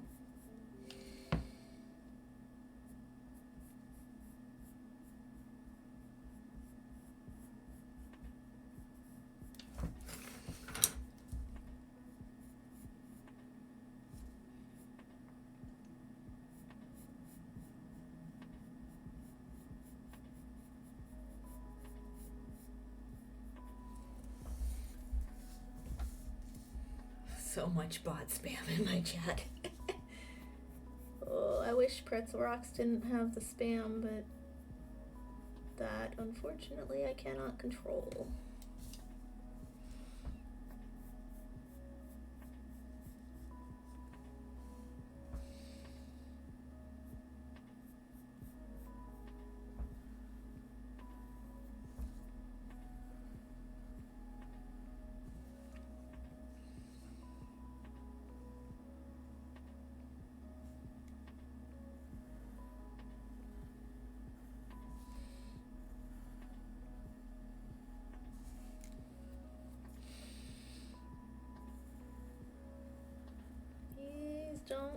it look right, but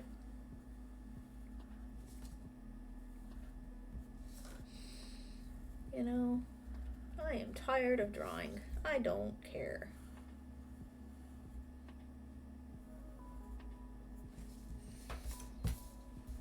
Especially the gap there, but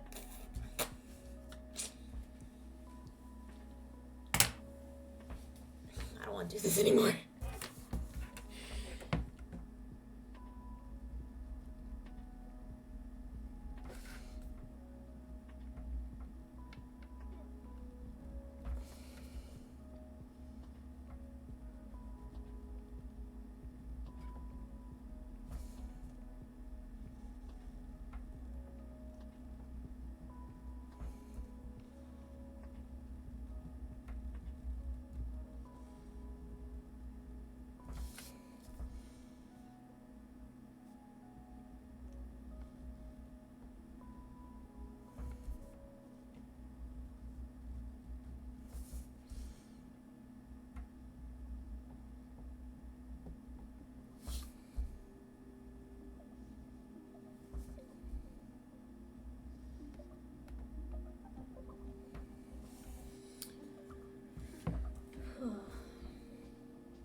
What if I did it a little bit closer here?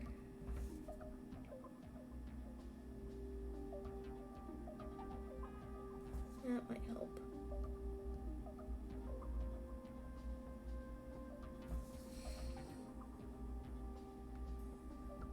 Nobody said that the lines you drew are the lines you need to have in ink. Nobody said that.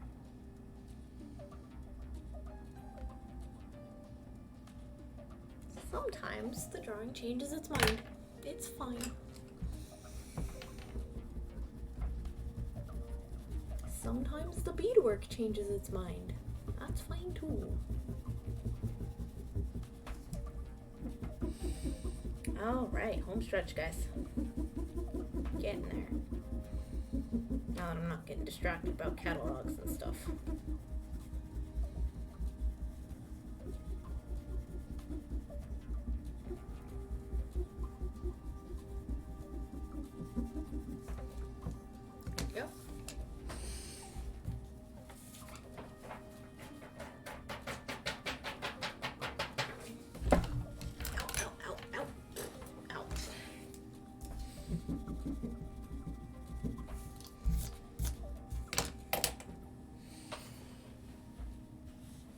Sit on the other foot then.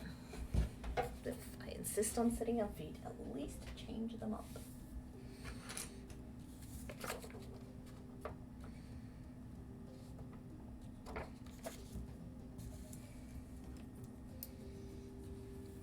Okay. Is the savings?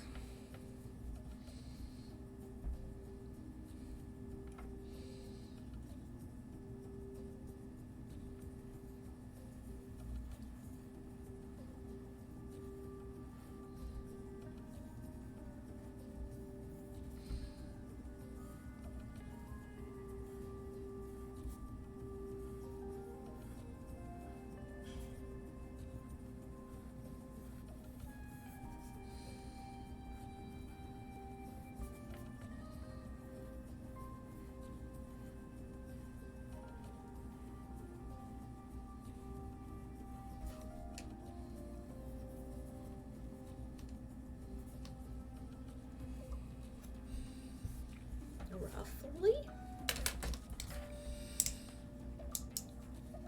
But so much of it's gonna be obscured. Oh well. It is a big doodly. Doodly doodly doodly dood.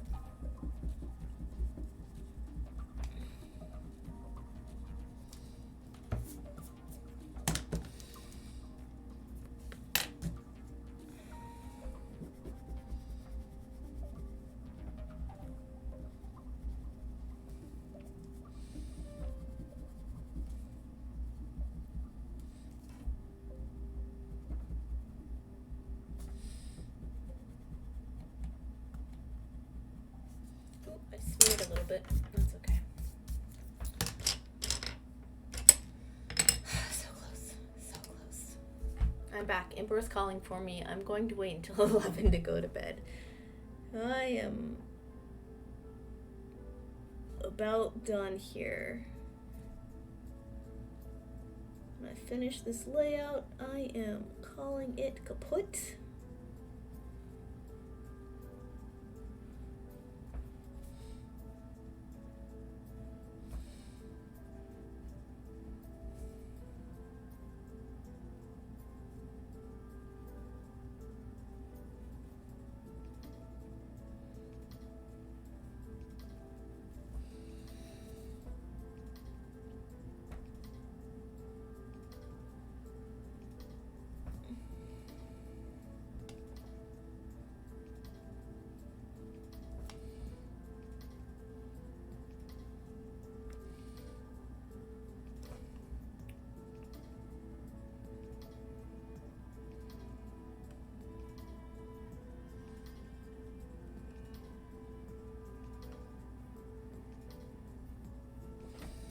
My handwriting got bigger for each one.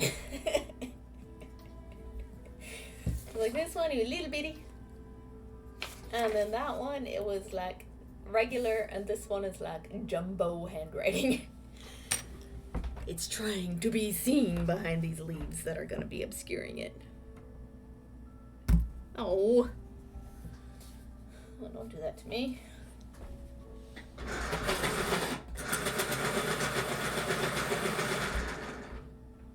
Come on.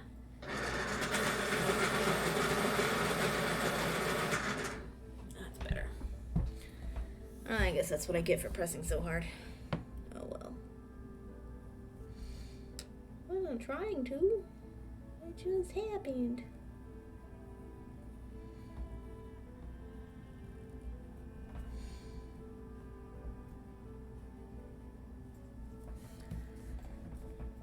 Just two colors of orange in here, making it a nice orangey orange.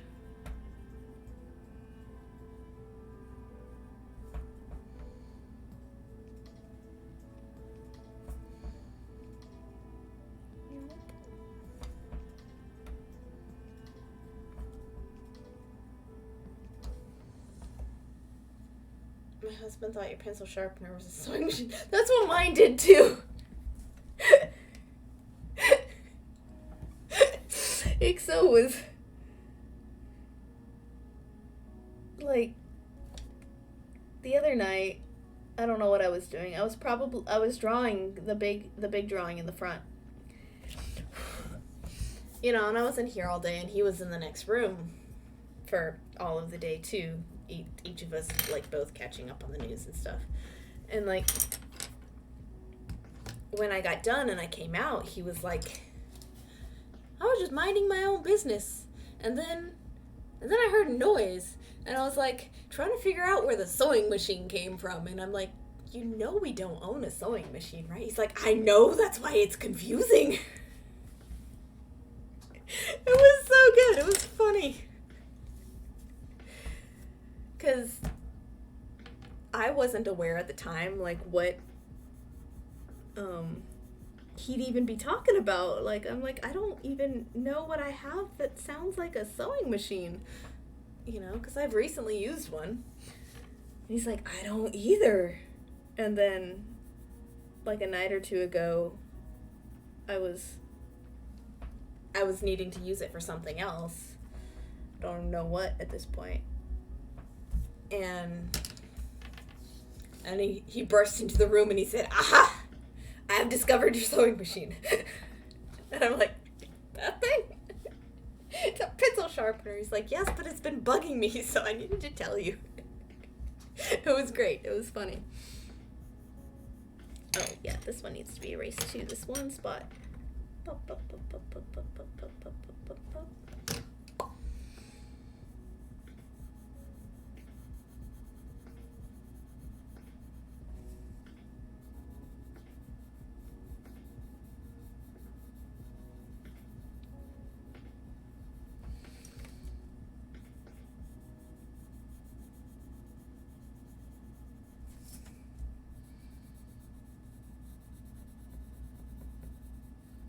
What is on the other side of this paper? What is stuck to the paper? Oh, I'm like drawing on top of old shavings. Something's stuck there. Something's sticky there. Weird. Yeah, I am definitely hungry. I'm a little tired, but I'm not like bedtime levels of sleepy yet. I'm just like overdrawing. I'm done. I'm over this. It's like taking 4.5 hours to do a page and a half. Like, no, it shouldn't take this long. But we all know that stream is a time suck, so everything takes 100 times longer when you're filming it.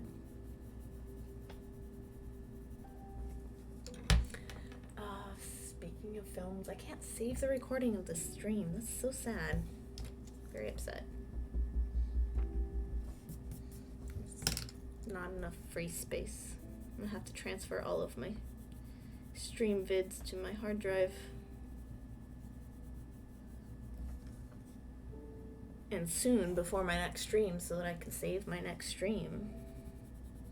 Because I want to upload all of them, one at a time, obviously, to YouTube at some point, so I can have an online archive for people to go back and see what my first streams used to look like years down the road, you know?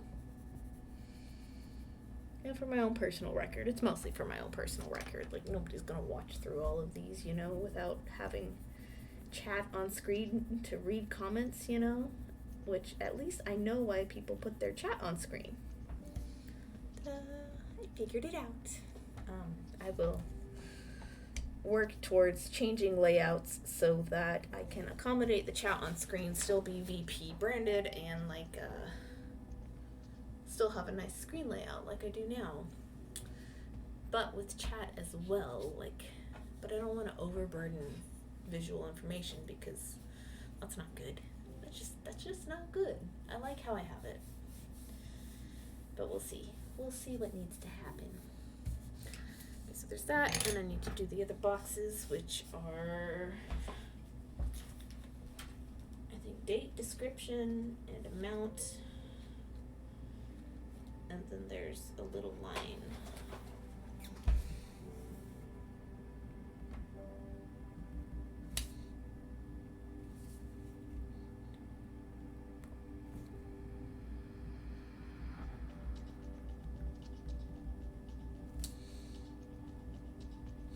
And this is mostly just transfers into and out of savings. So I don't do very many of those a month. If you're like, man, you didn't give yourself any space for savings, I'm like, well, the things I record are like how much I put in every week. When I get my old paycheck, I transfer the balance to my savings, and then how much I take out for bills and stuff, which isn't a heck of a lot. Okay, I'm not tired yet either. That's why I was like, oh, I can't sleep yet. I'm so used to staying up late. Early mornings are so hard when I only do them once a week. Yeah, once a week. Yikes. I haven't, like, tomorrow's 8 a.m., so I don't really consider that early morning. Early morning I consider anywhere from 4 a.m. to 6 a.m. 7 is kind of that middle area. 2, 3, 4, and 5.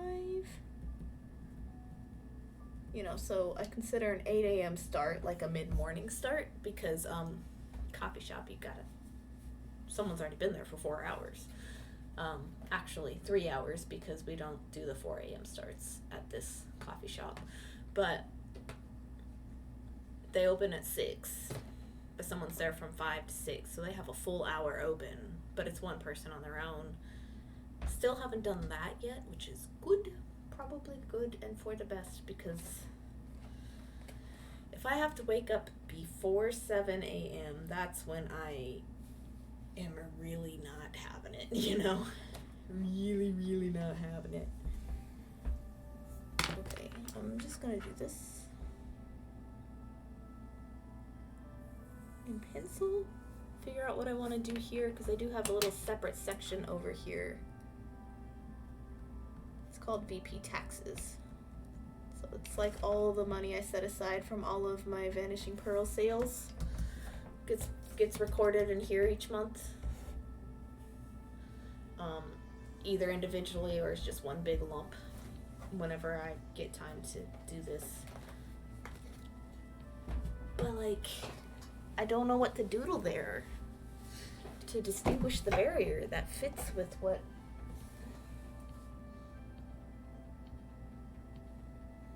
I've had so far. That don't make sense. I'll probably just do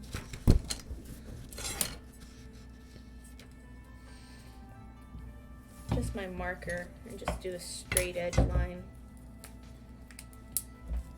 I don't want to get too terribly complicated at the end of this when I'm already tired and done and don't want to do anymore.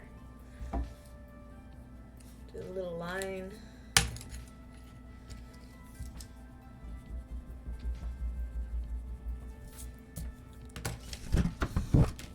To do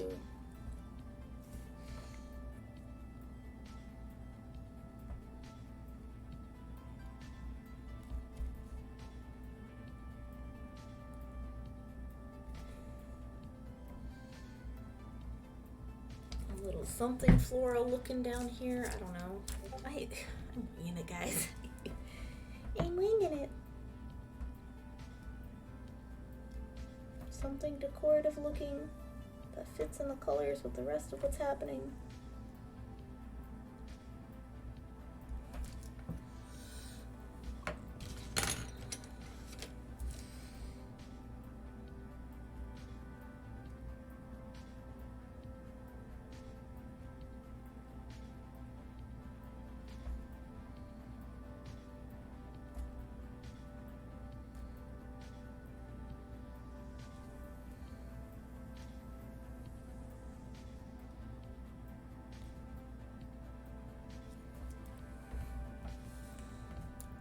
Just a little tiny baby decorative border or something.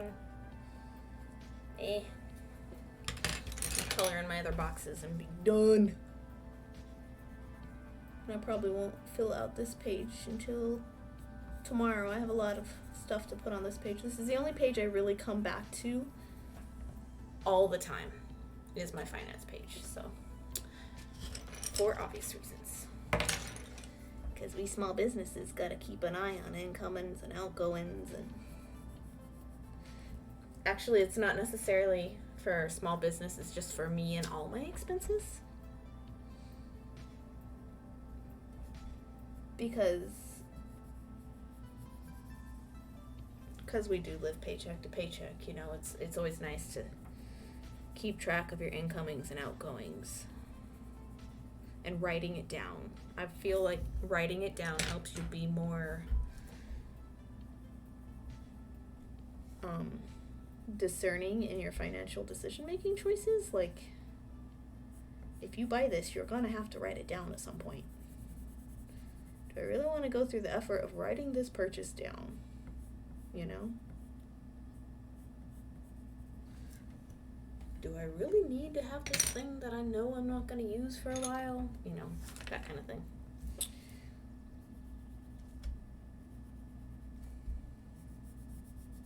Was this just an impulse purchase? Because if you don't write it down that day, you're going to have to write it down several days afterwards, you know, and take up more time later. I'm not saying I'm perfect, because I am not. But that's just one of those things.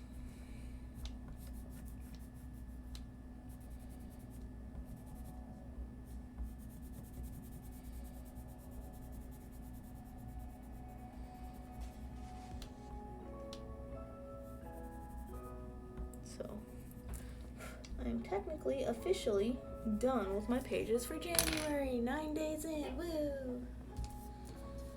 Yeah, I'm probably not getting that complex anymore this year. We'll see. There's expenses. That border is so huge. I'm not used to such thick borders, but there's always like gap space at the bottom, so I suppose it evens out the other direction. And then there is income for all these lines. It's about 15 or 20 lines, you know. I only get 4 or 5 paychecks a month, depending on how many weeks there are, plus whatever. This is also for other sales and stuff too. And then what's coming and going in my savings, and then like my little tiny section for me, and that's it. That is what this is the bulk of what I care about every month. I always make a page like this. It's not always this pretty, but I always make a page like this. It's only this pretty because the first page was this pretty. But if I make just one really, really pretty page every month, then here it is, side by side with the calendar page I made earlier. Is kind of nice.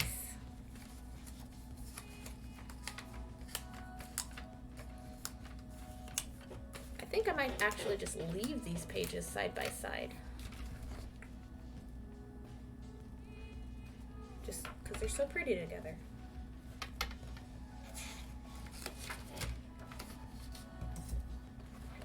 And then the other pages I use this month are going to just be my note page. And then my to-do list page, this is leftover to-dos from December. Let's see if I finished any of these.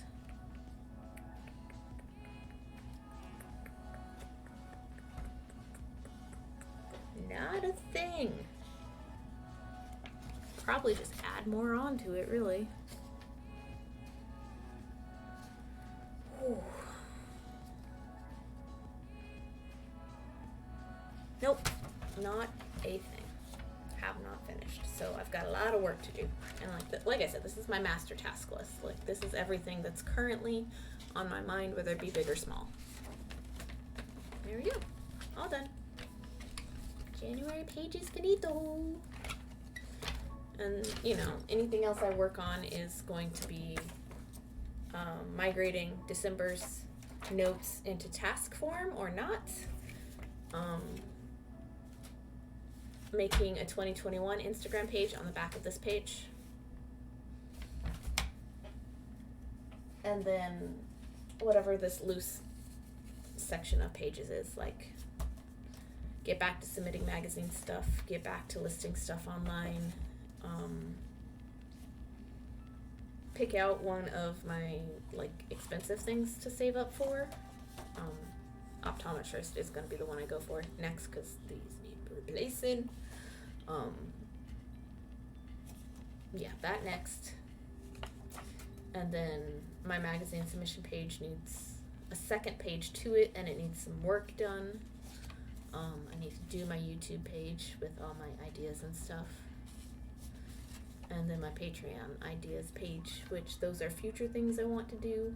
But if you don't start them now, they're always just going to be in the future. And then I guess quickly before I get off stream, I can go through like my backup stuff that I have on hand. Yeah, I have like an old pattern that was from a bracelet I designed. Was the bracelet, and then other ideas for it. But all of these are like the Happy Planner weekly stuff. I don't like it. I just use each one as a doodle page. So like an idea for beadwork, and then I doodle in whatever I'm doing. So, you know, I have several done, or a couple done. So like a bobby pin and just little tiny miniature doodles. And I try to fill those in fairly often. I've kind of slacked on it the last few months, but all my bead ideas are at the very least written down. Eventually they get doodled, and eventually after that they get made. Nice. I may take up journaling this year, but I'm not sure yet. Maybe not. I did a hand turkey one year. A random hand turkey in there. This is where all my color palettes live. If I ever am in need of a color palette, I just look and see which one of those applies. But back here, my trapdoor. is my pages to migrate page. So pages I need to finish. A list of those on here. Yeah, there's a lot of ideas going on there. But I have a miscellaneous e-commerce business ideas and stuff page, a contest entry page, miscellaneous art stuff page, digital stuff to do page, books, TV, podcasts I want to play with, probably video games, music, all media is going to go on here. Like this one. Yeah, like this one. Stuff to do around the house. That list actually never gets very big, so I might not even make a page for that. Gardening ideas and tasks and things. Bead bag. This is all the stuff I want to buy. Seed bead reamer, screw punch for poking holes and thick materials, embroidery scissor sharpener. Really what I need to do is I need to go through this list and add everything to my Fire Mountain cart. My Fire Mountain Gyms is where I have my digital cart of stuff I want to buy. They have a save for later option that is on the same page as your shopping cart. Like they also have wish lists and you can make your lists, but I like the save for later option because you can scroll down underneath your active shopping cart to see what you have like bookmarked for later. I need to clean that up as well, but I need to combine this with that, really is what needs to happen. And anything non-Fire Mountain Gyms I think needs to go on this list. Tutorial ideas and stuff, and a list of tutorials to make and get around to, which goes hand in hand with the magazine submission page, because anything that didn't get accepted there needs to be made into a self-published tutorial from me. This is at the very back because events are kind of a no-go right now. I didn't even finish inking out my page. That was under construction. And this is on hold. A lot of these might not exist after COVID. I'm pretty dang sure most of them won't. So I was looking up events within driving distance of me. So anything 3 hours or under. That's Oklahoma City to Dallas. That whole area, because I was trying to get back into the craft show market and stuff. But yeah, we're not going there. I'm not going out to do shows unless I am vaccinated, and who knows how long that will take. Oh, I have a pen pal page, saving all my stamps and stuff. Oops, don't look at this page. That page it's going to have addresses on it, so don't look at that. Sorry. Yeah, that's everything. So my active pile of pages that I'm working on all get put in here in pretty much the order that I need to mess with them. So I need to set up an eye appointment, so that one goes up in front, and then I need to migrate all this other stuff and then get back to magazines and stuff. I work on pages that are finished first, and then unfinished pages go last.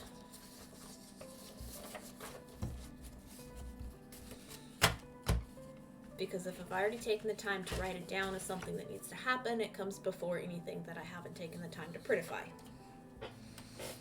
And that just slides into the folder here. That is why I made a cover out of this folder, is because it's cheaper doing it that way than buying any Happy Planner accessories. And in the back is all my receipts for the year, and this is all my 2020 totals for the year that I still probably have to do stuff with.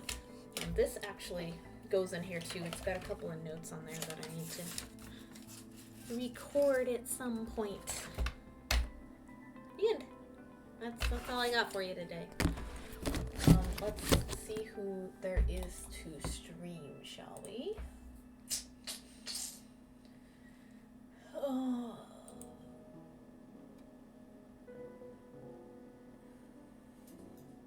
Ramen is awake, which is good on the other side of the globe. I don't know who's making stuff. What's happening?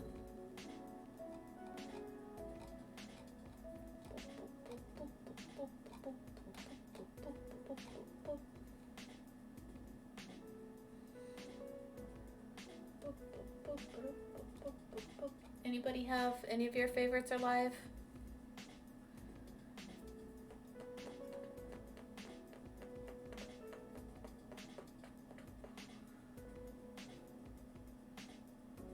What is this?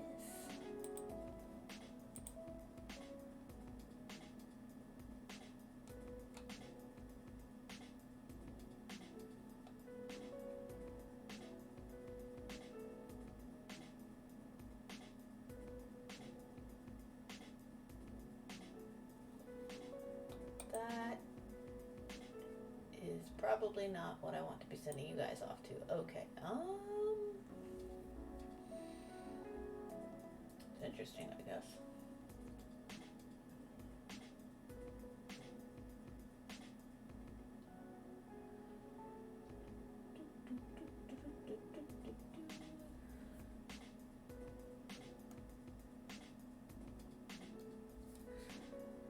Any ideas?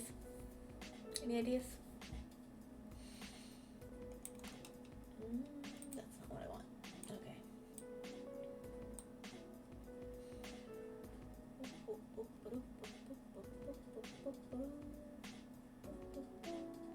I'm probably always gonna default to Jewelers, and we have a chain mailer, it looks like. Let me see who this is.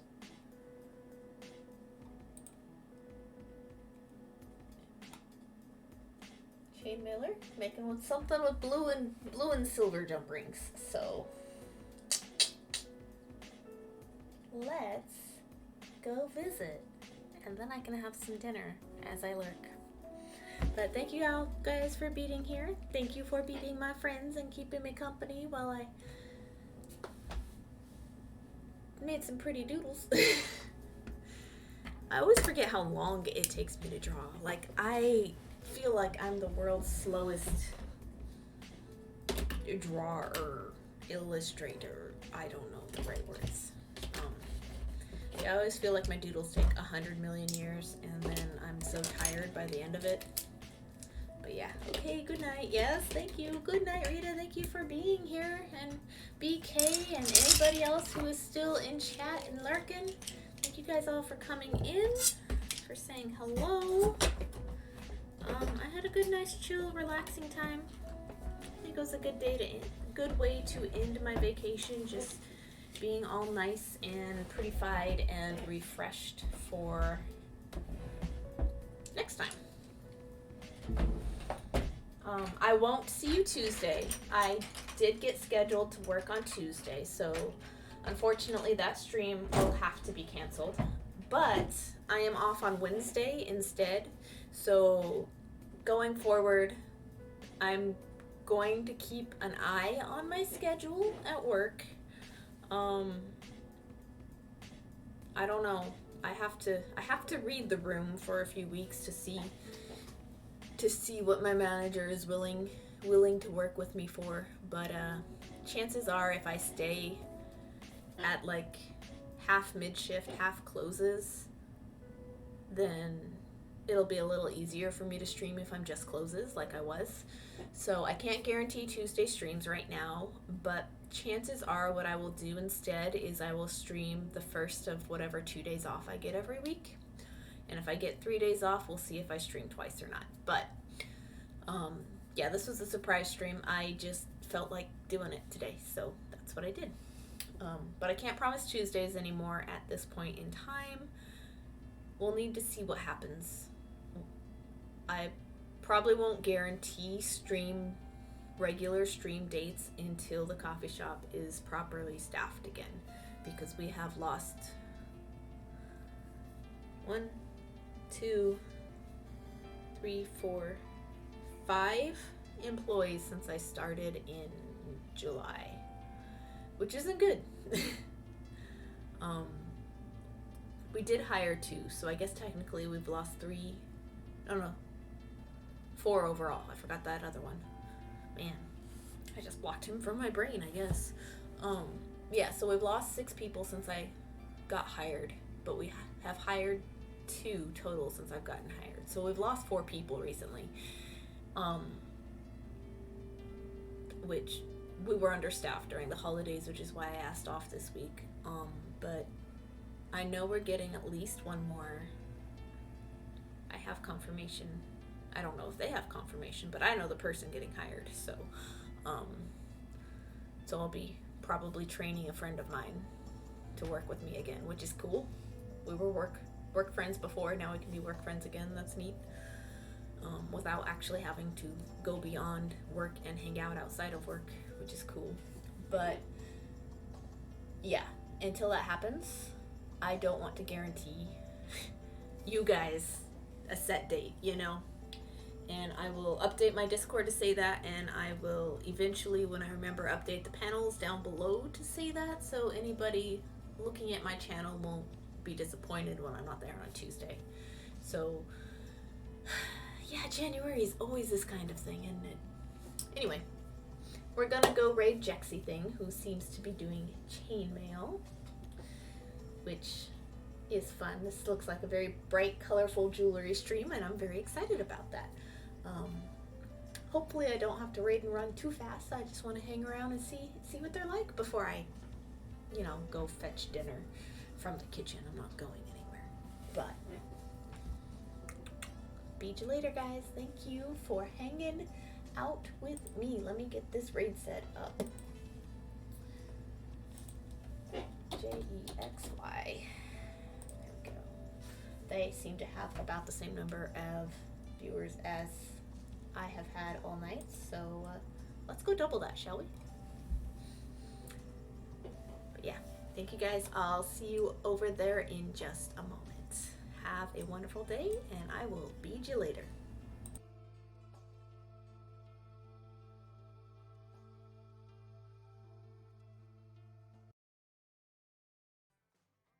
So I'm hoping, like, April or so. Holy goodness!